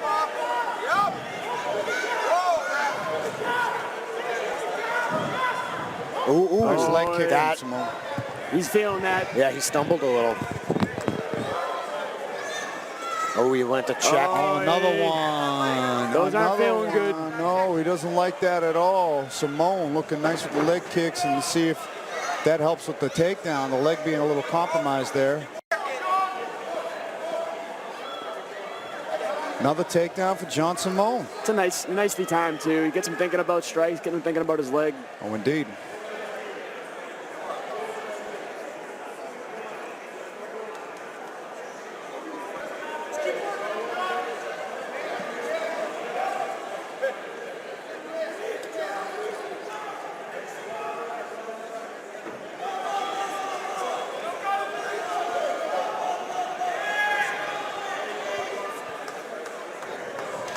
Simone now in side control again. Pena's almost got like a bicep crush, it looks like. It looks like a more, now he's got like a weird crucifix angle here. He's got to watch the placement of those. Can't hit the back of the head no matter where you are, but there's no way he's hitting a 12-6 elbow. But that might be a weird bicep. Right. It's probably not comfortable, but I don't think it's going to finish. No. Doesn't quite have the torque to really get that bicep crusher with just that angle there, but he's out nonetheless, is John Simone. Ooh, these are heavy. Those are big shots. Yeah, right on the ear with the head pinned to the mat. Those are thunderous. Great work by Pena to get up, though. Interesting round here. Well, 10 minutes down, 5 or less to go through 2 rounds between Luis Pena and John Simone. And we see that top pressure of John Simone really being the deciding factor and the differentiator in between these two competitors. Yeah, explosive takedowns. Both guys in great shape. Neither one of them breathing too heavy.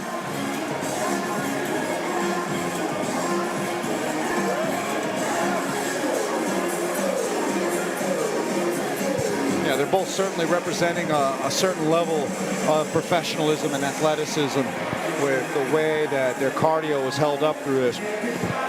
Both look like they've been there before because they have.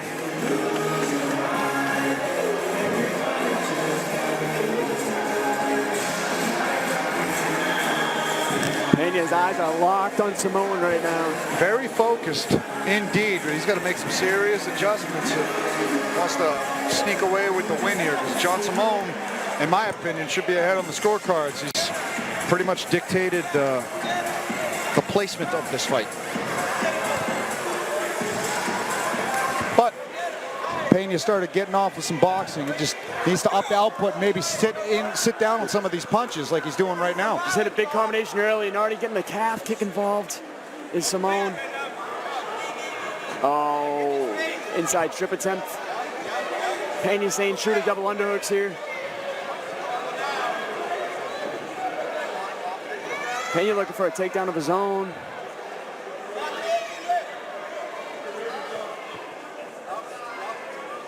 He wants to upgrade.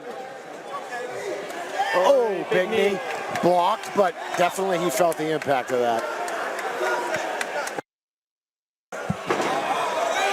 Great angle on that shot. Beautiful. But well done from Pena getting back up immediately.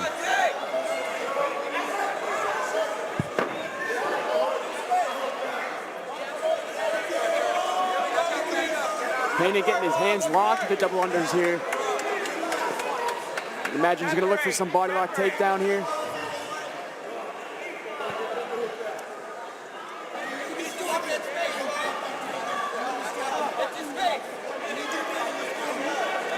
Simone being such a great wrestler, man, he's got a good sense of his hips too.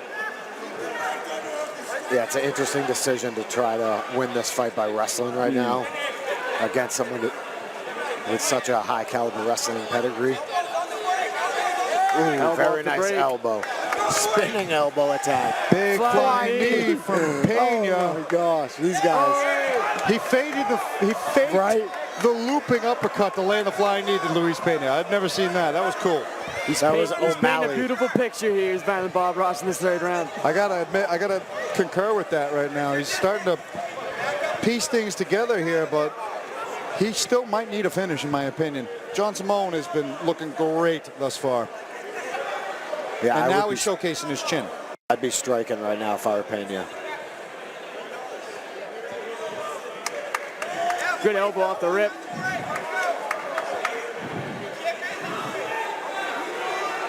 Oh, that one landed nice. Oh, that one landed nice too. You spin, I spin. Oh, kick drops him. Oh, that almost knee almost just made this fight much different. Yeah, he kind of stepped into top pressure there instead of throw that knee, but nice bite on that underhook from Pena to get back up. Trying to trip him now.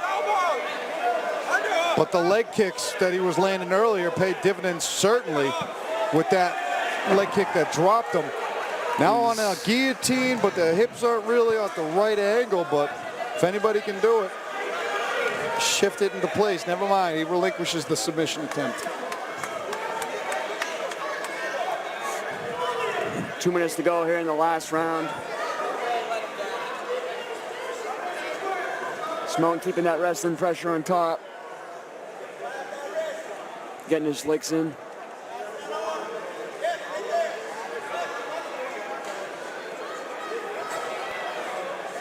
Pena's going back to just controlling the posture here, but high guard again for Pena, but not really digging a submission attempt, and now he's got that body triangle. Yeah, with a minute and 20 to go here, Pena's got to work up or really toss up a solid submission, or Simone just doing a good job of keeping him down here.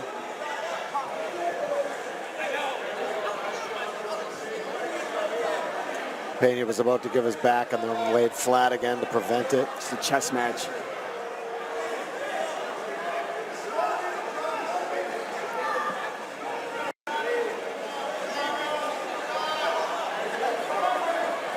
Trying for the switch, but John Simone just riding the position, taking the back.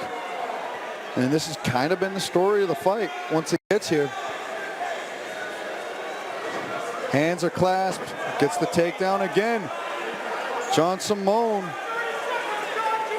carrying his way.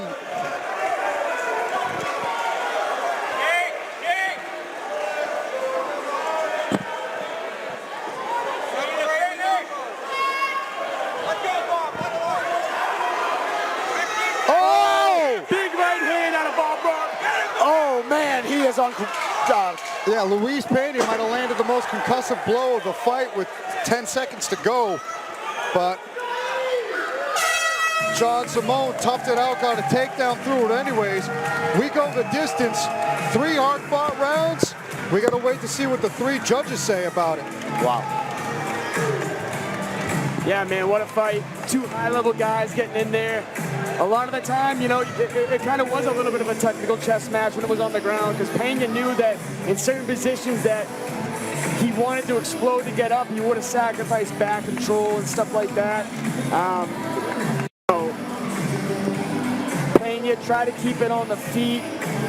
Simone had great wrestling, great job chaining together different takedowns, different types of pressures when he was on the high crotch and the single leg, going for low ankle picks.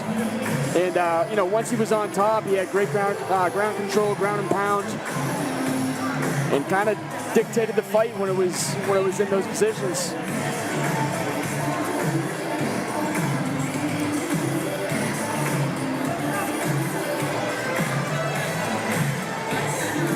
Both guys showing respect.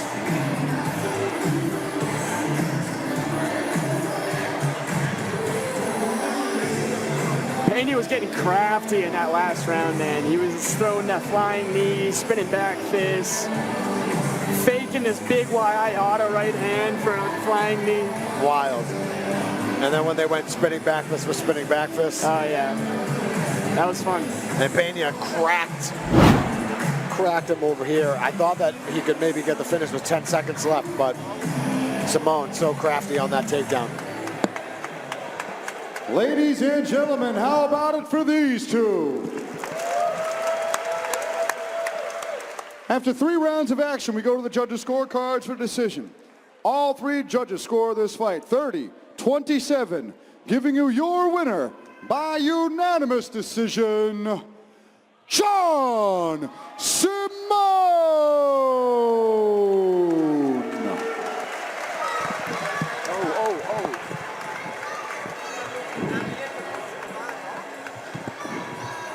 John Simone getting the nod from the judges with a unanimous decision as Luis Pena takes off the Cage Titans gloves and puts him in the middle of the cage. I don't know if that's announcing his retirement or not, but if it was, man, you had incredible fights through your career, man. And you were very, very entertaining to watch, especially in this fight with some of the crafty striking you had. But John Simone getting it done. Big dub for John Simone in a big way. It's a big name on a big stage. Big congrats to the new force of the lightweight division, John Simone. And if this is the end of Luis Pena's fight career, then thank you for a lot of entertainment over the course of it. As we move on to our co-main event of the evening, from 2 out-of-staters to 2 local legends. Yeah, these Determined to get back into the UFC, Don Shanis brings all of the energy of the crowd behind him. When he returns to Plymouth Memorial Hall in his own backyard, throngs of fans are going to be cheering for their hometown favorite. Jerry Muse, on the similar mission, brings the Avengers with him. Captain America himself always brings the team, and his fans are going to be in stiff competition with Shameless Nation as these two meet in the middle at Cage Titan 67.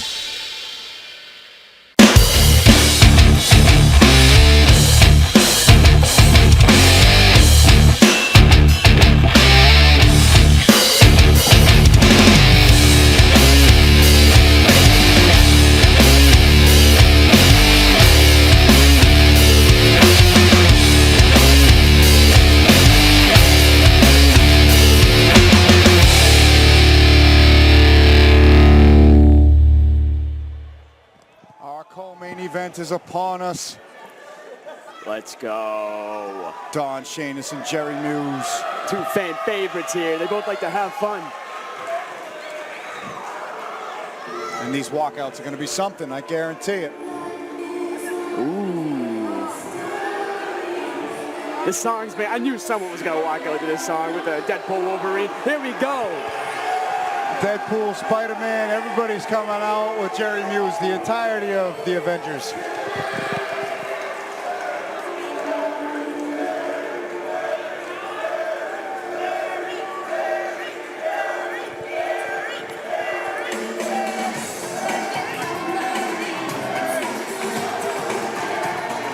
There he is with the dance routine, Captain America, Jerry Muse. Jerry Muse dancing with the fans. That's my buddy John. That's John Kevany. And that's my friend. All right, these are all my friends. No way. You have great friends. Oh man, what's going on here? It's not over yet either. There's more. I think it's far from over, actually.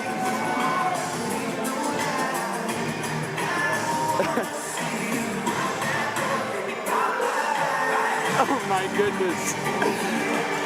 Jerry Muse having a ball out there. Look at the moves. Oh my.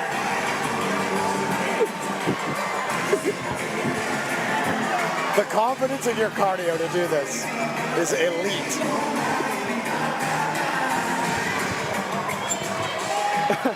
Certainly making the most of it. The keys to victory, though, have nothing to do with dance moves. The longer, rangier fighter, and Jerry Muse needs to control that range for the entirety of the fight. If it gets to the grappling exchanges, he's got to keep things scrappy and keep on guessing and keep disguising those submission attempts.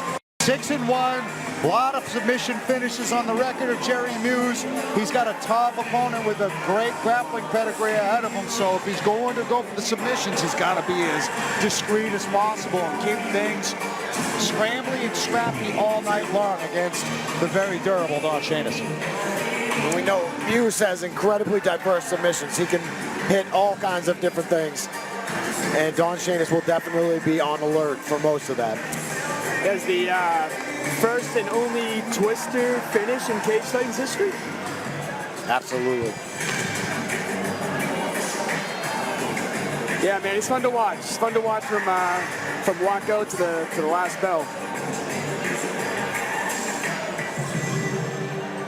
He's all fun and games here and all, but you know, once he gets into that cage, he does get serious. Man on a mission, comes from a military background.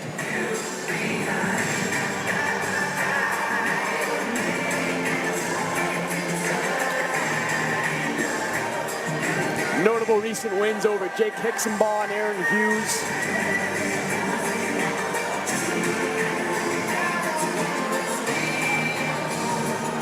Loco Lobo, Andy Cody in the corner of Jerry Muse, who reps the United States flag shorts as Captain America awaits his opponent. Shameless Nation standing up here in Plymouth for the first time in a number of years. Always a fan favorite. He used this building to propel his career. And yeah. I think the fans have been looking forward to Don's return here as this place gets electric. Place is going nuts for Shameless Don Shainis. They've been awaiting this moment for a while. They've always wanted to see him fight on the global stage, but they're happy to see him back in his backyard of Plymouth Memorial Hall. Yeah, I'm sure he's got something to prove here, too. Dabbing up his corner, Chris. Coach Eric Grossman, Lionel Brooks Young in the corner there as well. The Citadel entourage is his keys to victory of punches and bunches. You got to keep the longer guy guessing with your strikes and what you're doing. And if it gets to the ground, find those BCQs, don't get down and sub. And strike with an IQ with your ground and pound. That's Don Shainis' best way and path to victory, in my opinion. And this is a much quicker entry for Don Shainis, who's all business. Wants to get in there, take care of business quick. Absolutely, man. Contrasting personas coming into this right now at the time. They both like to have fun, like I said, but Don looks like a man on a mission. He's very serious demeanor here. He knows what he wants. both are focused and both competitive and both want to win as we await our tail of the tape for this co-main. Yes, sir. Our tail of the tape here for a 150-pound catchweight fight between Jerry Muse and Don Shainis. Jerry Muse at a whopping 106 years old. Captain America he is. Don Shainis at 33 years old. Jerry Muse is 5'10" with a 4-inch height advantage against Don Shainis 5'6". Both weighing in at the catchweight at 150. And Jerry Muse at 71-inch reach opposed to Don Shainis' 67-inch. Let's take it to Andy to make it official. This one's going to be a banger. Ladies and gentlemen, this co-main event of the evening is brought to you by Despicable Me 4. Take it home on Blu-ray, DVD today, and enjoy Gru and the Minions with the whole family. And now, a professional catchweight co-main event scheduled for 3 rounds, 5 minutes apiece. Introducing to you first, in the red corner, with a professional mixed martial arts record of 6-1.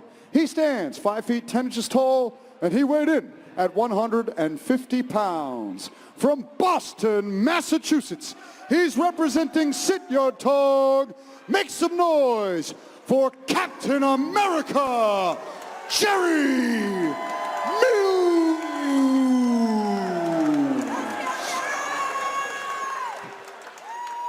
And now, introducing his opponent, standing across from him in the blue corner, with a professional mixed martial arts record of 13-7. He stands 5 feet 6 inches tall, and he weighed in at 150 pounds. From Eastern Massachusetts, he's representing the Syndicate and Citadel. Let's hear it for Shameless Don Shainis.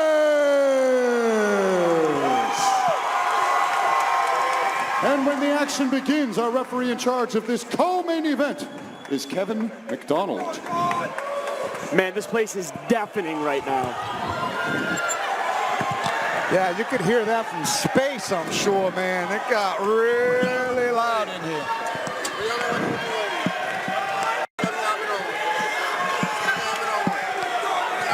Next show, we'll talk.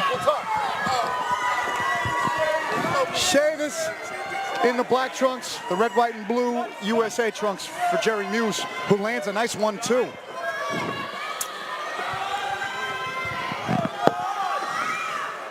Yep, Jerry Muse sliding right out of range of that hook. Jerry Muse bringing the pressure here. Don answers back with a combo of his own. Both guys throwing in the pocket, both guys landing heavy. Yeah, that was a heavy exchange. Both guys. Jerry's jab has caught Don coming in a few times already. It's a stiff jab. Shainis just missed with a big overhand right. Head fight, Jerry. Head fight. That's it. Chin, Jerry, chin. Combination off the break for Jerry Muse. Nice touch right down the middle, Jerry. Man, these straight shots are no joke from Jerry Muse right now. Don's trying to get inside and counter with the big loop and hook here. Oh, beautiful combos from Jerry, but Don firing bombs back. Oh, big knee.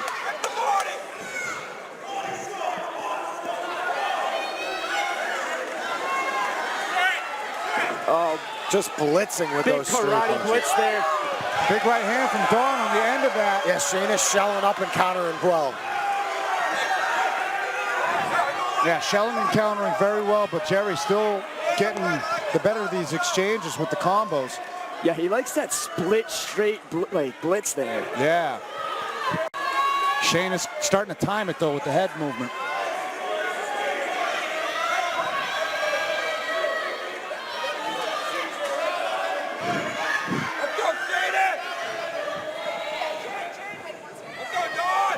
Oh, big takedown from Don Shainis, which I think is the answer he needed for Jerry's stand-up, honestly, right at the beginning of that round.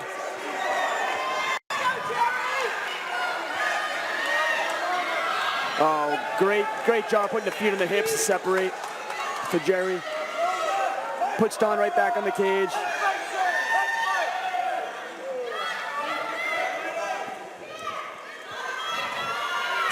Jerry looks big.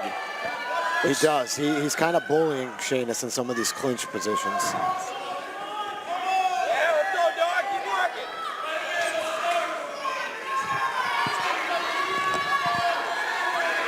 Ooh, missed an elbow there.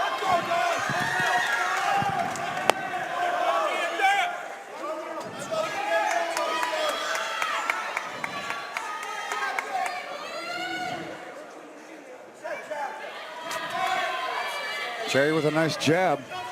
Oh, Don answers back with his own shots. Don trying to work the body here. He's really good at that.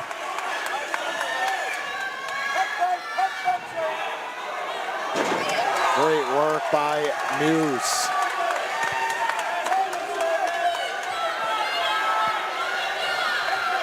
Don's working with one butterfly hook here.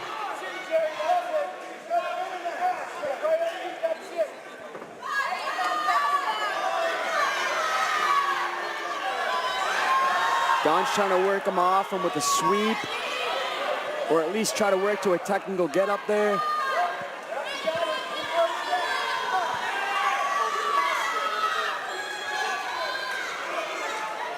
One minute with which to work. Jerry in top now. 1 minute, Jerry, 1 minute.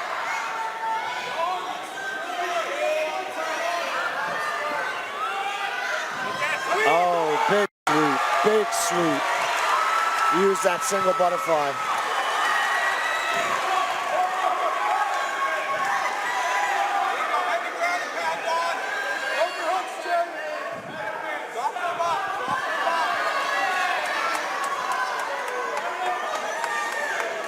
Steps over into half. Muse out the back, though. Oh, wow. To the back. He took the back from that. Was able to elevate Don, shift the hips, got and now one he's got the twister set up. He's got the far side leg. I think Don's got a pretty extensive jiu-jitsu background. Yeah, Don was aware of it. Yeah. And now he reversed back into Jerry's guard with a couple seconds to go. And we've got ourselves a scrap. That was a great round, both guys. Man, Jerry Muse. I think Jerry Muse surprised everybody back home with the striking he's got, man. He's got some crazy blitzes. And had an answer for Don's takedown attempts for the most part. Don answered, a couple times back with his own takedowns, controlling them, but Jerry did a good job sweeping them. End of the round with some back control.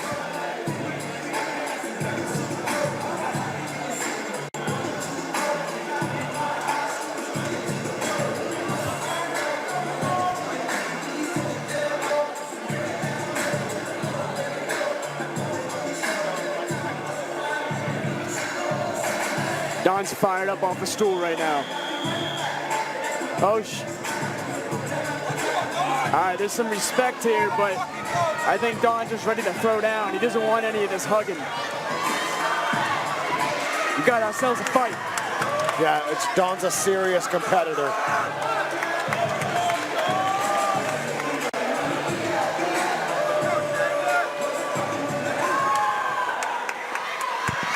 Both are competitors in here. Jerry looks like a man on a mission, especially with the way he's putting together combinations. Oh, that was a big, heavy exchange there. Big hook from Don. They're fighting in a phone booth right now.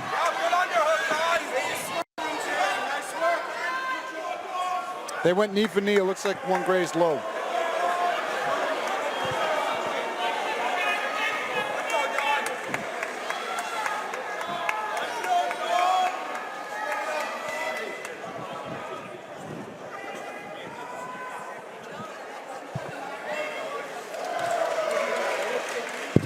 Plenty of time with which to recover. Incidental blow, no doubt about it.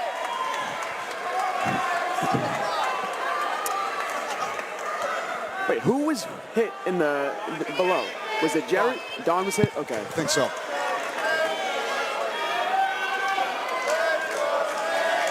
All right, they look ready to go.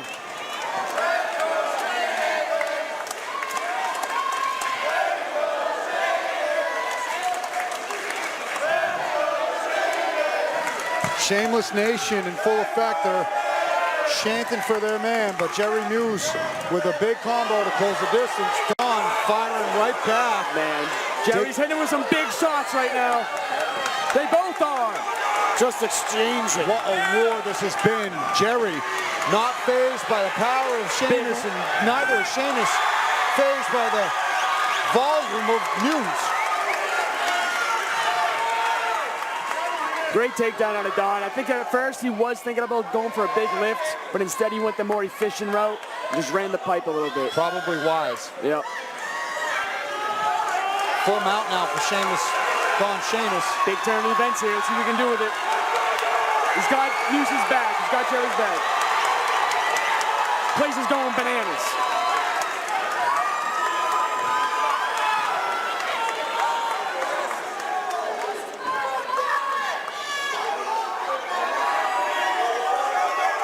It's the most advantageous position Don's been in all fight. No question. He's lost the hook, but he turns back into it as Jerry was looking to circle out of that position, but looks like Don might be going to set up his own little twister setup himself. Never mind, he puts the hook back in.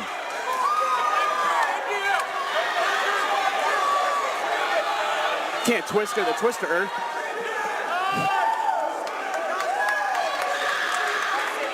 I like how Don's relinquishing the hook and using the instep to control Jerry when he needs to, and then slipping it back in as a hook. Yep.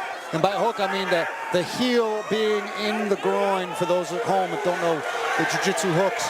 Oh, nice. He's got that arm trapped. And he's looking to Muffler almost there. Or he's just elevating the chin to try to sneak the forearm underneath while he's got the arm trapped. And now Jerry's back on 2-on-1. But Shane is trying to get crafty there with a submission setup. Now he falls into an arm triangle. Lets it go. Floats back on top. Not a bad thing. Position over submission. He's using that near side underhook. And getting off some ground and pound while he's at it in top pressure here. Nice elbow from big Sheamus. elbow. A lot of time left in the round.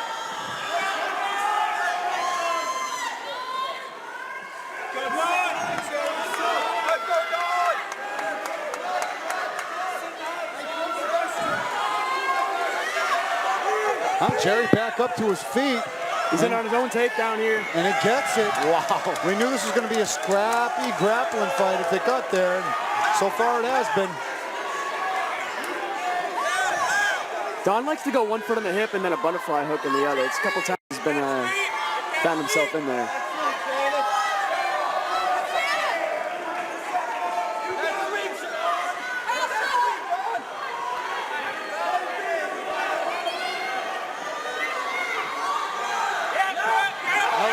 Nice sweep. There's that one butterfly hook with the overhook on the other side. It was nice.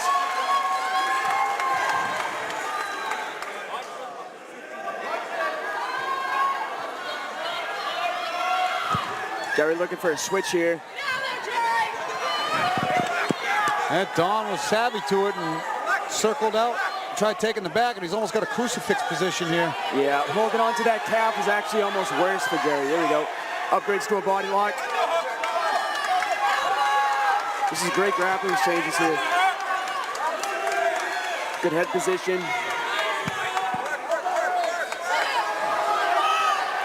And now they're back to throwing. Yeah, these guys have been really exchanging in a phone booth.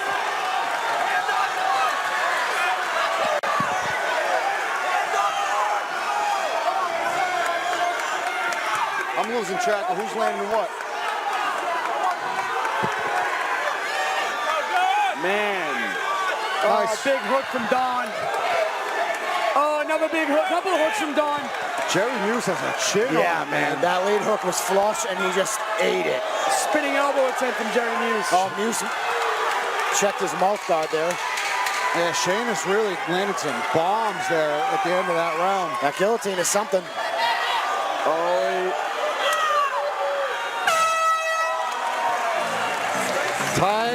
Tight second round. Coin flip as to who you can give it to. I couldn't score that. No. The judges got their work cut out for them if they go 5 more minutes. Yeah, I'd like to see the sheet of I'd like to see the sheet of paper that the judges are marking points down for. And it's like 1 to Don, 1 to Muse, 1 back to Don, 1 back to Muse. Crazy fight. Yeah, back and forth that entire round. Yeah, Don really made this round a lot more even scales after that first round. Made some decent adjustments. It's going to take a little bit more to get Jerry out of there. And Jerry's hanging in there just as well. At 106 years old, his cardio is phenomenal. It's Captain America for you. 100%.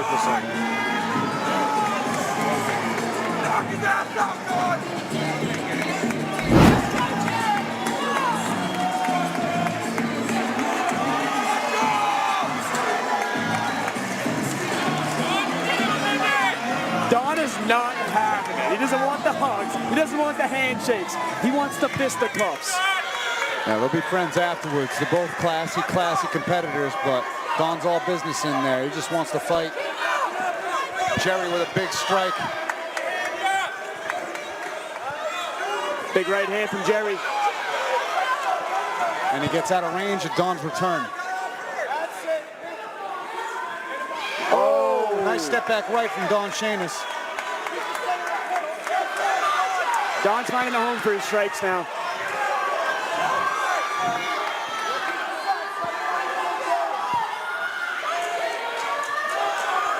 Again with the right hand for Don. Oh, big one right there for Don Shainis again. He's definitely getting the better of these exchanges so far in round 3. He's realizing that he can eat these couple of shots that Muse sends forward. He eats another one right there.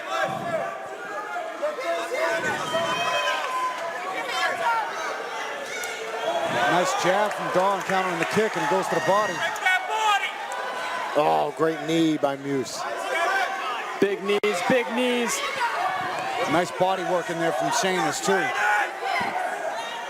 Oh, a little showboating here behind the back. Oh! Hits him with the left. This guy's crazy. Oh, and he lands a combo with the hand behind the back. Crazy. 1-2.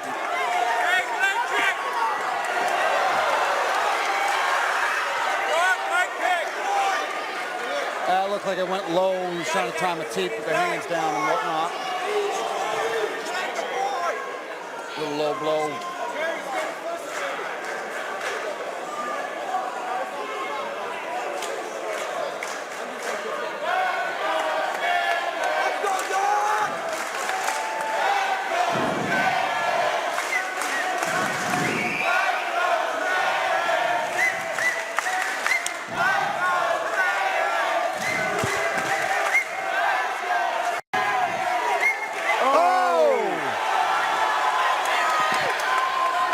Both guys landing in the exchange. Shainis with the big takedown. Nice late in foot the trip. third. Nice foot trip.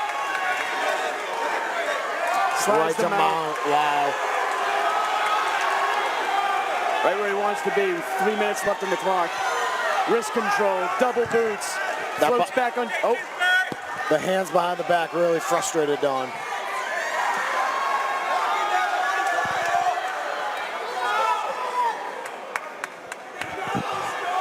Now Jerry's face kind of starting to look bludgeoned up a little bit. Shainis has been getting some good strikes together this round.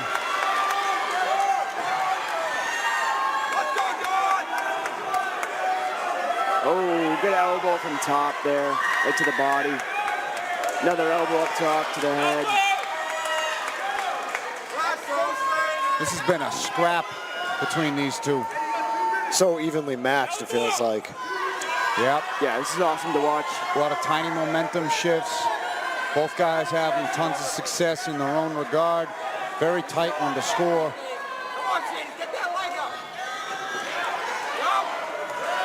Back to Mao with an elbow. Finish that. And just about 1:45 to go. Shainis might be looking for a finish here. Looks like he's got, nope, Jerry savvy to it, fighting the hands and keeping the choke out of locking in.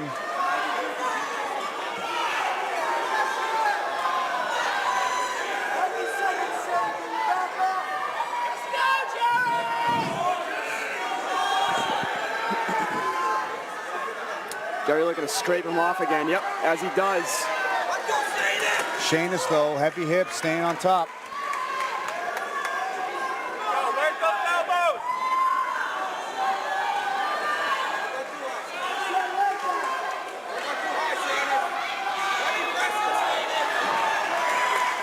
Yeah, Don's got great pressure on top, not letting Jerry Muse work any type of technical get up. Another really tight fight to score. I have no idea how these rounds are going to play out with just about 45 seconds to go in this third and final. Yeah, it's a tough one to score here. Don's been having more success in the grappling exchanges with some ground and pound. Yeah, in this third round especially. And he started getting off the hands, but very subjective fight. We'll see how it goes.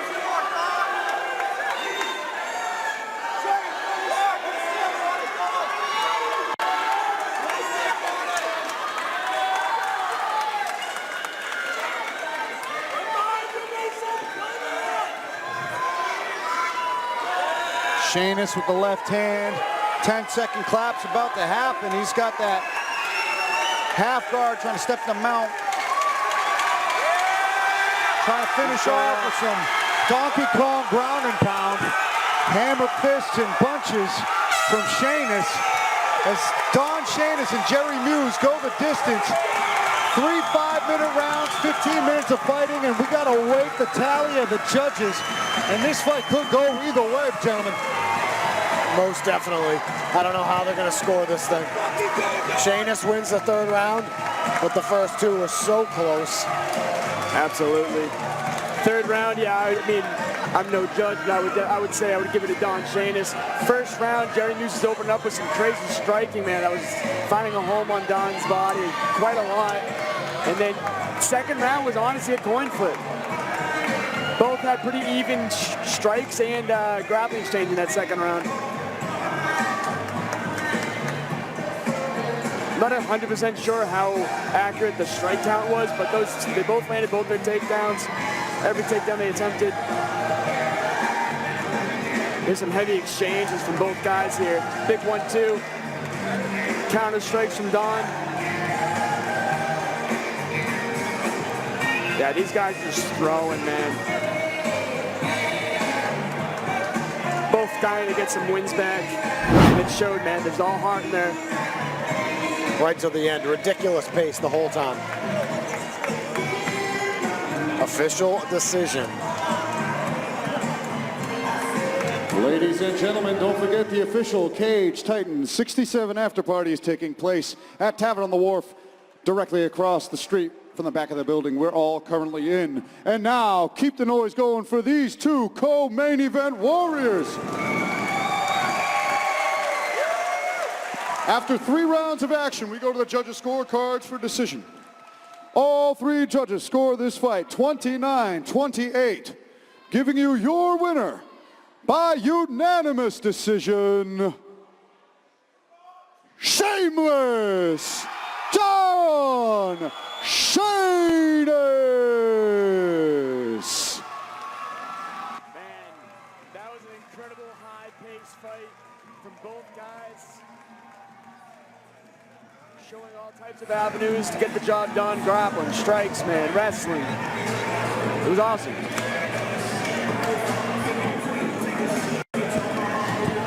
Wow, what a fight between Jerry Muse and Don Shanus, capsizing that co-main event. Emphatic fashion, Shanus digging deep, winning the last 2 rounds on all 3 judges' scorecards to creep up with that decision win in a hard-fought battle. Both of those guys brought it. A lot of great exchanges. I didn't see it playing out exactly the style it did, but entertaining nonetheless. As we get ready for our main event of the night, and we've got a couple of videos queue up.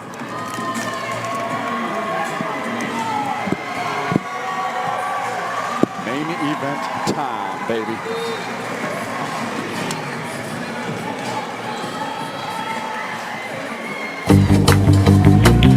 Headlining Cage Titans 67 is the Bantamweight Championship, freshly vacated between Jay Perrin and Jay Presley. Jay the Joker Perrin, a UFC veteran, fresh off a run at 145 pounds, is back at his natural weight class ready to reclaim the belt that he never lost. Jay Presto Presley exploded onto the scene, extremely worthy of this title shot to become the next bantamweight champion.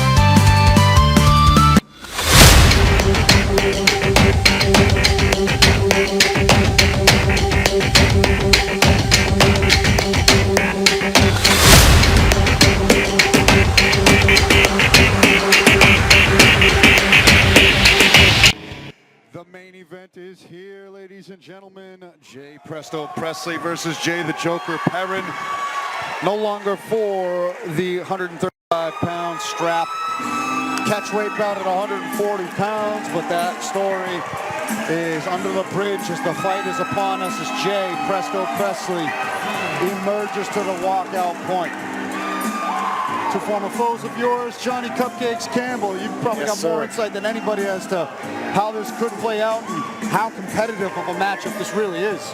Both so technical, both so good at what they do. Both large men for this weight class. This is going to be a very interesting chess match, I guarantee it. Press is feeling loose out there. Coming out of Team Zick Kelly. Nothing but the best things to say about head coach there. Zick Kelly, he's the man. Train with him plenty of time to skill his strength. Keys to victory were popping up right there with many of them coming by way of forward pressure, opportunistic wrestling, and when he does get on top, those elbows that Jay Presley throws are devastating. And we saw that play dividends for Chris McConaughey in his last win over Jay Perrin. So Jay Presley implementing a similar game plan could pay dividends for him here in this main event slot. Yeah, man, you see it a lot in Presley's fights. He definitely likes to shoot. He likes his takedowns, finds a lot of success with them, especially when he starts setting them up with some straight shots before that as well. So I think that would play big dividends for him against his matchup for Jay Perrin here. Yeah, he definitely is going to have the range advantage against Perrin using those straight shots to both defend the takedown and be offensive with his own takedowns. It's going to be important. Jay Presto Presley slithers his way into the cage in full preparation, fully motivated to emerge the winner of this main event. As we await his opponent, the Joker, Jay Perrin.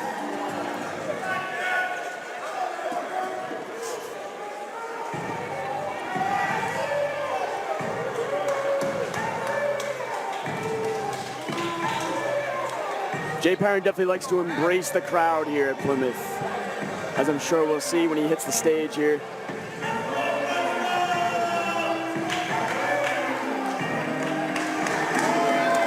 There he is.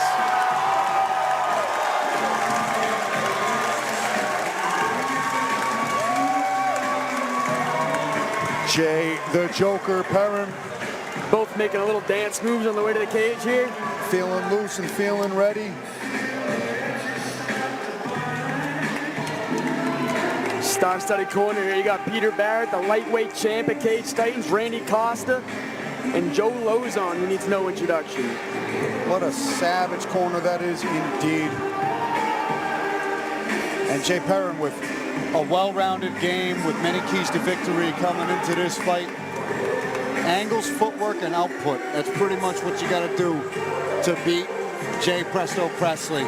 You got to be on the move constantly. You can't let him get a hold of you, and you got to keep the output going. Jay Perrin is solid with his strikes. He's solid on the ground. He's solid everywhere it goes, and if he keeps up the consistency, keeps his movement on point, those are going to be essential tools for him.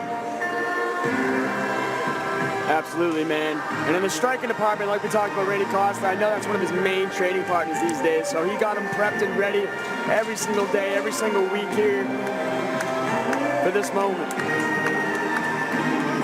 Jay Perrin primed and ready for this main event slot. 5-round fight here. 5-minute rounds on tap. They have mutual respect and expect a war out of these two savages. Absolutely. I believe they're former teammates, no? I can't speak on that, but I wouldn't be surprised. I believe Jay Perrin did say that they trained together. Wouldn't be surprised. Many times in the past. Main event tail the tape. Here we go, baby. Tail of the tape for this 140-pound catchweight fight. Jay Presley coming into the cage, 34 years old. Jay Perrin, 31. Jay Presley and Jay Perrin share 5'7" height. Almost the same weight. Jay Presley 139, Jay Perrin 140. Presley with a long reach, 73 inches to Jay Perrin's 69. Nice. And to Andy. Ladies and gentlemen, this final fight of the night is brought to you by the United States Army National Guard.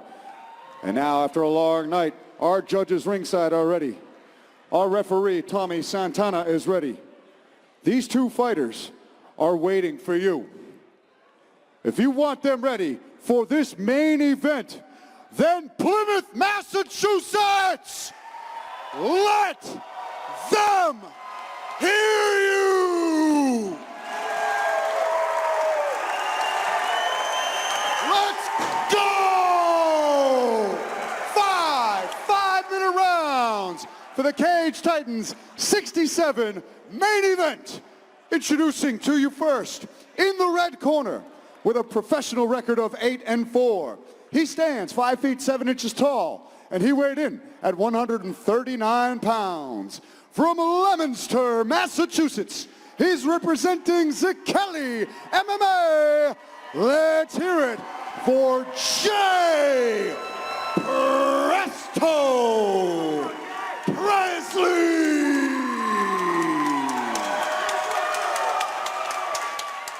And now, introducing his opponent, standing across from him in the blue corner, with a pro record of 11-8. He stands 5 feet 7 inches tall, and he weighed in at 140 pounds. From Fairhaven, Massachusetts, by way of Nashua, New Hampshire, he's representing Lozon MMA. Let's hear it for Jay the Joker Perrin.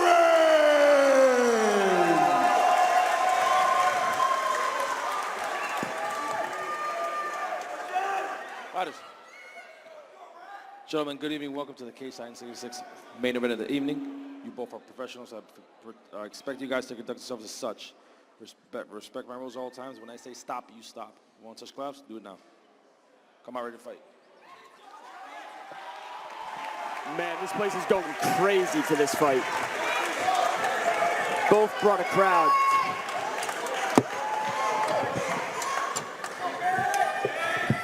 Here we go. They touch him up in the middle. Presley already looking for a big overhand. Sure to do the trunks. Presley in the red trunks, Jay Perrin in the black. Way cool. I just didn't want to repeat you if you already did, but yeah, these guys are both locked in and focused and fired up. Perrin firing low kicks early. Nice body kick from Presley. Yeah, Presley worked his kicks very well against me. I'm looking forward to see how he implements them against Perrin. Ooh, leg kick for leg kicks here. Perrin being the one to back up Presley. Heavy exchange, heavy exchange. Perrin landed an uppercut there. That he did. It was very tight, very strong.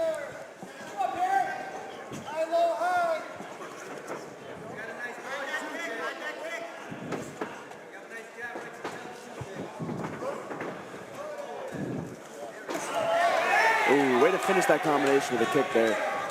Teep up the middle.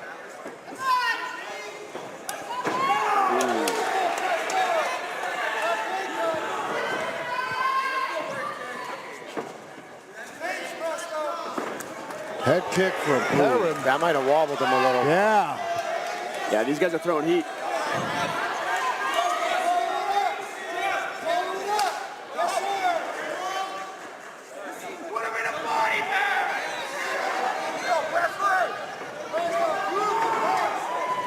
Perrin covering the middle of the cage nicely.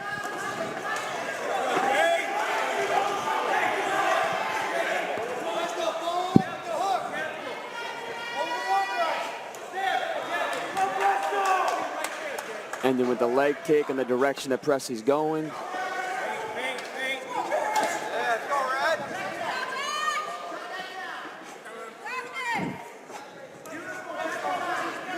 A lot of kicks out of both these guys.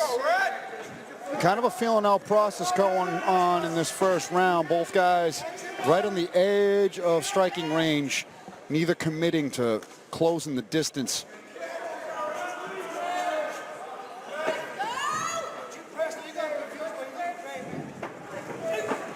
Big right hand from Perrin. Right hand and dropped him. He timed that kick of Presley, and now he's got a bite on the neck. Yeah, it looks like he's pursuing that. He's going to try to cut an angle with it. He might have it under the chin. Maybe go. Oh, Presley's bleeding. Spins to the back. Yeah, there was a good right hand right on the nose. I think it might have caused the leakage. Arms trapped with the back take now for Jay Perrin.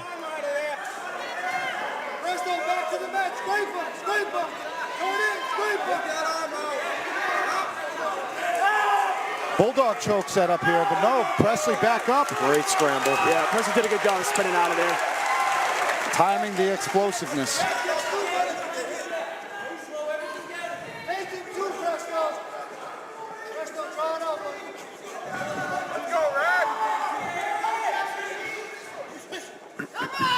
Just out of range for Presley.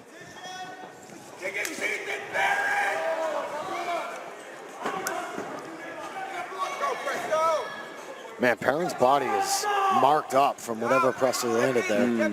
A couple good kicks for sure. He throws some heat with those kicks. Nice right hand, nice left hook from Presley. Big knee. This is Perrin's wheelhouse right here. He's great in these positions. Oh, big lift. Presley reaching up.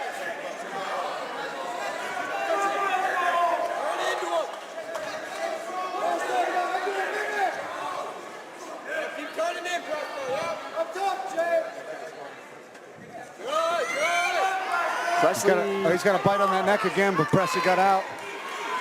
Good inside knee there. Big elbow. Nice right hand, too, from Presley, but good jab from Perrin.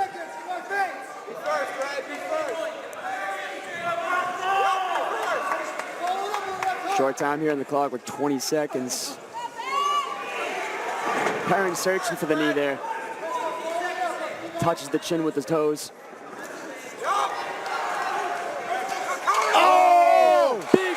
From Presley. Hurt bad. Jay Presley with a thunderous right hand. 5 seconds left in the round. Perrin is hurt. Oh, he's hurt. Oh! Wow. Big power at the end of the first round from Jay Presley.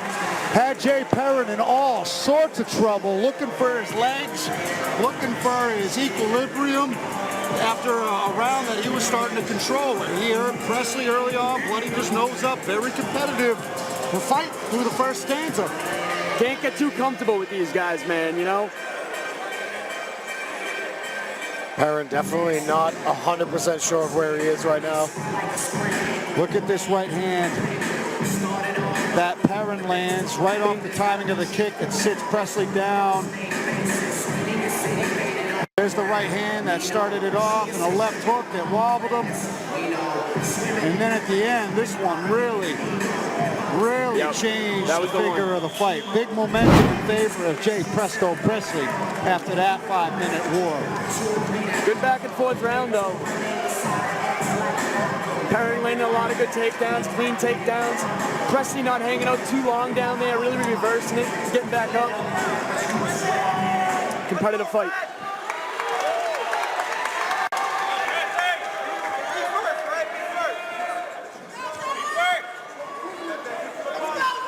Perrin still feeling loose, it looks. Getting behind his jab. Go first, Dave. Go first.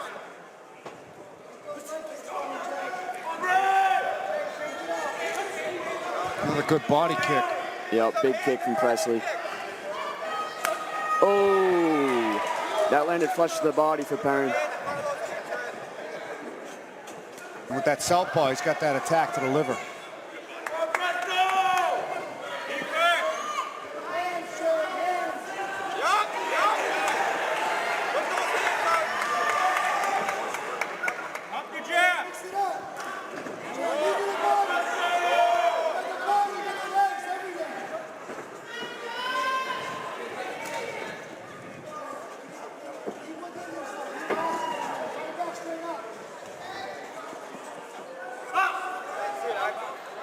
What happened here? I missed it.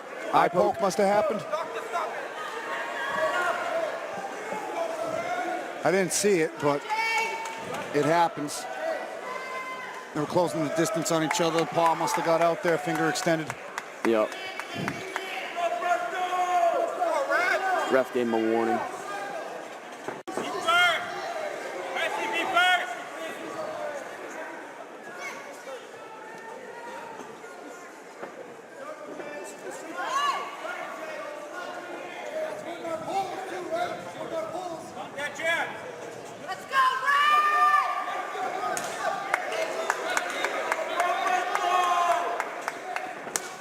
Big kick again to the body.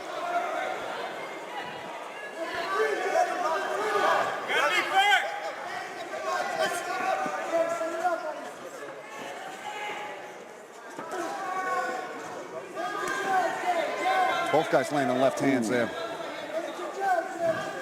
Perrin's been looking for that front kick to the face a few times.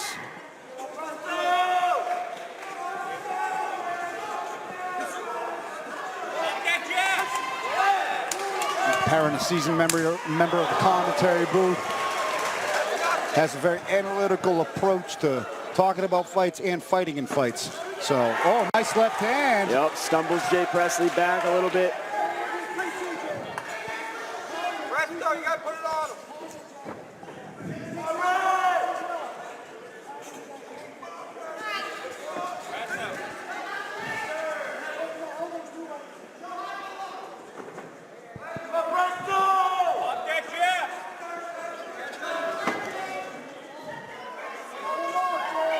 Perrin just out of range with that combination. Both throwing a combination at the same time and slipping away. Looks like a left hand got through for Presley. Nice uppercut from Perrin.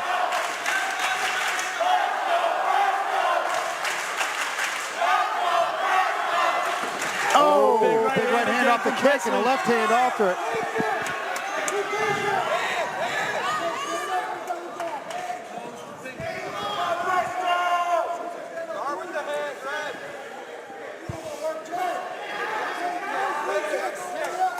It's interesting we haven't seen Perrin get this against the cage much. What's the timeout for? Yeah, what's going on here? I think he's giving him a warning for the extension of the fingers. There wasn't an eye poke that time, but I think the referee's just stingy about it. He's taking it? No, he's not taking a point. He just gave him a hard warning before another eye poke occurred. That's what I surmise, at least.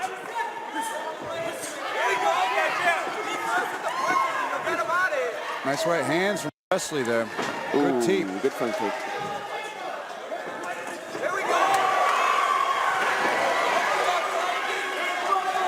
Presley lands a big shot, and now Jay Perrin's in on a takedown. Presley gets the underhook, goes out the back door. Yep. Chains together his own takedown here, searching for the far ankle.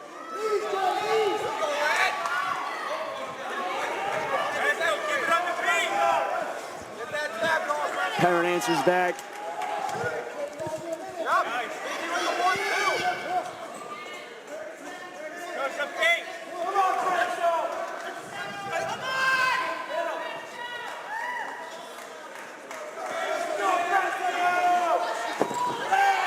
A little bit of a telegraph on that takedown. A little bit.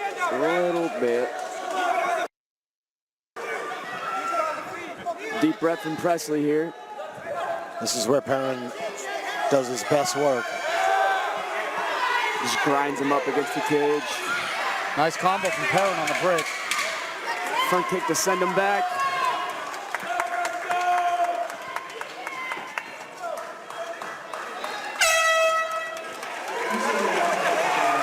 Another competitive round, man.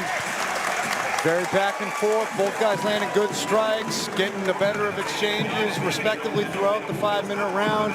A lot of back and forth, tiny momentum shifts. Entertaining scrap as all have been through the night.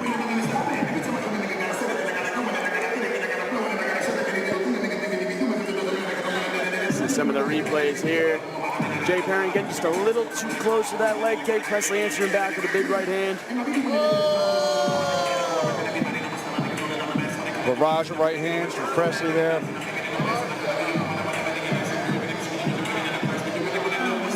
The eye poke.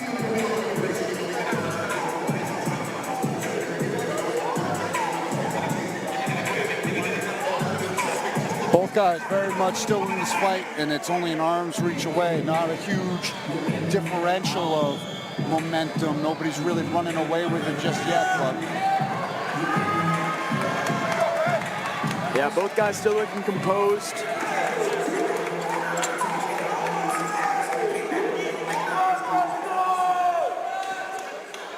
Here we go, third round.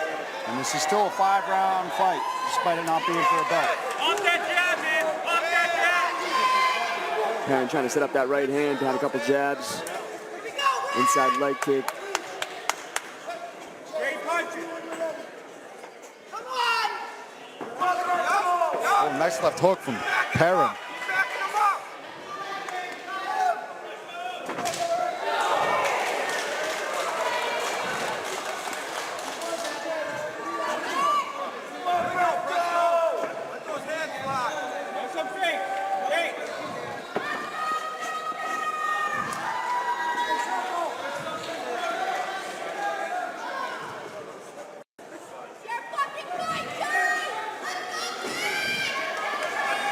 Perrin's starting to feel comfortable. Yeah.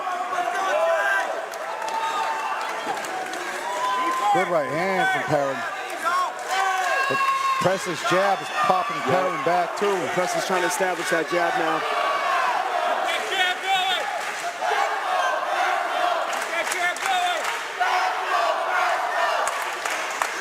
Big exchange there from both guys. Presley in on a takedown. Perrin turns it with an underhook of his own.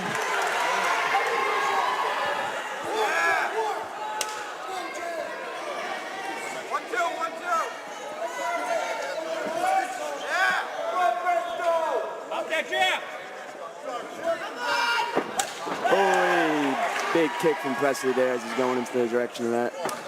Head kick for Perrin.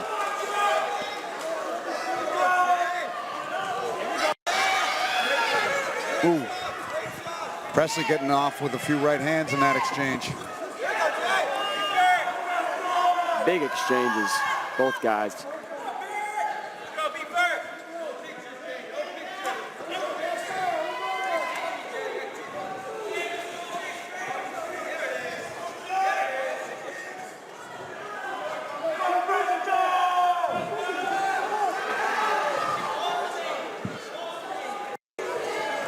Perrin trying to slip and rip there.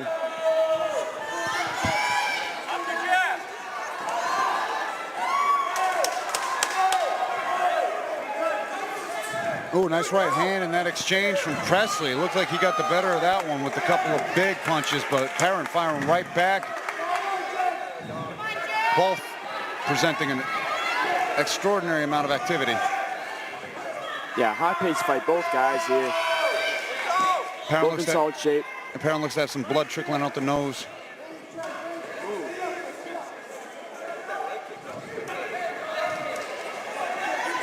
Perrin's been committed to ending some combinations with those leg kicks that land him.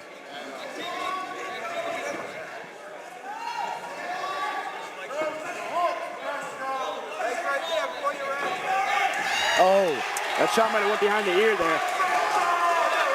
Weird spot to get hit. Yeah, took the equilibrium out a little bit. Makes the brain go. That front kick is close to landing to the head there. Oh, nice jab from Presley there. His counter jabs.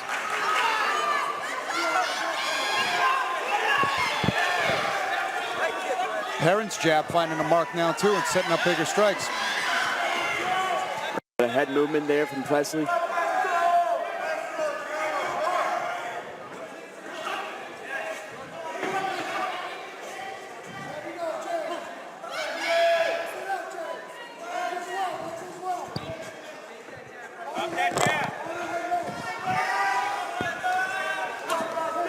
Big right kick from Presley. See some marking on Jay Perrin's thigh here.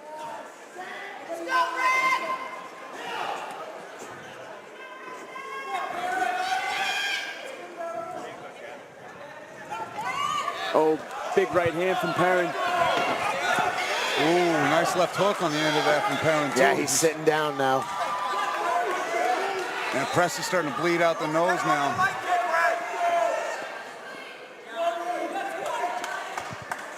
Another 20 seconds left in this round, give or take.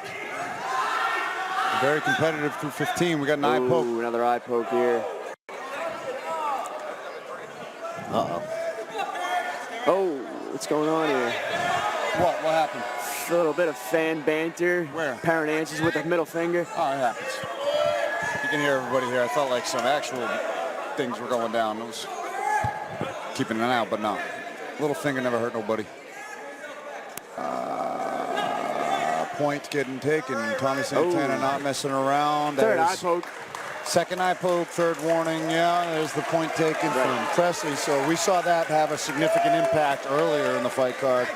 Then another fight where a point was taken due to a foul and had an impact on it becoming a draw. So we'll see how the rest of this fight plays out. A few seconds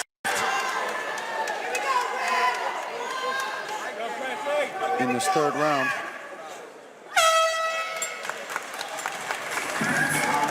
And another competitive round. 2 rounds or less to go.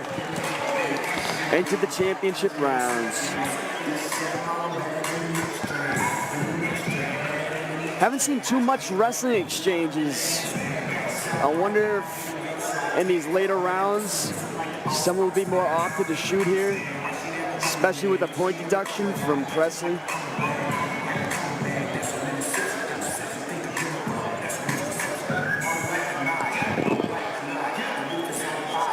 Another very competitive fight, tough one to score through 3. Point deduction might play significant.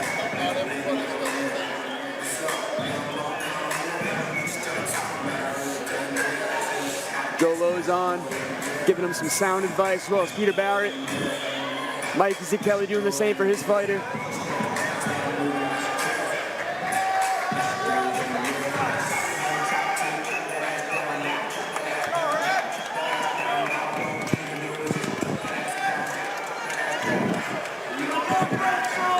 Competitive through 3 rounds. Here we go.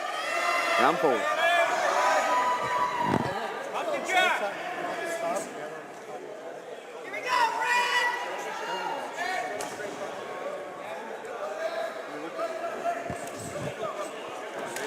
Ooh. Big kick, even though it was off the guard, that looked thunderous.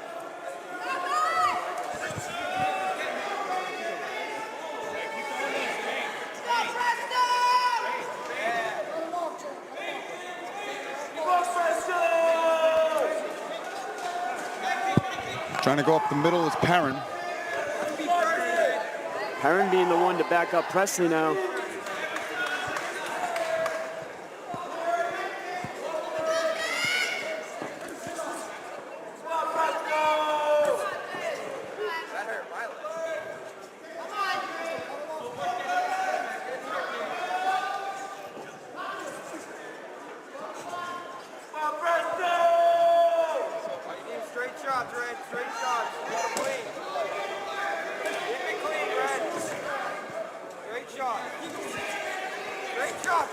Oh, big exchange. That stumbled Presley. Firing right back, though. Big shot out of Presley from deep. Testament to maybe how hurt he was in that moment. Perrin says no. Another big right hand out of Perrin. Body shot to Presley. That dropped the hands. That was a nasty dig to the Guards liver. And another lowered. one. Perrin's feeling himself here. Big left hook. Oh! God, Now no. pieces out from Perrin. Interesting stoppage there between the round. All right, here we go. That was a big shot out of Presley. Yeah, he really checked Perrin there. Kept him, yeah, for sure. I mean, we saw that in the first round. Perrin was finding a home with all his combinations. Ooh, left hook to the teeth. And Presley answers back.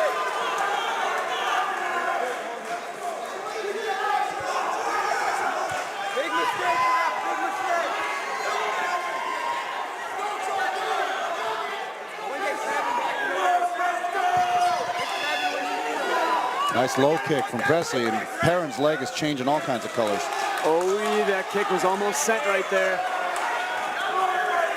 Randy Cross is smiling ear to ear right now after these kicks are landing. And the body shots, man. The body shots are starting to really pay off for Perrin right now. Definitely heating up in the 4th round.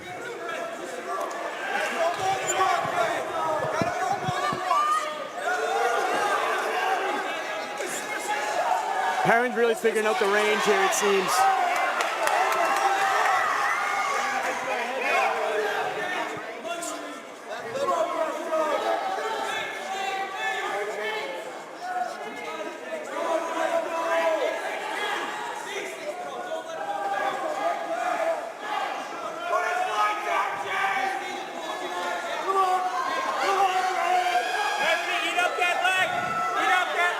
Nice jab tripled up by Perrin, but nice right hand landed from both of them. Looks like Presley might have stung Jay there. He's backing up again. Big leg kick. Oh, big combination from Presley here. Jay, both Jays are throwing. Yes, turning into a barn burner here in the 4th. Both guys hurting each other pretty good here. Double jabs, both of the guys landing, and you can see the blood and sweat flying off each other's face.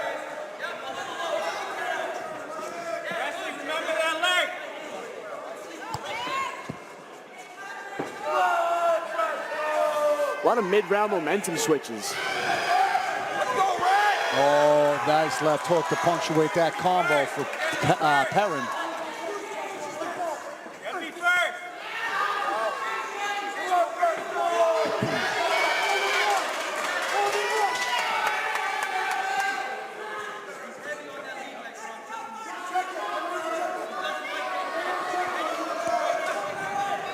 Oh, big left hook.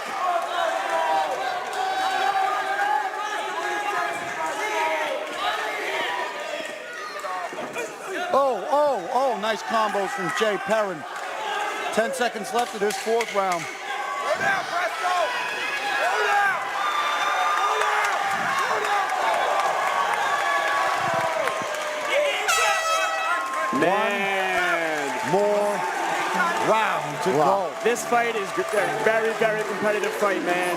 It keeps getting harder and harder, more heated and more heated. Both guys are having their moments, but I'd say out of all rounds so far, that one was the most handily towards Perrin.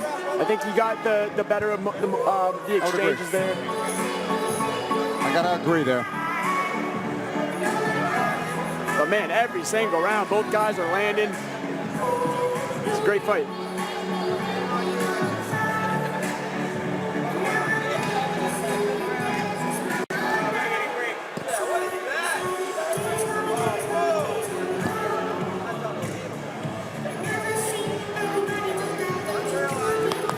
A war of attrition through 20 minutes. Both guys hurting each other, bleeding out the nose, showcasing their skills. Good takedowns, good get-ups, nice strikes, nice combos. Highly competitive for the top of the division. Perrin's dancing. He's having fun. Presley's smiling.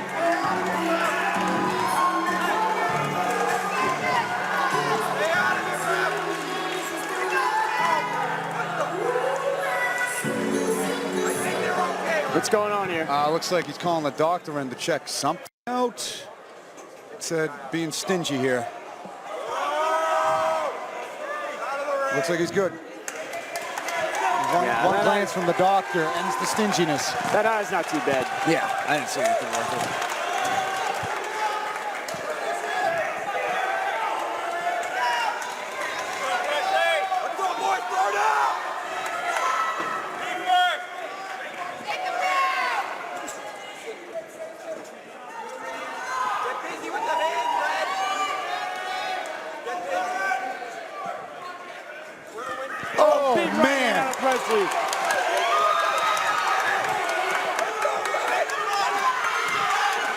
Oh, the knee pick from Perrin to answer.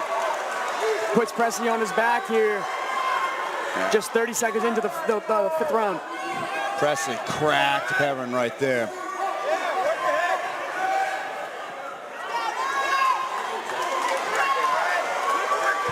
Perrin got the back now. Presley peels the hook, gets up though. He's got to go back to that straight right. Let's go.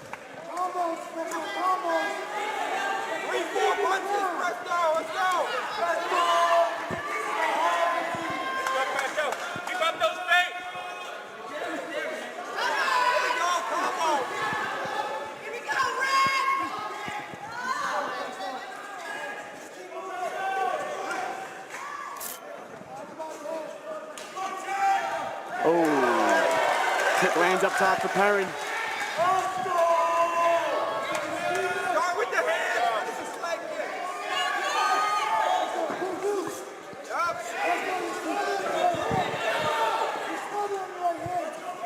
Knee in that clinch there. Presley trying to walk him down a little bit.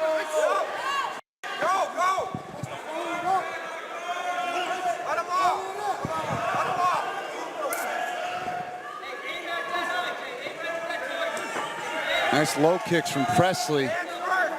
They keep paying off, and Perrin trying to answer. And still Presley landed the most effective strike of this round.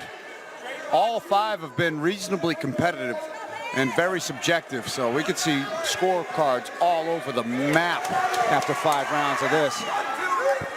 And there was a point deduction too. Yep, I forgot about that actually. Crowd's getting loud behind their guys.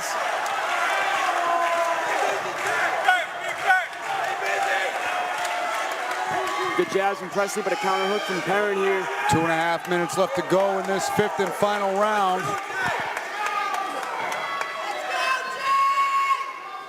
It's going to come down to who wants some more here.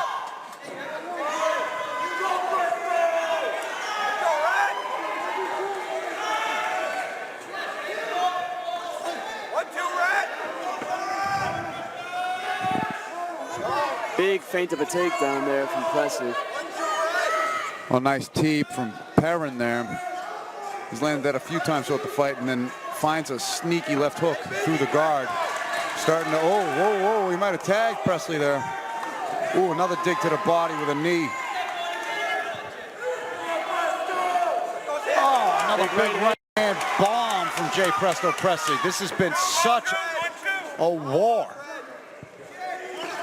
Oh, big punch lands for Presley. Another one. Backs Perrin up on the cage.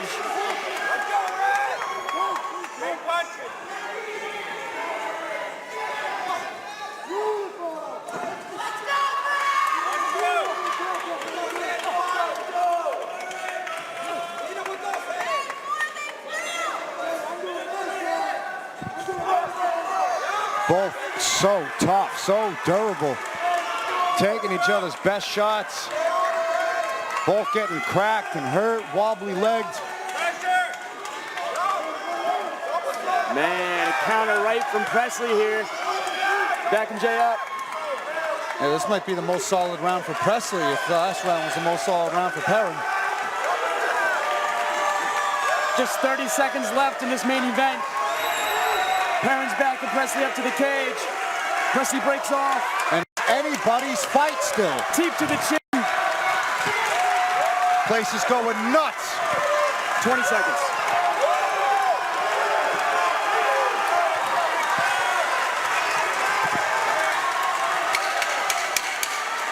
Yeah, this place is bonkers right now. They're both landing. Cage Titan 67 has come to a close. 5 5-minute rounds, fought, battled, gritted out for who will emerge victorious after that. How does one score that? That's one of the discrete favorite parts of this job. I get to see I get to see the scorecards first. Yeah. No comment. That's all I'll say then. But I was told not to, but no comment. Yeah, we're not going to adjust the strike count here, but great fight nonetheless. Absolute banger of a main event. First round and the second round was really the only time we saw any grappling exchanges, it seems like. And then it almost ended up seeming like they had some mutual agreement to just stand and bang it out for the rest of the fight. Fans were on the edge of their seats the entire time, as was I. It was a great fight. Presley got the better of a lot of exchanges with some thunderous right hands here. And Perrin just answered back, setting a lot of his combinations up with the jab. Nice knee pick there from Perrin in the later rounds.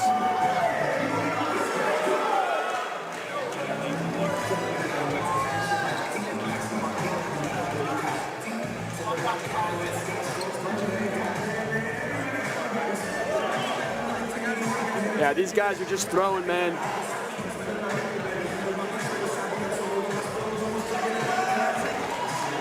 We do got to adjust that eye pokes, though. Those eye pokes, though, man. They did take a point from Presley. We'll see how that pays off here. Great fight, though. Great fight.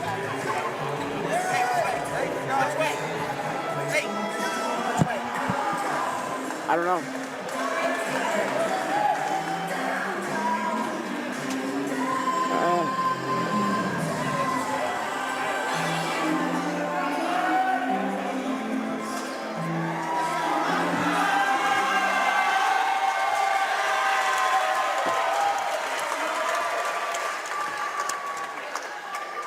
Ladies and gentlemen, after five-minute rounds of action, keep it going for these two main eventers.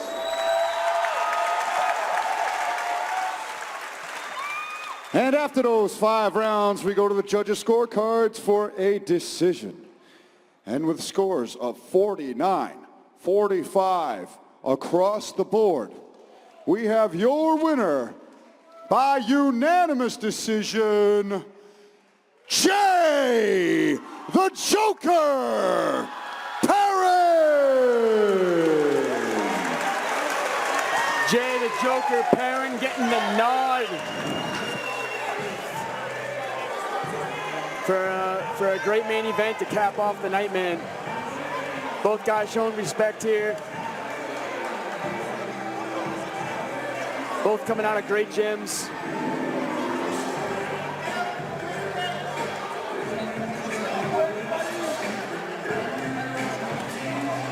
I'm sure that feels real good for Jay Perrin to get some redemption here and get back in the win column.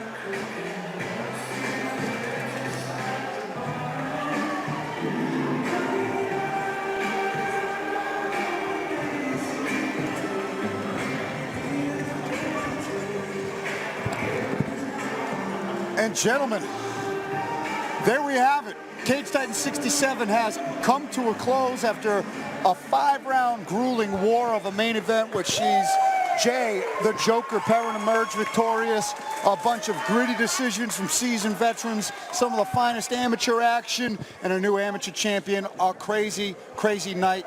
Synopsis on it from both of you savages. Incredible evening. Love to watch it.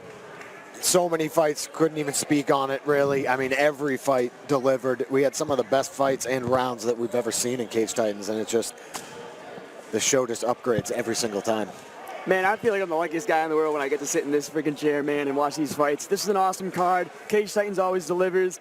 You know, from the first fight to the last, I honestly feel like this was like one of those sleeper cards, a little bit in my opinion, but every single fight delivered. It was a very competitive fight. Something's going on in the crowd right now, but yeah, I was very happy to be here. I'm very appreciative of Cage Titans giving me the invite to get back in the booth and, you know, give my 2 cents in the commentary booth. I had a blast. Thank you, Andy. Thank you, Johnny. I appreciate it so much. Thank you. No, thank you, Andrew Valdine. Thank you, Johnny Cupcakes. It's always a pleasure in here. The fighters always deliver. The blood is all over the canvas. We love this sport. We love these athletes. We love these fans. We love this crowd.